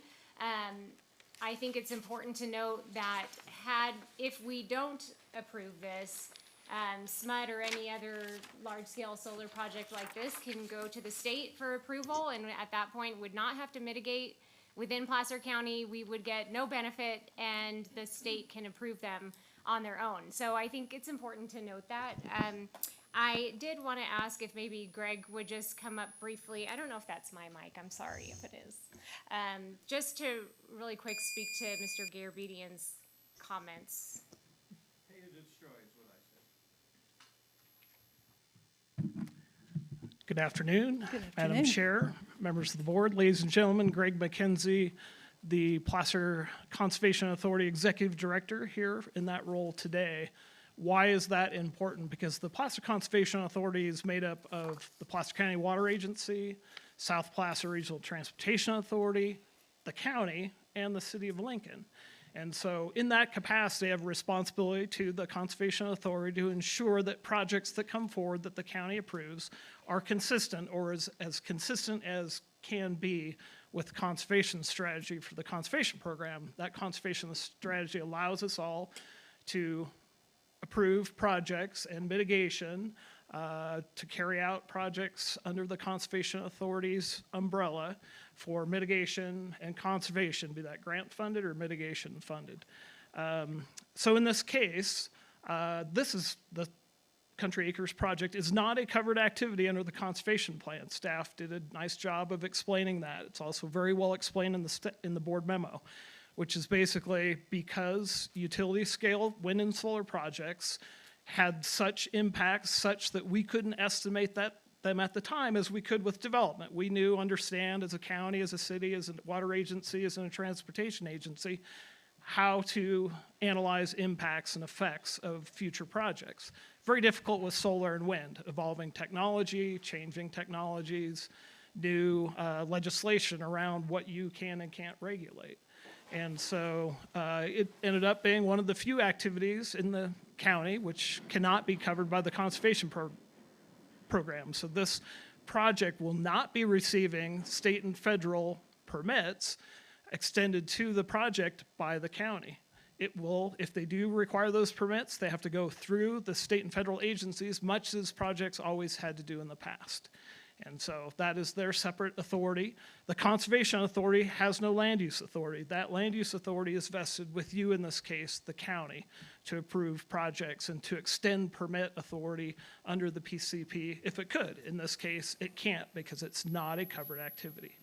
So as Supervisor Gore has mentioned and staff, very cooperative relationship with SMUD in this case. They came to the table understanding that my role here was to make sure that we had a project that would not result in a hole in our conservation strategy. If you take 1,000 acres out of the conservation strategy, how do you fund that future conservation?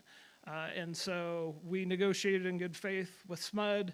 We arrived at a memorandum of understanding. That MOU was approved by the PCA board on January 19th. It only becomes operative should your board approve this project.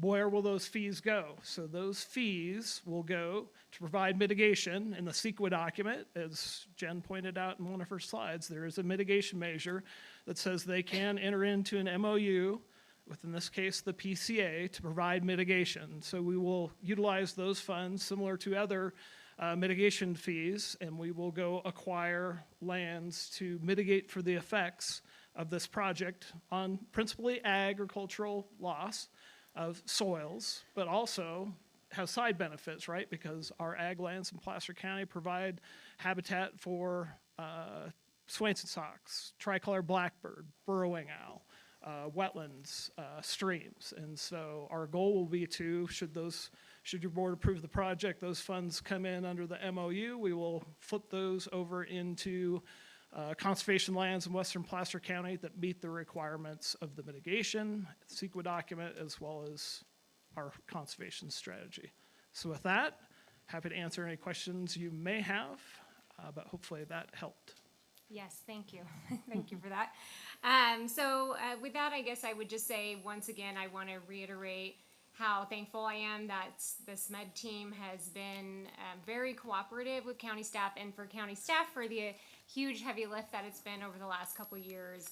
And I know there were some challenges along the way, and so just really appreciate the fact that you're approaching this as partners, and I really do see you as long-term partners in Placer County and look forward to that relationship as well. One comment I did want to say, just because this is the first project like this that we've seen here in our county, and I would anticipate that we will see more coming down the pipe after this. And so I would be interested in knowing, I know there was some discussion around amending the Sunset Area Plan to require a CUP in the case of projects like this in the future. And so if my colleagues are amenable as well, that would be something I'd be very interested in. And I think those are my comments. Thank you. Thank you. Supervisor Gore. Oh, well, and I would agree with you, Supervisor Landon, that I do think that we need to have some sort of process to address future requests for solar in our community. So some type of use permit, conditional use permit, we really need to look at so that we can be a little bit forward-thinking when projects come before us. Supervisor Gustafson. Thank you.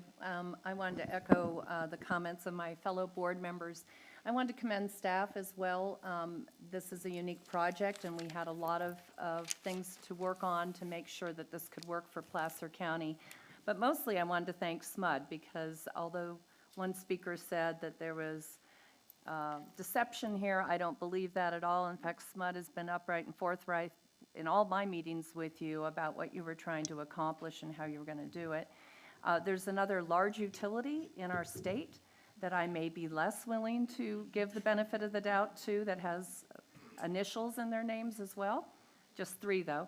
And so I really commend SMUD for your efforts here and the partnership to make this a win-win for our county, that we'll see those revenues and be able to continue to conserve and generate solar power here. I'm really interested, as you all know, and now that I have a new term, voltaic,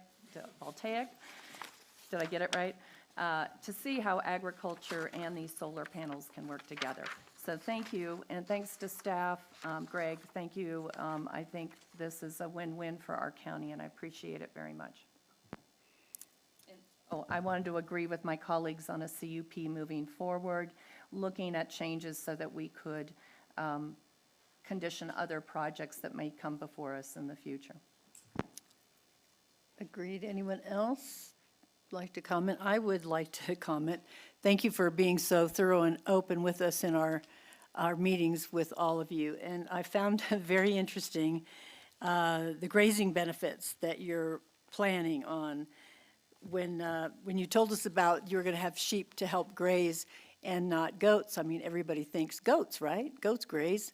Well, having given some thought to it, goats also like to jump on top of things. And I think they do a lot of damage to your solar panels. But anyway, so I love your solar fields, your pollinators, and your agrivoltaic. I think those are all really future forward. And so I wish you a lot of luck. I'm anxious to see that as well as everything else. Okay, so anything else? Jim? Oh, I just wanted to thank everybody as well, and I want to move approval. Okay. I will second. All right, we have to, Oh, yeah. didn't yeah, get ready, huh? individually, yes, if you could. I'll let you do the first one, Shanti. Okay. Your motion to Well, adopt. actually, you want me to go because you moved it? So is this where we're starting? Yeah. Yeah. Okay. The first one is a motion to adopt. I don't know where. Oh, right here, number 2. Motion to adopt. No, it's the first one. Oh, Okay, I move to adopt a resolution to amend the, Sorry, Dr. Resolution, right there, number 1. yeah, number. Sorry. Yeah, read number 1. Sorry. okay. Number 1. I move to conduct a public hearing and adopt a resolution considering the County Acres Solar Project final environmental impact report prepared and certified by the Sacramento Municipal Utility District, the California Environmental Quality Act lead agency, and adopting the findings of the fact statement of overriding considerations and mitigation monitoring reporting program. Second. Okay. Okay, we have a motion by Supervisor Holmes, a second by Supervisor Landon on item 1. Do we need? Okay, all in favor? Aye. Aye. Any opposed? Hearing none. Okay. Motion passes. Topic 2, adopt a resolution to amend the Placer County General Plan to modify general plan policy projects proposed by a public utility with a conditional use permit within the 100-year floodplain. That's it, that's the end of that That's one. And I will add in 8B 1.4 and adding a new policy 8B 1.13 to allow Oh, I missed that non-permanent one. solar electric generation. And with that, I will second it. All right, Okay, thank you. motion by Holmes, second by Landon. All those in favor? Aye. Any opposed? Hearing none, motion passes. Okay, number 3, adopt a resolution to amend the regional university specific plan to allow consideration of a conditional use permit for electric generation plant up projects prior to approval of a campus master plan. Second. Motion by Holmes, second by Landon. All those in favor? Aye. Hearing, any opposed? Hearing none, motion passes. Item A4, adopt an ordinance to amend the regional university specific plan development standards and design guidelines, allow consideration of conditional use permit for electric generation plant projects prior to approval of the campus master plan. Second. Motion by Holmes, second by Landon. All those in favor? Aye. Any opposed? Hearing none, motion passes. Item A5, approve a development services memorandum of understanding with Sacramento Municipal Utility District that will provide for fire, police, and public protection services, as well as fund additional costs incurred as a result of the presence of the solar facilities. Second? Motion by Holmes, second by Landon. All those in favor? Aye. Any opposed? Hearing none, motion passes. Now to item A6, approve the conditional use permit for the construction and operation of a solar facility on 1,170 acres of land that includes photovoltaics, solar panels, battery storage facilities, interconnection facilities, including a high-voltage substation, switching station, and interconnection to the existing Sacramento Municipal Utility District transmission system for an operation period of 35 operational years, subject to the conditions of approval. Second? Motion by Holmes, second by Landon. All those in favor? Aye. Any opposed? Hearing none, motion passes. Madam Congratulations. Chair, if I may real quickly, just had a thought, and that is, once the ag is up and running in that area, like the goats and the bees, et cetera, it might be a great opportunity for us to do an ag tour out there. We do an annual ag tour. It'd be great for us to be able to see what you all are doing out there in the future. Super, thank you very much. Grand opening and tour. Thanks Thank for you all. driving up. Thank you all. Okay, we're going to move on to item 4, our 1:30 timed item, Community Development Resource Agency, amendment to the Article 9.42 Short-Term Vacation Rental Ordinance. And we're going to welcome Crystal. Are you doing this one? Oh, okay, you're not. Good afternoon. Good morning, or good afternoon. Emily Setzer with Community Development Resource Agency in our Tahoe City office. Here today to talk about short-term rentals with you all.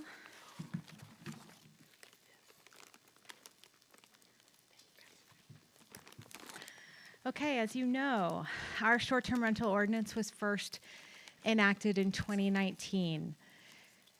Later, during the COVID epidemic, your board repealed and replaced that ordinance on February 8th of 2022. The reasons for that were to balance community concerns with the economic importance of tourism.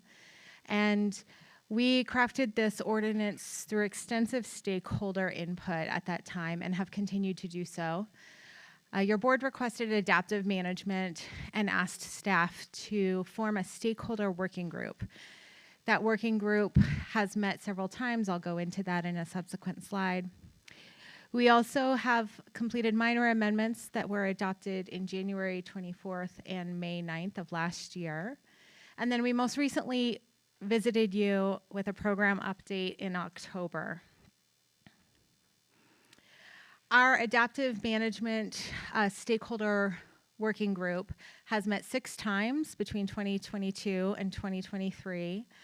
And Stephanie Holloway will be talking in a subsequent slide about the next phase of that stakeholder working group. We have worked to refine that so that it's a slightly tighter structure, and people did apply, et cetera. So we'll give you some more details later on in this presentation. I'll go through some of the program statistics just to kind of catch you up on where we are today. As of February 4th is when we collected this data. We have 3,404 current short-term rental permits. We have hovered around 3,300, 3,300 to 3,400 since fall of 2022. So we have 496 permits remaining. Just a reminder, our cap right now is 3,900. We have included some compliance enforcement data. We also have our co-compliance supervisor, Kevin Bailey, in the audience if you have any specific questions for him. Complaints over time have varied. You can see in this line chart that the peaks are in the summer. That tends to be when people have their windows open around here and we can hear people want to be outside and enjoy their decks and patios. In the bottom left, we have cases by violation type. It's a little hard to read, but that I'll go through for those who can't see it. It goes from no STR permit to trash, noise, parking, missing exterior postings, those stickers and magnets, occupancy, and then some and then occupancy. So the no STR permit is a complaint we do get from people who call in, but it is also a complaint that is registered because we have a vendor who helps us monitor and track our short-term rentals, and they give us regular reports about short-term rentals that are not permitted. So then we work with the applicant to go through the permitting process. We've had almost 500 complaints since the start of this ordinance, with a lot of data with complaints by action. Just to refresh you, the first complaint registers a notice of violation. That's what the NOV stands for. After that, if the complaint is not cured or solved, then they get a first citation that is monetary. If that is not solved after that, then it's second citation, and then after that could be revoke permit. So we do try very heavily to educate and cooperate with applicants as much as possible. The proposed amendments we're here to talk with you today are really cleanup amendments. Most of these are pretty minor. They are based directly on feedback from our stakeholders, like our fire districts, co-compliance staff who are trying to better enforce our ordinance and finding things that are preventing them from being able to enforce it. We've heard feedback from our appeal hearings officers that some of the code was vague or not detailed enough. We've gotten input from our county council. We've gotten input from stakeholder working group members. Our stakeholder working group, phase one, I'll say, did review these amendments at their July and November meetings. So we have worked with them through these amendments. And I will go through the actual amendments kind of topic by topic here to explain what we are proposing today. So we, in our current ordinance, state that each property can have one short-term rental per property. That was intended to kind of preserve those multifamily properties as long-term rentals as much as possible.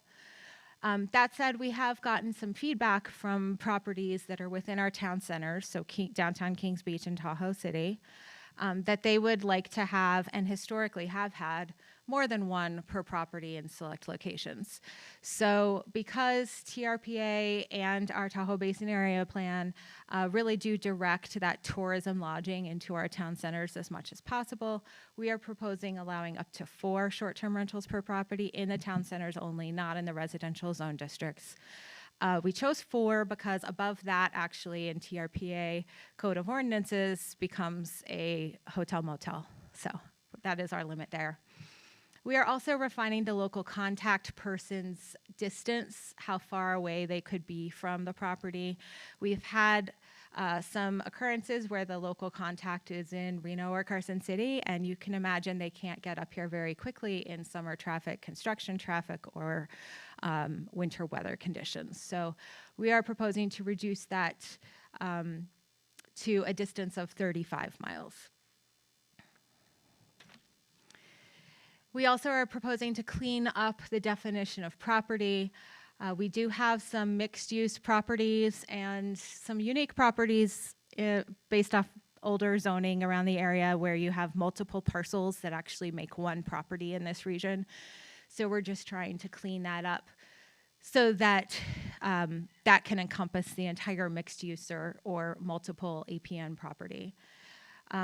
We also had a current provision in the ordinance that stated that owner-occupied properties would be exempt from the cap. And so that's if you had your home up here, you lived in it full-time, you short-term rented it occasionally, that it currently reads that you would be exempt from the cap of 3,900 units. There was recent case law that stated and suggested that that is preferential to locals, so that we have to remove that now, so that everybody would be subject to the cap going forward. For fire, life safety, and defensible space inspections, we are proposing to change those inspections so that everybody is required to get inspections every 3 years. Right now, it reads that privately managed properties would be required to do annual inspections, while professionally managed would have to do every 3 years. This has resulted in a burden to both fire staff and county staff in actually being able to complete that many inspections on an annual basis. So, and it is more equitable amongst different types of property owners to move to every 3 years. We've also added a provision to be able to deny a permit application if it contains misleading or false information. That may sound logical, but we have had some instances that were misleading or false information, so we just want to be able to proceed accordingly. For renewals, we'd like to be able to kind of spread out those renewals throughout the year versus having a lot of staff time all at once during the year when everybody had to renew at a certain time. So we are proposing to remove that at least 30 days prior to their expiration date. We're hoping that that does spread them out throughout the course of the year a little more and relieve a little burden on staff time. Our exterior posting language, we have heard from our appeal hearings officers that it is a little vague right now. So that is the requirement that all short-term rentals need to post a sticker or a magnet. That magnet or sticker shows that it is a Placer County short-term rental. It has the code compliance hotline on it, and it has their permit number on it. So we have clarified where that needs to be. It's either on a bear bin for properties with a bear bin or a dumpster, or they could post it on the front window or door, just some clarification language. We also currently in the ordinance state that short-term rentals need to be rented a minimum of 30 nights per year. Right now, people are able to pay their TOT on a slightly delayed basis, so it is actually difficult and challenging for us to be able to determine at the end of that 1 year period whether they had rented 30 nights or not over the course of the last year. So we are proposing to remove this for now. We are looking into different ways to be able to track that, including with our contractor Deckard. They may have some information and ways for us to be able to track that going forward. If you remember, last year was a very big snow year, and so our current ordinance said that snow removal services needed to be included and performed between December 1st and April 1st.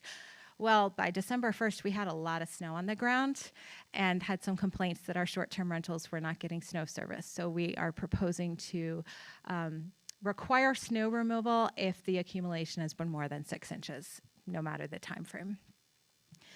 We've also proposed to allow flame retardant mats as allowed per local fire departments to help grills and barbecues be situated in more reasonable locations next to the homes.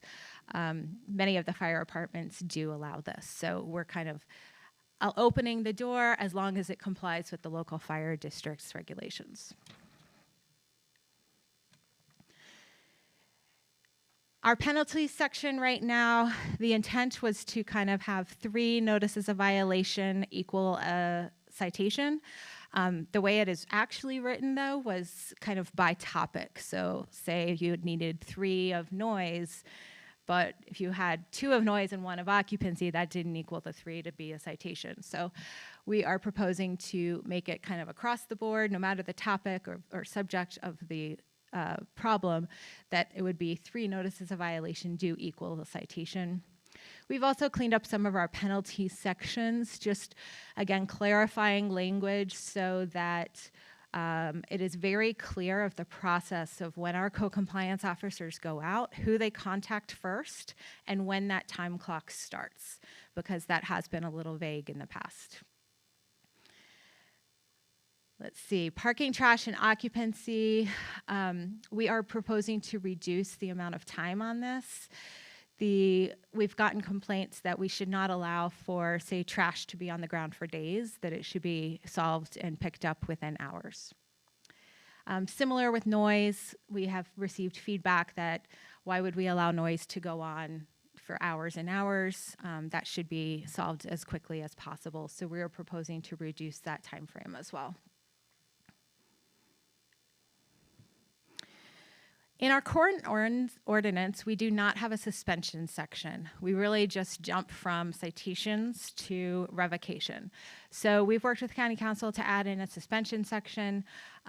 This should also allow, it's a slightly more lenient way of getting people to come into compliance. So we don't have to revoke their permit. We can suspend it, say they have a carbon monoxide monitor that went off and an appliance needs to be replaced, their permit can just be suspended until that gets fixed.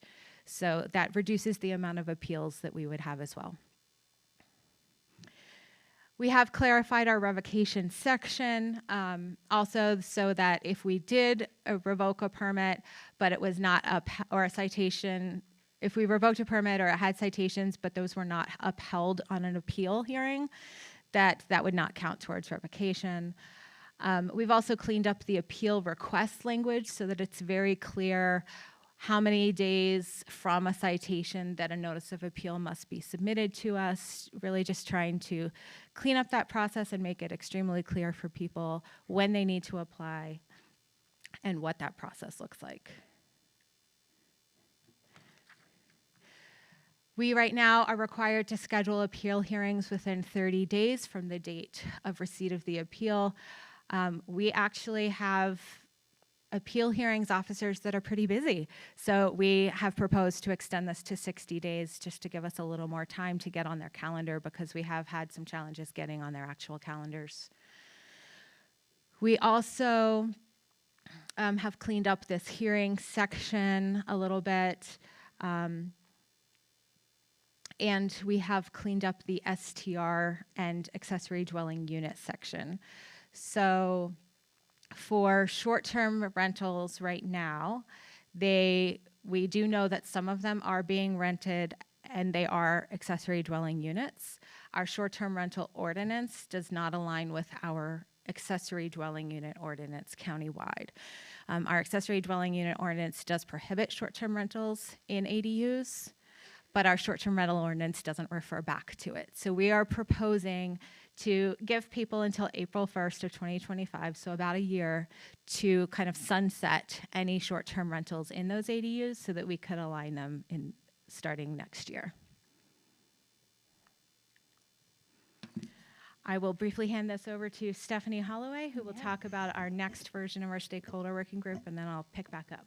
Great. Thank you, Emily. Stephanie Holloway, your Deputy CEO here in Tahoe for the record. Emily had allowed me some time to talk to you a little bit about where we're heading with the advisory group. So as Emily mentioned, we did convene a working group of interested community members, business members, residents, just general public back in September of 2022. This was after your board approved the repealed and replaced ordinance earlier that year, with the direction earlier that year to really, work with this ordinance to adaptively manage it. And so when staff started working on a number of these refinements, we did convene this group and had 6 sessions, as Emily mentioned, really honing in on what you are seeing today. So these amendments have been vetted through that working group. If you'll recall, back in October, Emily did give an update at that time as well. And some of the comments that we heard from the public were just confusion around who was in the working group, how do you attend the working group. And at your board's direction, we did take forward a more formalized process to seat a working group that provides diversity around the number of different community partners we have in this conversation. As you know, it's a very complex conversation with differing opinions. So we did, at your direction, sort of work forward and identify what we could how we could formalize that group. So we have defined a structure for that group. It is an advisory group at your suggestion to staff. It is not a Brown Act. It is not a committee of your board, but is an advisory group to county CEO staff and CEDRA staff. Really, I think focused on not so much the amendments, the operational amendments and the cleanups that you're seeing today, but a number of bigger policy level conversations that we have heard through this working group so far. So the structure looks like 13 seats, 13 formalized seats of community members. There is 1 seat for our fire district representation. We have worked with our facilitator, Bill Mueller and Jerry Azevedo from ICS, to help us develop a charter for this group. So again, formalizing the group, identifying seats, and going through a pretty robust process and an application period that people could apply to represent different areas of this work, of this advisory group. So we have completed that process. I'm happy to say we've made the selections, and we have held 1 meeting earlier in February with the group. I do want to recognize some of those group members are here in the audience today. So if you are an STR advisory group member, could you please stand up and be recognized for your commitment to help us through this process moving forward. So again, we're really focused on larger policy level discussions, and we were really excited for this group to kind of help us through that. So I did want to go through, like I mentioned, the first meeting we did hold February 8th. We do have some tentative dates on the schedule for 2024, and we are anticipating roughly a 2-year window, really looking at issues that take that level and time of complexity to be able to bring forward any suggestions or future amendments to your board. So I'll just outline some of the things that we're committed to in this group, the focus of this group. You will hear today a conversation around the condo hotel definition. So this has been an area of discussion through this STR process. As you remember, in 2022, we did provide a condo hotel definition in your ordinance, and so we're looking at possibly amending that. We're also looking at the cap, the establishment of the cap, as Emily mentioned, at 3,900. We have not reached that cap, and so I think there's a lot of conversation around should we be lowering that cap, and so we're committed to really dive into that number. There's been a lot of changes that have influenced the current permits, and that then sort of reflects against the overall cap. And so we want to make sure that we're providing that information to the advisory group to help us advise you.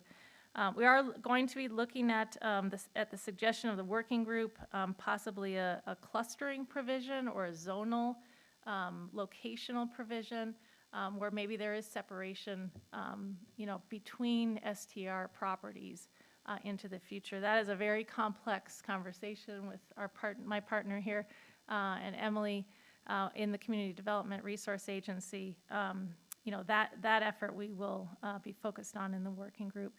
You heard about the minimum nights rented. That is something we're taking out today, but we are looking at other mechanisms for us to better identify,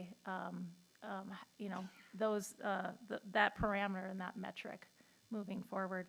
And then the one that was also suggested, and the town of Truckee, I can say, is implementing a 1-year waiting period after purchase. So we are committed to look at that. 2 other areas that came up that I think the group is interested in. It was brought up at the meeting that maybe a best practices guide for operators could be another opportunity for this group to really advance some of the goals and sort of standards that we're looking for in operation in the region. And then really promoting education around how do you comply with this permit. So setting our operators up for success in compliance. So that's the focus of our working group, or our advisory group moving forward. I just want to again thank those that made time to come today and into the future to represent the community on that. So thank you, Emily. Thank you. So we do have some actions requested today. One is to introduce and waive the oral reading of the ordinance. I'd also like to talk with you about the condo hotel definition. And then we presented an update on the short-term rental stakeholder working group. So I'm going to move to the next slide, and then I'll come back to this actions requested slide. This is hard to read, I get that. But our current condo hotel definition does say that it means a facility meeting the definition of a hotel or motel rented to the general public for overnight or other temporary lodging, with ownership structured as a condominium, cooperative, or other ownership financing arrangement, but shall not include timeshares or interval or fractional ownership of a hotel. It would have front desk management with access to all units who respond to complaints. They enforce trash, noise, and parking rules. And they include fire sprinkler systems and centrally monitored fire alarm systems connected to all units, and those are inspected annually. As part of this amendment package today, we were going to propose a change that the condo hotel would have to have 24/7 front desk on-site in-person management with access to all units, and either have fire sprinkler systems and centrally monitored fire alarm systems connected to all units, or it was previously zoned specifically to serve, like that zone district served only as commercial lodging, or it was entitled previously as a hotel or motel. And then it would have installed smoke and carbon monoxide monitors and fire extinguishers per the code, checked monthly, managed by a professional property management company who assumes responsibility for those safety equipment inspections and emergency response, and would be subject to random audit performed by either county staff or local fire department staff. We worked with property owners such as Grand Lebacan and our local fire department staff on that definition. Last week, as every time we try to bring forward code, oftentimes we realize either sooner or later that it might need to be amended. Well, we realized sooner on this one that most of our condo hotel properties actually don't have that 24/7 front desk on-site in-person management. They have the person available on site during typical business hours, and then they have an on-call, usually on-site as well, but they're responding to a phone call versus staffed at a front desk. So we pulled that at the last minute here and have included a new proposed revision to get your feedback on, and we could bring this forward at another date to you for an amendment. So that new proposed revision would be that the condo hotel has 24/7 in-person management, but not necessarily staffed at the front desk 24 hours a day. And that includes a staffed front desk person during business hours with access to all units who responds to complaints and enforces the trash, noise, and parking rules. And then the rest of that would remain the same. So it either has the fire sprinkler systems and centrally monitored fire alarm system, or it was previously zoned or entitled specifically as commercial lodging like hotel motel, but has, as typical with a lot of our properties up here, they changed to condo hotels over the years. So we wanted to get direction from your board on those changes. Do you have specific thoughts on that? I'd also like to say that we're finalizing our list of the properties that this would apply to. And we have talked with some of them, for example, Grand Lebacan, and right now, under our current ordinance, they're required to get short-term rental permits for each unit, and their renewal is coming up. So we are proposing to hold off on that renewal until we bring forward a new definition, because it would probably apply to them.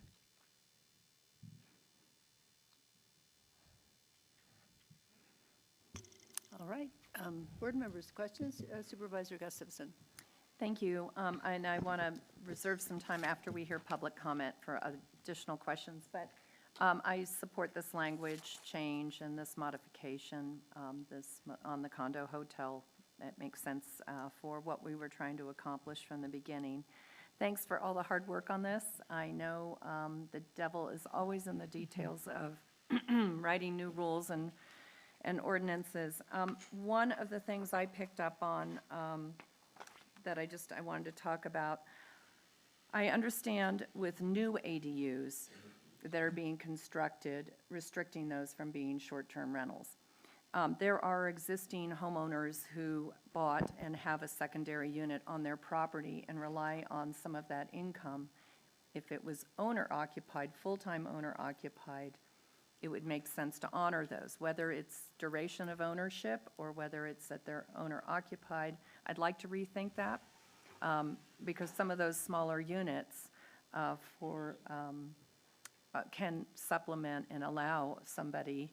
We have such a challenge with achievable housing. If somebody can buy a place that has an ADU and they're going to live in it full-time, then having that.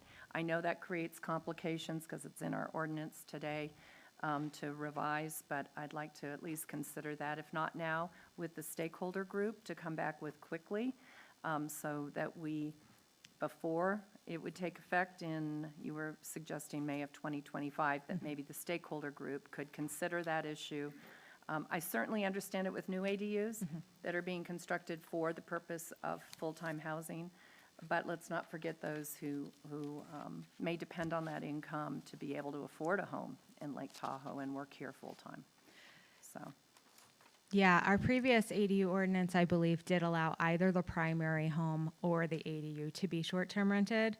Our current ADU ordinance says ADUs shall not be short-term rented. So I think if we were to bring that back, we should work with Chris Pahuli and make sure both ordinances are aligned to reflect that. Thank you. And then I'll reserve any other comments or questions till I hear the public. Okay, any other questions, comments by the board members? Okay, is there anyone from the audience that would like to make comments or ask a question? Wayne Nader, excuse me, I have some comments and questions. And I'm glad that Supervisor Gustafson brought up about the ADUs, because that seemed very counter what those are supposed to be used for. So I understand if there's a secondary residence that was already there prior to ADUs, yeah, that's a different issue. But if it was constructed specifically for that, it got exemptions from certain fees and also setbacks. And that just doesn't seem right, because obviously they were designed, the idea was to design it for a longer term use, certainly at least 6 months. So I do want to compliment the staff and also the working group, because I do believe some important issues were addressed here that'll really help the community. Tightening up the time frame that they have to respond to issues instead of 60 minutes. They've got to do it in a much shorter time frame. I think that really helps our community up here that's been obviously having these issues go on and on without being addressed. The noise issue as well, tightening that up, that's cutting that time in half, and that's excellent. Parking is obviously a big issue, especially where somebody has rented a place and they've invited all their friends to come from all multiple locations, and lots of vehicles show up. I'm glad that's tighter now, and I would hope that the enforcement can be responsive to that as well. So the other thing and Stephanie covered it, that there were 3 items that were actually brought to you just as informational items in October. They were something that the working group came up with in August of last year. And I'm disappointed that we're just still talking about these, because it really makes some sense to have acted on them. The cap seemed like a pretty logical thing to do, to drop that down to the 3,300 at the time when in October was 3,300, what was mentioned as the active currently permits that are out there.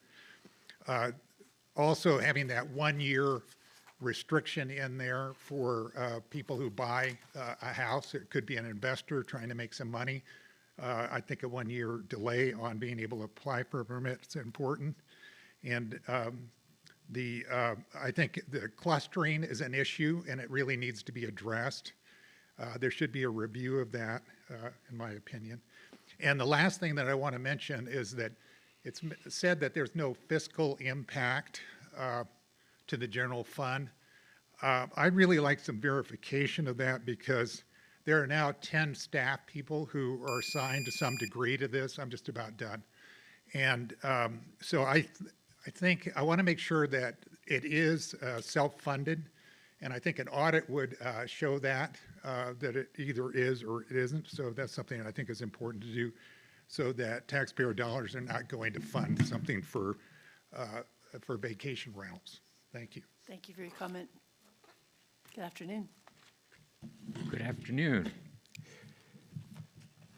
Chairperson Jones and fellow members of the board, supervisors, thank you for this opportunity to speak this afternoon. My name is John Falk. I'm the legislative advocate for the Taos Sierra Board of Realtors, and I have gone through these proposed amendments. By my count, 20 of them. I'm only going to speak to 9 today, and a couple are just overarching. First, just to kind of set the tone, TSBOR, Taos Sierra Board of Realtors, continues to believe that there are a few bad actors out there and that they do need to be dealt with. But we also want to reassert that bad actors are bad actors, irrespective of their tenure on the property. If you're making noise or you're dumping trash or you're parking all over the place, it shouldn't matter whether you're an STR, a long-term leaser, or the owner of the property. A bad actor is a bad actor, and anything that you apply to make this a better neighborhood setting should apply to all. It seems fair, it seems reasonable, it seems just. With that said, going into a few of the particulars, and again, there are many that are good in here. I'm not going to hooray the good because I only have a minute and a half. But sorry, I don't know what that was. Oh, it was the pointer. But I do want to speak to a few. In relation to fire, life safety, defensible space inspections, we agreed that they need to be done. We like the timeline and such, just as far as making it easier. But we would ask that you consider adding language that would afford each fire district at their discretion to train and then recognize private inspectors to engage in the defensible space compliance activities. That way, if they choose to do so, then they can free up some of their very highly trained resources to stay with the engines and the ambulances, and also open up additional job opportunities for people that are willing to go through the training. Another one is related to the denial of permit applications. If you look at it, the first half of it, until the word "and" on about the 1, 2, 3, 4, 5th line, until that, we would ask that you strike it. After the word "and," starting with clarify, keep it. And the reason we suggest that is that the first part of this really speaks to code compliance, and an inspector will have a devil of a time trying to figure out, based on the date that the home was constructed and certified for occupancy, that it was indeed up to code, and that needs to reflect that. I won't be able to go through the rest, so let me just hit a couple other ones. Regarding penalties, if you would just add 3 notices of confirmed violations, not just notices of violations, but confirmed violations, that would add great clarity. When it comes to noise violations, again, the same goose and gander should apply to all. The time frame might be too tight, perhaps adding as practicable based on weather, traffic, and such, gives a little bit of latitude while keeping that same time frame that you desire, but not being overly heavy-handed. And then finally, I guess it'll be my finally, suspension of permit, same issue as I had with the previous one, up until the word "and." Please drop the first half, just retain the second half, because we don't want people engaging in entire internal property code inspections for compliance unless they know the codes that were applicable at the date of construction. Thank you. Thank you for your comments. Anyone else in the audience? Good afternoon. Good afternoon, Board of Supervisors. Thank you very much for having us this afternoon. My name is Bill Dietz. I, along with my wife, Kelly, we run Tahoe Luxury Properties. We are a real estate and vacation rental company.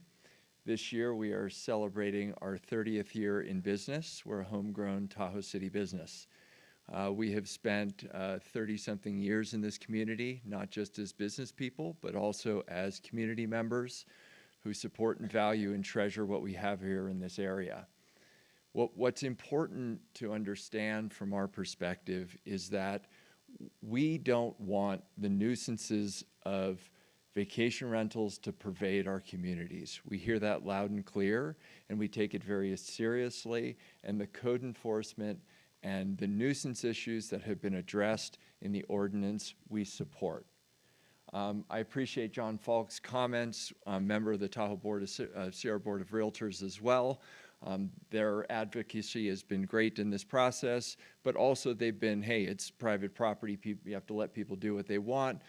We come from a position of compromise, understanding that in order to be good stewards in this community, we have to compromise and make sure that we can come up with some sane regulations that make an impact. We've been instrumental in the process of making sure that we've been engaged, our voices have been heard, and we have demonstrated that we have supported the ordinance as it's been drafted. We didn't support the cap. We understand all that. We certainly don't support the cap or any reduction in the cap moving forward because that heavily restrains our business. But we employ 43 people, all local people, many of whom are here today. If you guys wouldn't mind standing up and waving, showing your faces. So these are the real people of Tahoe City. These are people who live in the communities where these vacation rentals are. And none of us wants to live next to a nuisance house. Again, we take that very seriously, and our practices internally address that. Of the 499 violations that have been reported, our company has not received any. We have received complaints, but we have addressed them in the allotted time frame with our staff, all these great people in this room today, and we have not received one violation. So if done right, if done professionally and effectively with the right amount of people, we can live with vacation rentals in our communities. I first started coming to Tahoe in the 1970s. We rented houses when we came here. We enjoyed that experience of being in a neighborhood in a cabin. It's part of the fabric of the community. It's not about a hotel room. Also, if a hotel room has not been built in the Tahoe Basin since 1964, where is the bed base? The bed base is low density, spread through the neighborhood. So I think we need to continue to enforce that, understand that, and move forward with it. We support the ordinance as drafted. We do not support any additional cap on the number of vacation rentals going forward. Thank you. Thank you for your comments. Anyone else in the audience?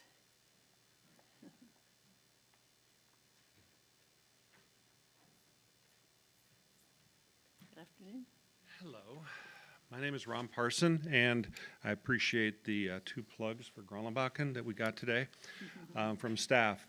I've been involved in this process since I was called, summoned, invited, told to be in Cindy's office within a few months of her being elected, and about 4 of us sat around the room and talked about the ordinance.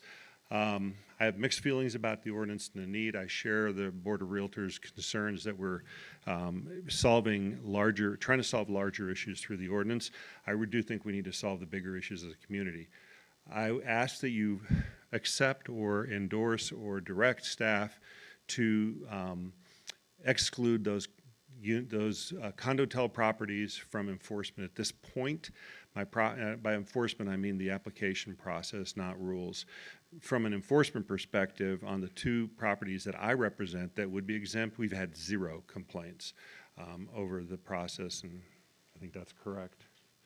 So I think it's a safe bet to direct staff to continue that exclusion. From a business perspective, it's up to $90,000 that I would have to come up with to comply, and then in hopes of getting it back. So I'd ask that you help our businesses succeed. Don't put this onerous burden on us. Allow us to be condotels as they were intended and built. So please accept their recommendation and direct them to do that. Thank you. Thank you for your comments. Anyone else in the public? Please come forward.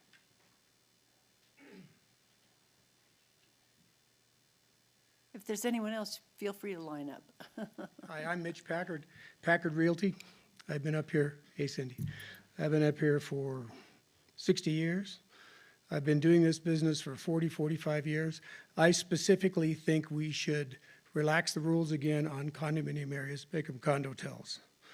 I do Tahoe Tavern, Tavern Shores, Tahoe Marina Lakefront, pardon my voice, Chinquapin and Brockway Springs. These areas were built back in the 70s. They've always had rentals. We have rules and regulations. We've never had one complaint, excuse me. And we think we should go back to the exempt rules we had in the beginning, which means you have to get the board of directors to approve it as an association. And I believe all our boards would approve that. We have parking restrictions, occupancy restrictions, noise restrictions, and we have had no complaints. So let's go back to the way it was before for all of our businesses. Thank you. Thank you for your comments. Good afternoon. My name's Jill Schott. I'm on the board of the NTCA and the newly formed housing hub that we're working on. I'm also on the, was on the old steering committee and on the new STR committee.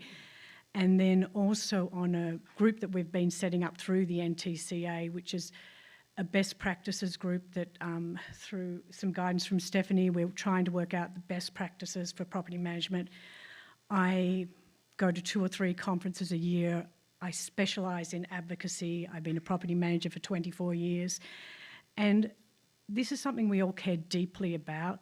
The first meeting of our STR group, the new one, was really great. It was very respectful. The empathy in the room, the communication was amazing.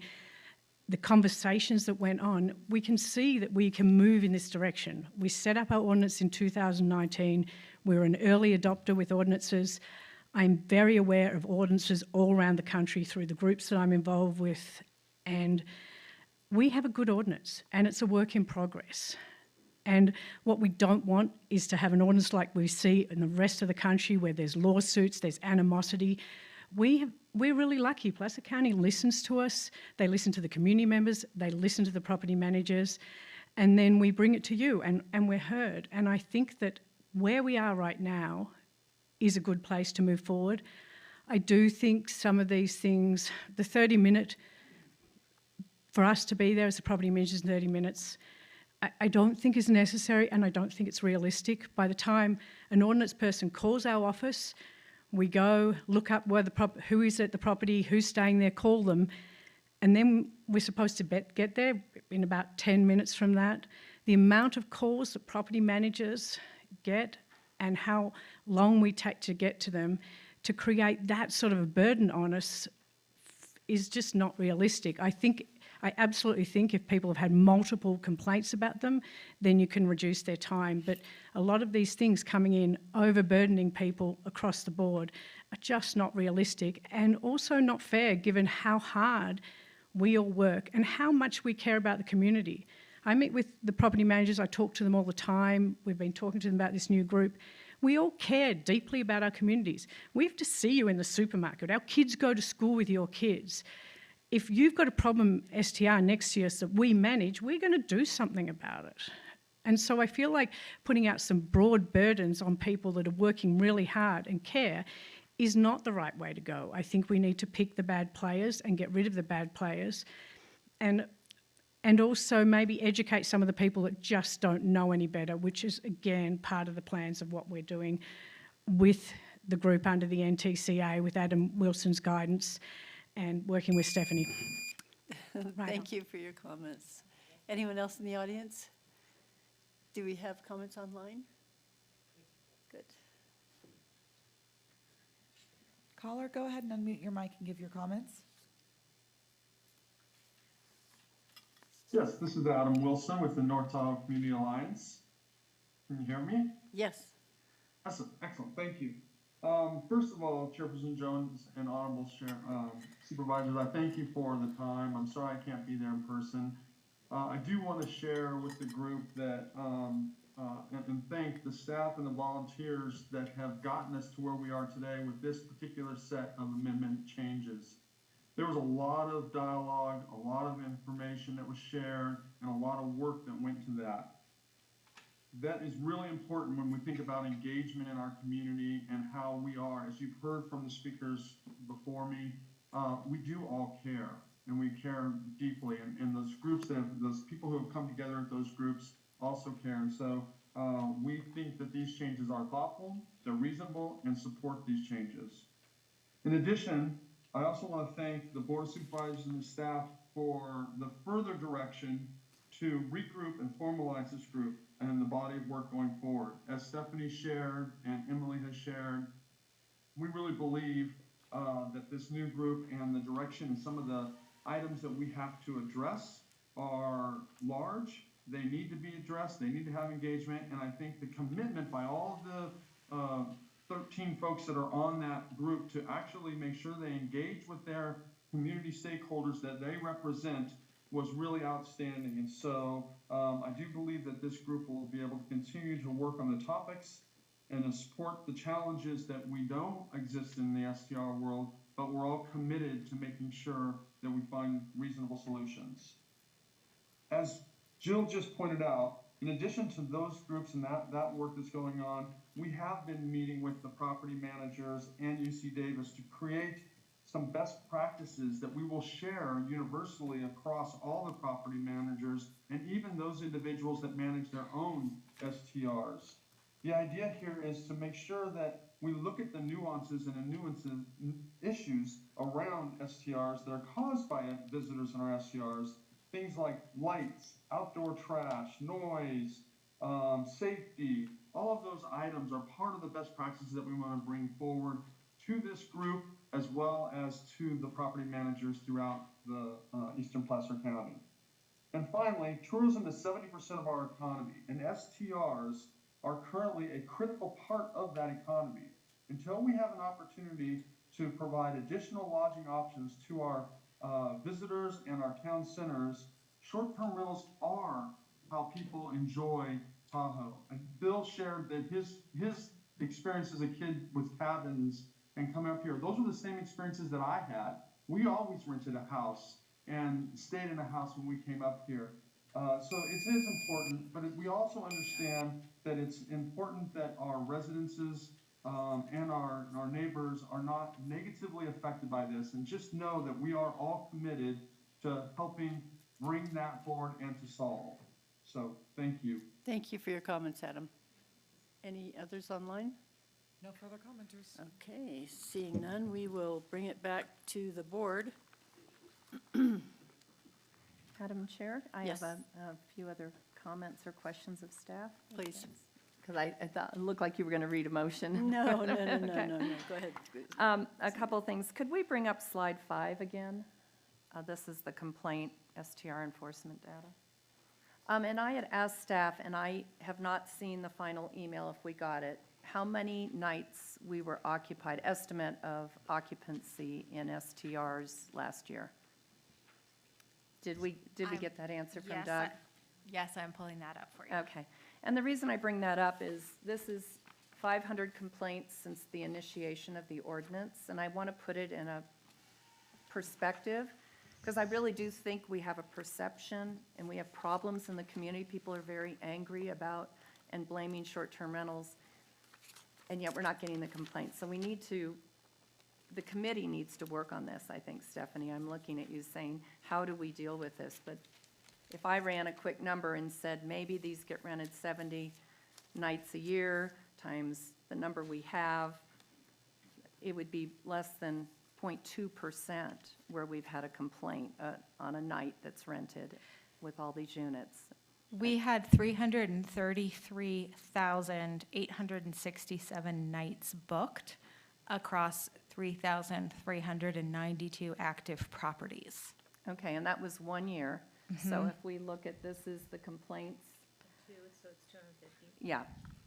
So it's really small, yet very important to those neighbors and very impactful to those neighbors when we have bad actors. And I think everybody who I've encountered in the professional management firms understands that and is working hard to address it, and I think we had great testimony on that.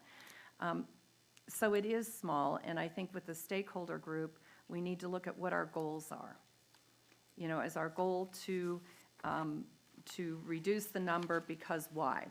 Because of impacts in the neighborhoods, because people feel there's too many people in the Tahoe Basin. Those could all be legitimate reasons. There's a comment here on the first page of the ordinance where we've inserted language that says that short-term rentals have impacted housing availability for local workers.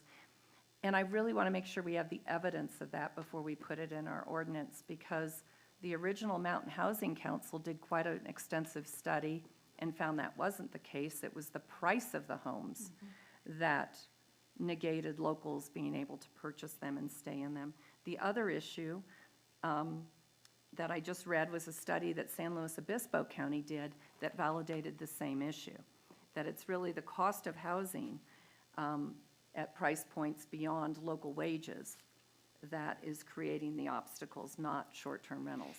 Now, do they have a factor? So I'd love the stakeholder group to explore some of those concepts, because I don't know, I'm not clear if everybody's on the same page as what our goal is. Is it nuisance? Is it housing? And is it our quality of life based on my experience here? We've had more traffic in past years than we do now. That's shown in the data going way back. So making sure that we get all that put together before we make additional changes to the ordinance. We really need to know what our purpose is. On these changes today, I didn't get all John's corrections, and I'm very open to inserting those, but I didn't get them all written down, John. So I apologize. I was trying to listen and didn't get those down, but I think those clarifications were good.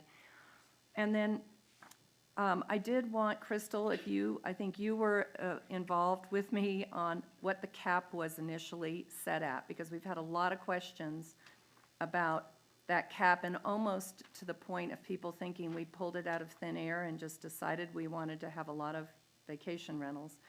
Can you remind the board and the public how we got to that cap number? Yeah, thank you. Yeah, we sifted through a lot of data, looking at TOT certificates over time.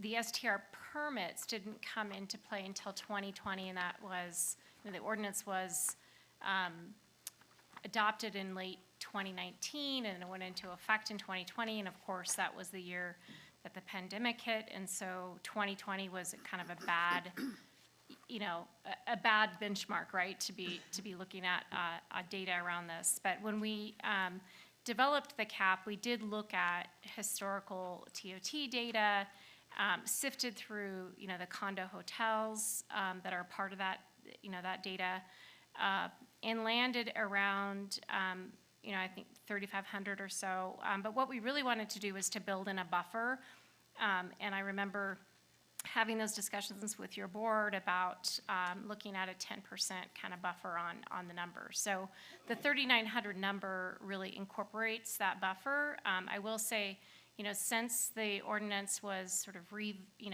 expanded or revamped right in 2022, we've got 2 years of permit history, and I would say we are hovering around, it fluctuates between, I would say, 3,200 to 3,400. It goes up, it goes down, but it has been very stable around that number, which is just a little under the 3,500, but I think very close to what we, sort of what we projected. Thank you, because I think that's really important for the public, that it was based on the original thought that we had about 3,500 working in the community, STRs, and adding that 10% buffer. And as board may recall, we had a number of individuals who were right in the middle of escrow and were trying to buy property at the time we were going to put the cap on, and it was very concerning to them that they may not be able to afford their property in their second home. A lot of testimony on that, and so we were supportive of the 10%. Other jurisdictions have been sued when they've put caps on and caught people off guard, and so making sure that as we move forward, we avoid that litigation that one of our speakers brought up. And then the one other item that I had heard from, I'm sorry, on the use numbers, the average rentals per year. Were you able to get that number, Emily? I'm sorry that I asked so late and over the weekend on that one. Oh, yeah, no problem. I'll go through some of the statistics here. So the average length of stay in the last 12 months was 3.7 nights. 90% of the stays are 2 days or longer. 10% of the stays are 7 days or longer. About 448 of our permits are rented for less than 30 days per year, which is about 20%. About 38% of all of our STR permits are rented 31 to 90 nights per year. And then 14% are rented 91 to 120 nights per year. Do you know if we have others that go above the 120? I don't know, but we do have Doug Jastro from Revenue Services online, and he provided this data, so we could ask him. Yeah, and the reason I bring that up is we've had a lot of public testimony about people operating these 365 days a year, and I don't think that's occurring very often. I couldn't say it never happens, but for the most part, short-term rentals are here on certain weekends, peak day times. Some jurisdictions have looked at limiting the number of days a year versus that they're rented to ensure that second homeowners are present some part of the year and that they're not just hotel properties. So that's another thing for the stakeholder group to, if we can even enforce that. And a big part of this that we tried to get right in the initial ordinance was to avoid litigation and make sure that we could enforce anything that we put in place. And I want to thank staff and the community because I think we achieved that more or less. We've had hiccups and we've made modifications, but I think it has worked.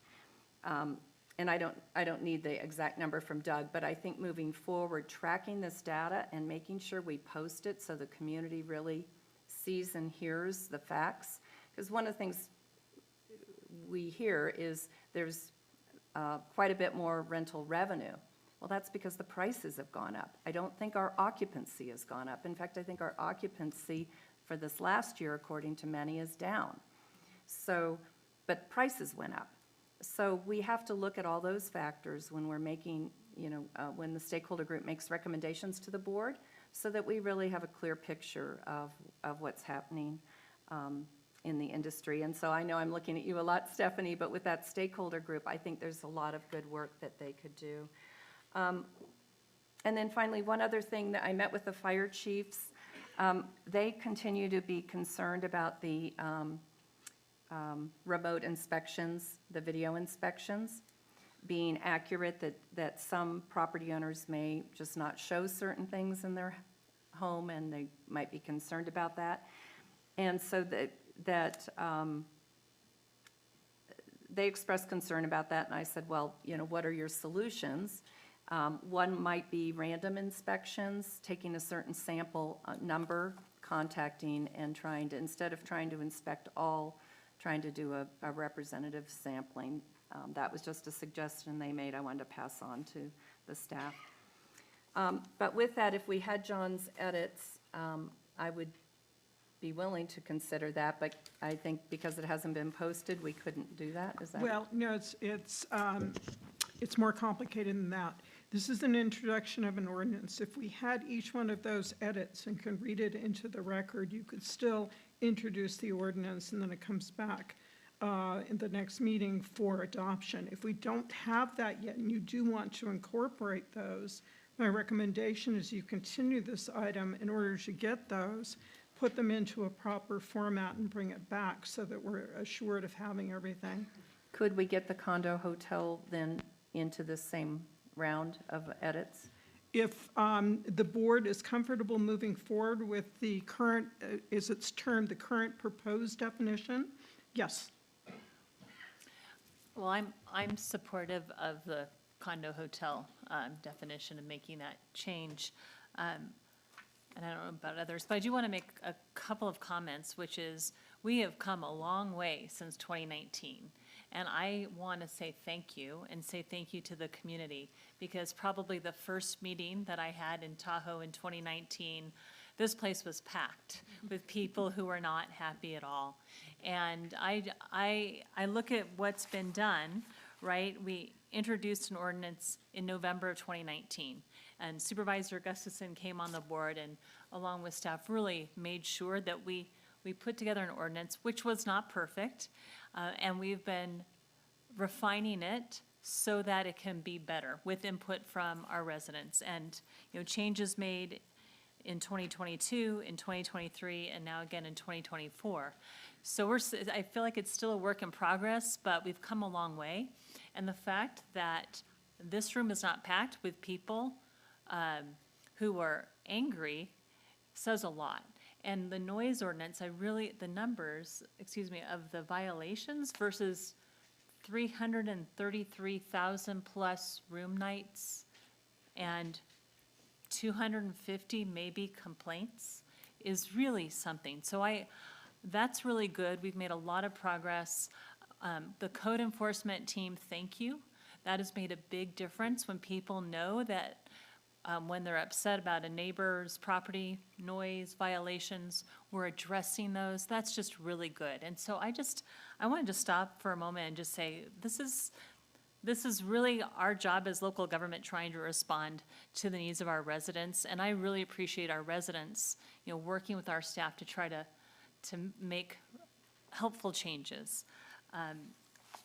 The one item about the STRs, and I remember originally it was if you lived in one of the two units, you could rent the other one out, whether you lived in the ADU or the primary home. I might like to reconsider that. I don't recall why we changed it previously, but it might be something that we reconsider, going back to living in one or the other, so that provides some flexibility. And I do think that we should have information and data on our website so that people do see the number of complaints versus how many nights are being utilized. Because it really does, you need to put it into context. So I think those are my only comments, but I am supportive of adding the condo hotel change in the definition. Other comments? Okay. I would like to make a couple of comments as well. I would say we've come a long way even since 2021, which is when I came on the board, and you're still packing a full house.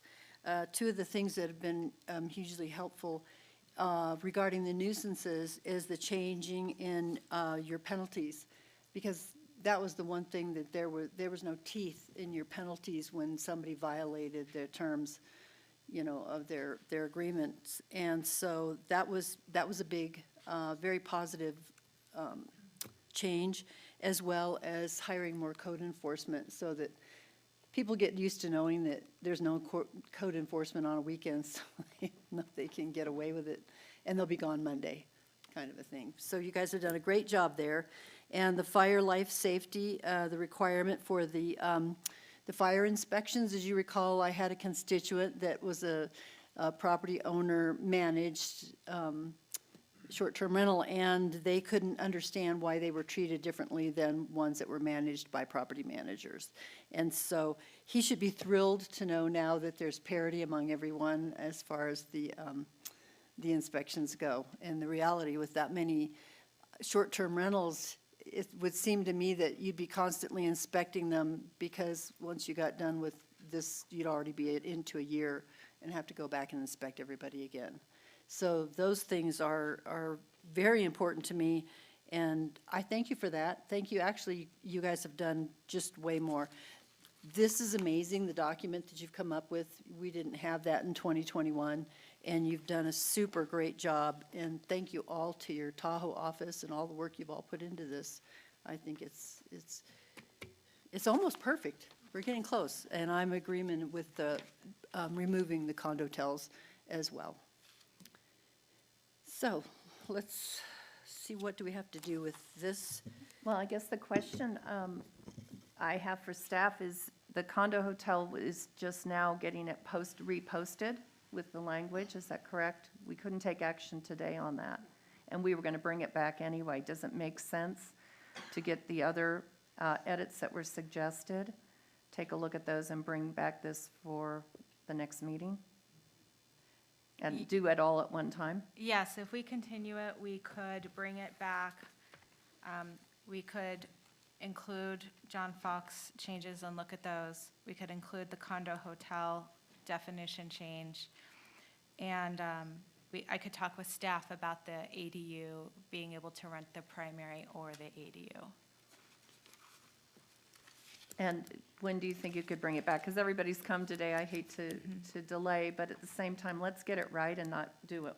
And then 2 weeks later, bring back the condo hotel issue. It seems to me to make it all at one time would be the best. Is there anybody we're holding up by not making these changes? I think, I mean, I don't know if we want to continue it to a date certain, but there's a couple of things I think we need to flesh out. So if we were to do a date certain, I would say we probably need a good solid month or so to get that, to get the materials ready.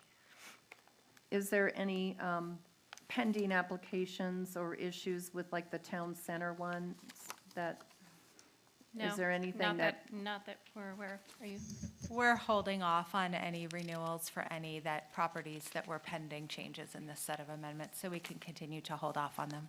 Okay, so, I think the challenge is maybe more the public who wants us to go further, or some members of the public that wanted us to go further with any changes, but the stakeholder group will be meeting to review kind of the next set of major changes, and if we could get these right in one ordinance, I think it would be better than two, and then the stakeholder group coming back with a third potentially this year. That's a lot of ordinance changes.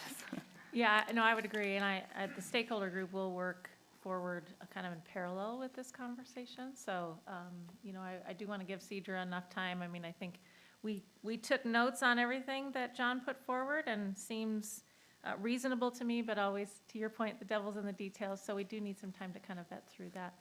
So we'll work with him to get those suggested edits, and I would suggest maybe we continue it off calendar for now, with the commitment that we would bring it forward as soon as possible.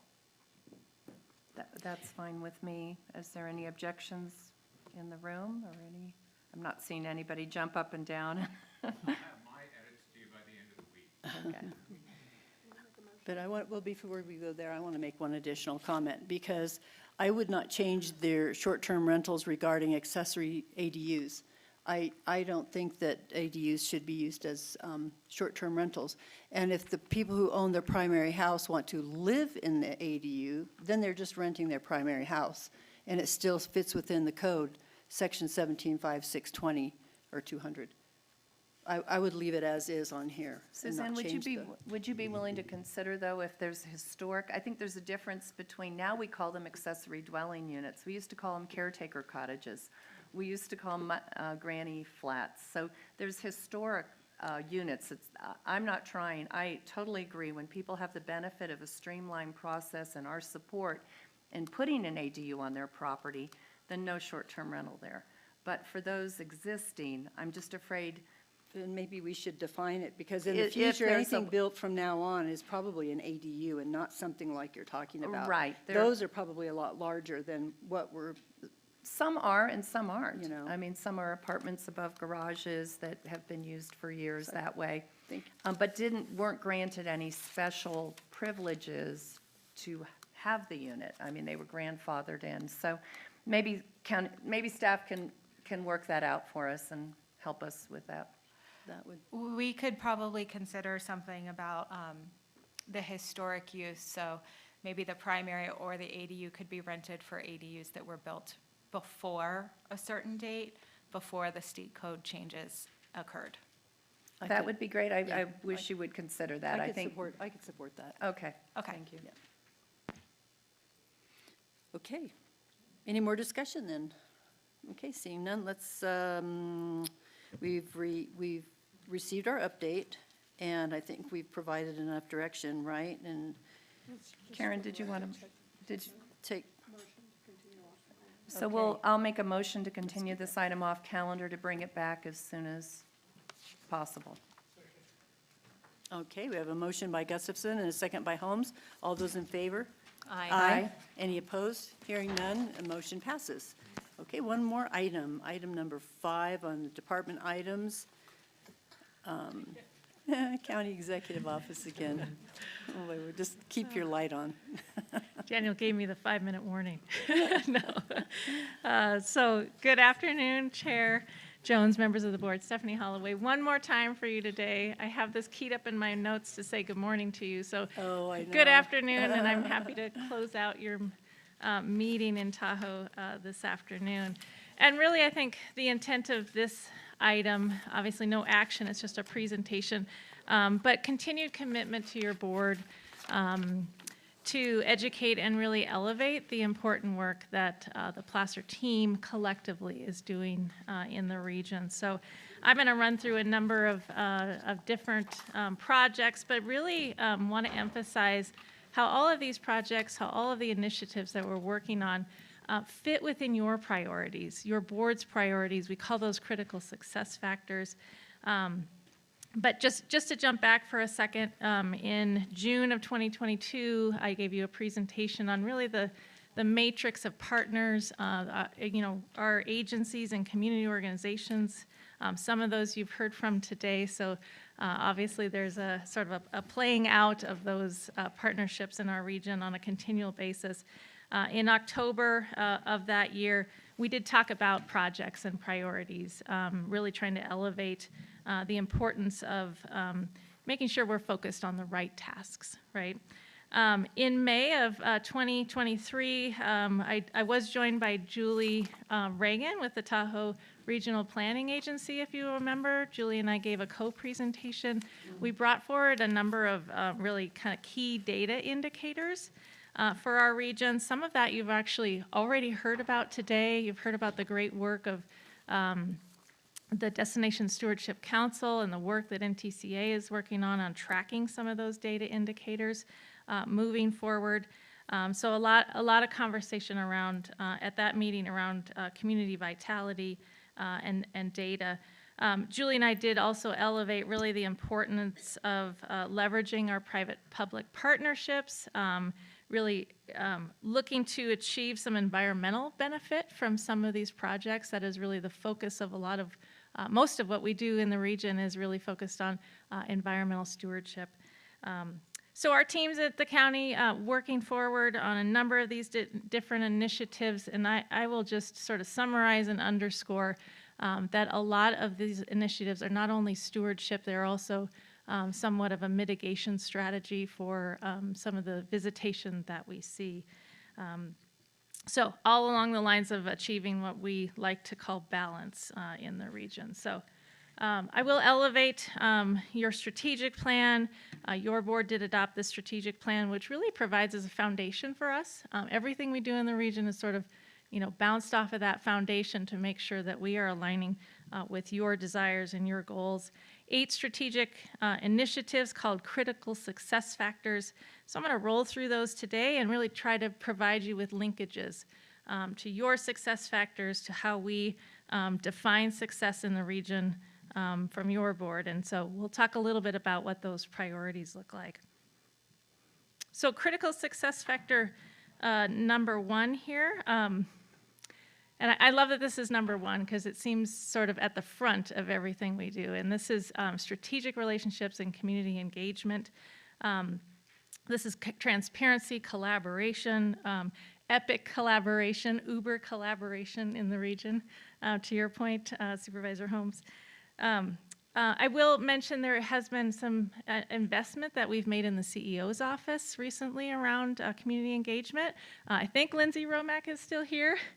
Lindsay was elevated to our community and government relations specialist.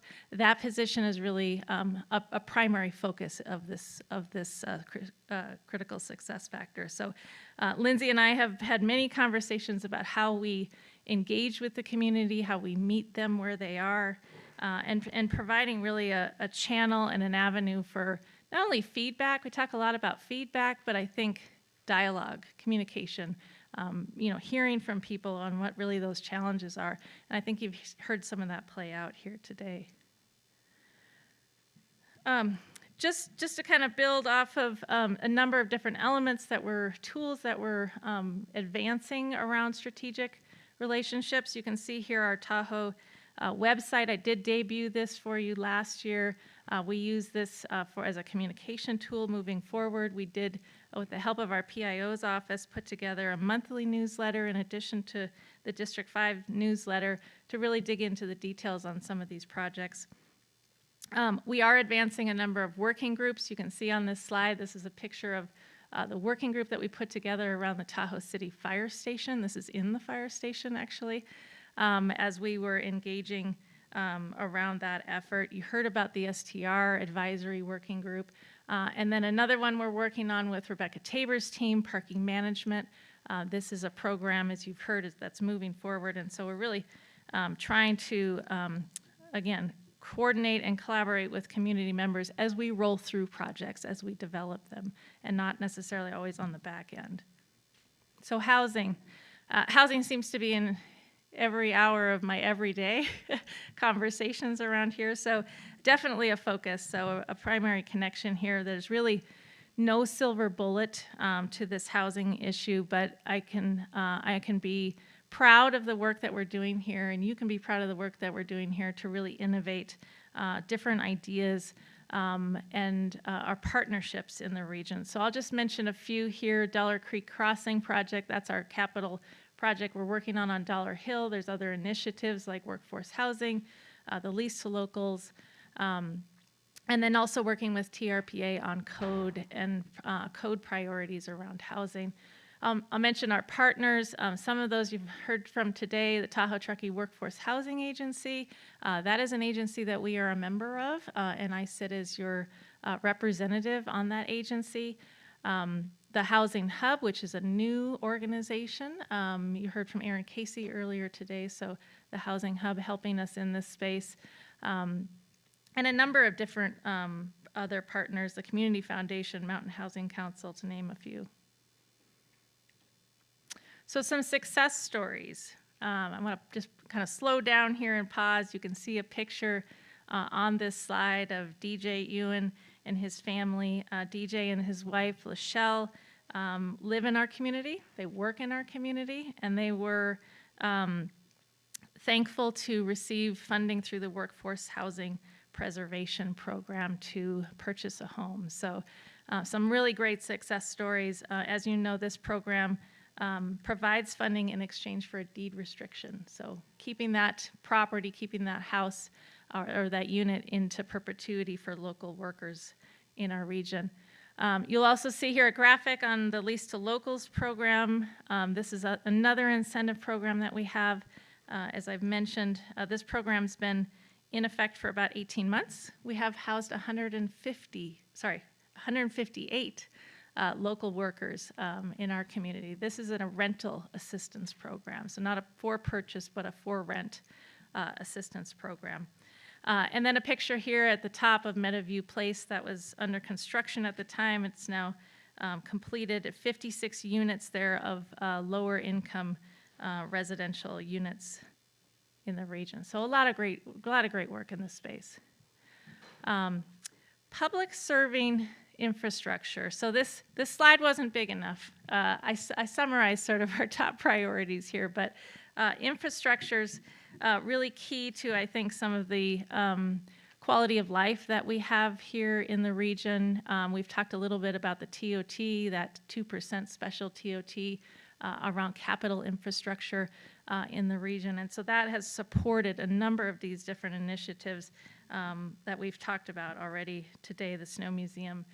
You talked about the Cabin Creek Biomass Project, really an innovative project in our region, and so on, and so on, and so on. So a lot of great projects here around this critical success factor. What's not shown here on this list is the Tahoe City Fire Station, as I mentioned. And so I wanted to just pause, give you a brief update on the current events of the Tahoe City Fire Station. As you know, your board entered into a non-exclusive agreement to entertain a proposal from the Climate and Wildfire Institute for redevelopment and reuse of the current structure, the current fire station.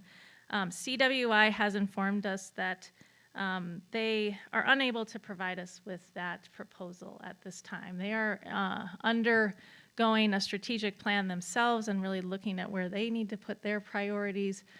They're obviously tied to some of this budget conversation as well at the state level. So, their executive director, Caroline Godkin, and I had a really great conversation around where they are at. We thanked each other for the engagement. I will mention that CWI did have a benefit to us through this process because they provide us sort of that catalyst voice to re-engage with the fire station. We are continuing to work with stakeholders and work on some potential other options to move forward on that project. As I mentioned before, Bill Mueller, Jerry Azevedo from ICS, they are helping us with defining, all of our properties within the region and how we best use those properties moving forward. So the fire station's part of that effort, a much bigger effort than just the fire station, but we are in the middle of it, continue to move forward. We do recognize that any redevelopment on that fire station property will take, I will just go say, millions of dollars of reinvestment on that property. And so we want to be thoughtful. We want to make sure any proposal that comes back does have a financial feasibility analysis with it. So I talked a little bit about, I think, all these projects, just to highlight a few, the corridor, alternative transportation or corridor improvements on 89 to 67 is a major priority for us. TART Connect, as you can see on the screen, funded through TOT and some funding from NTCA. So a lot of transportation initiatives in this critical success factor, as well as trails. Our educational and cultural opportunities. We talked about the Snow Museum, we talked about the fire station, so all really align, as well as you can see here, the Kings Beach Library are all part of this conversation around infrastructure moving forward. So critical success factor 4, outcome-focused economic development, really striving again for this economic balance of economic vitality, stewardship, and community support in our region. Our staff are continuing to look for opportunities to incentivize our redevelopment in our town centers. I'll talk a little bit about town centers, but supporting our local businesses and through a number of different initiatives, through catalyst projects, specifically around that redevelopment vision for under our Tahoe Basin Area Plan. Town centers, I just have a couple of pictures here. The lower left is Tahoe City, the upper right is Kings Beach. And so you can see here really the support from your board around infrastructure and how that infrastructure is really helping support what we hope to achieve on the private side from an economic development perspective. So I'll jump to critical success factor number 5, so prudent and comprehensive financial planning. I feel like this goes part and parcel with every project that we are talking about. Really ensures long-term financial feasibility. It aligns with the operational and capital needs that support our projects in the region. You heard Tony Karwowski with NTCA talk a little bit about the partnership around TOT and TBID facilitated through your support, your board support. And so those TOT and TBID dollars really infusing within our community provides us with the opportunity for comprehensive financial planning for the future. And so just want to highlight that partnership and really the importance of that work to really support our projects moving forward. And then jumping to 6, fiscal sustainability of our public services. This is a critical area for your board. The public safety in our area is really a tremendous collaboration. We did have a discussion today about our partnerships related to Truckee Fire, but there's a number of other public safety entities within the region that we collaborate with on a daily basis. Some additional resource support here. We are putting more focus into education around winter preparedness, emergency planning, wildfire preparedness, as well as doing a number of different training events in the region. And then I will just put another plug in for the STR. The STR enforcement group here, they are really part and parcel to our safety team. All right, so innovative county services here, integrated county services. So I just want to kind of recycle back to the conversation I had previously regarding our operation and service facilities planning with the fire station. I had mentioned that we are doing a comprehensive analysis of all of the properties that we have here in the Tahoe area, and really looking for building on our strengths, building on the things that we do well, and how we will do them well continuing into the future. So we're looking at things like our operations and how we might consolidate those for various, to align various departments, but also reduce sort of the overall demand that we have on those properties within the region. And then last, but certainly not least, balanced land use planning and environmental stewardship. I'm happy to end on this and put in one more plug into for the TRPA meeting for tomorrow. The Tahoe Basin Area Plan amendments will be considered before the governing board tomorrow. The regional plan, the area plan, and now the destination stewardship plan that you heard about today really sort of complete the circle of land use plan, balanced land use planning and environmental stewardship. So with all the projects, with all the support that we have in the region to really create this balance, we feel like our staff and our priorities are not only aligned with yours, but also aligned with the regional priorities as well. So with that, I will stop for the day. It's been a long day. I really appreciate all of your listening, and I'm happy to answer any questions. Board members, yes, Supervisor Gustafson. I just want to thank Stephanie and her team. Incredible amount of work we're doing to provide almost municipal services in this area when you look at the variety of projects and programs that we're doing here because of the TOT and TBID funding that we're not doing anywhere in Western County. And I think the complexity of the relationships up here and the collaboration it takes across county lines with across state lines with the state of Nevada. I don't think your team gets enough credit for all the efforts and how hard you're all working to make these programs and projects work. We don't solve things alone up here. We don't solve things alone in general, anywhere in the county, but especially up here where the complexities are just that much more complicated and time-consuming. And so I know you have a long list of projects there. And I looked at, just the infrastructure and some of the things. I don't know how we can do that, and I hope that as county staff, you're able to think about priorities for the community so that we make good progress on something versus not making progress on a lot of things. And I know we're moving forward, but there's such frustration with, say, Dollar Creek. You've heard that. I've heard it. What's it going to take? The fire station, some of those. But we are making great progress in other areas. So how we can help celebrate that and show the dedication you're putting in. It is hugely complex up here and time-consuming, and thank you for all you're doing.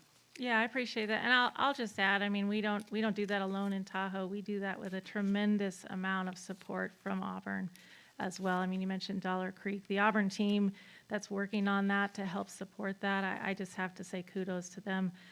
The Snow Museum you heard earlier, some of our CEO staff has been picking up a pretty heavy lift on that. So we don't do that alone, but I do really appreciate your recognition of that. So would you say that it's really Uber collaboration? Or Epic. Just want to make sure. Okay. I want to thank you so much for your presentation. You are all doing a great job, and I'm happy that you're getting collaboration and cooperation with your counterparts in Auburn. Absolutely. Thumbs up. Great job, everybody. Okay. All right. Anyone left in the public out there to comment? Anyone online? Okay. Oh, well, good. Okay. Let's hear it. Caller, go ahead and unmute your mic and give your comments. Thank you. This is Adam Wilson again with the North Tahoe Community Alliance, and I just want to, as one of those collaborative partners, just thank the CEO's office, this board's support, the Board of Supervisors' support, and all the effort that the staff, both locally and in Auburn, do. We look forward and continue to enjoy the relationship and the partnership. And while that's a long list, as Cindy just said, and staff has looked at, we are committed to being a collaborative partner and appreciate the partnership going forward. So thank you. Thank you for your comments. Caller, go ahead and unmute your mic and give your comments. Hello, everyone. Andrew Ryan here. I was hoping to make it down there and see you all, but busy schedule with trying to get out of town. I wanted to echo some of the other comments and just say this is a great list of critical success factors that the board has set as priorities to give staff direction. And, you know, as a community member, we're seeing some change with how staff is working more closely with the community. There's still more work to go, but I think the arc is on the right direction. I did want to just throw out a couple specific comments related to our challenges with housing up here and note a little bit of research I've been doing, and hopefully it would catch the board's attention to maybe give staff some direction. But I do know we have a couple of open seats within the county that are trying to fill in the housing positions. One thing that's interesting to me is that those seats are spread out between planning and CEO's office. They're not directly housed in a housing department, if you will. And looking at other resort towns, Jackson Hole and places in Colorado, almost places with a fraction of the population that we have, not just in eastern Placer County, but all within the county, they have specific housing departments. So that's a suggestion I'd like to make, is maybe looking at that. And then also continuing that effort with entities like the NTCA, but specifically around small to mid-sized projects and housing incentives for small to mid-sized projects especially. We've been chasing the bigger ones with the hopes that there's some economy of scale there. Maybe that may pan out. We're seeing big numbers in terms of cost per unit in excess of $800,000. It's looking like small projects, 10 to 12 units that screen out, may be able to beat that. So I'd like to see some focus on that. And that's it for now. That's the comment I wanted to make. I wish I was in person, but it'll be next time. Thank you. Thank you for your comments. Okay. Well, is there anything to come before this board today? Okay. Meeting is adjourned. Thank you all for coming and hanging in there so long.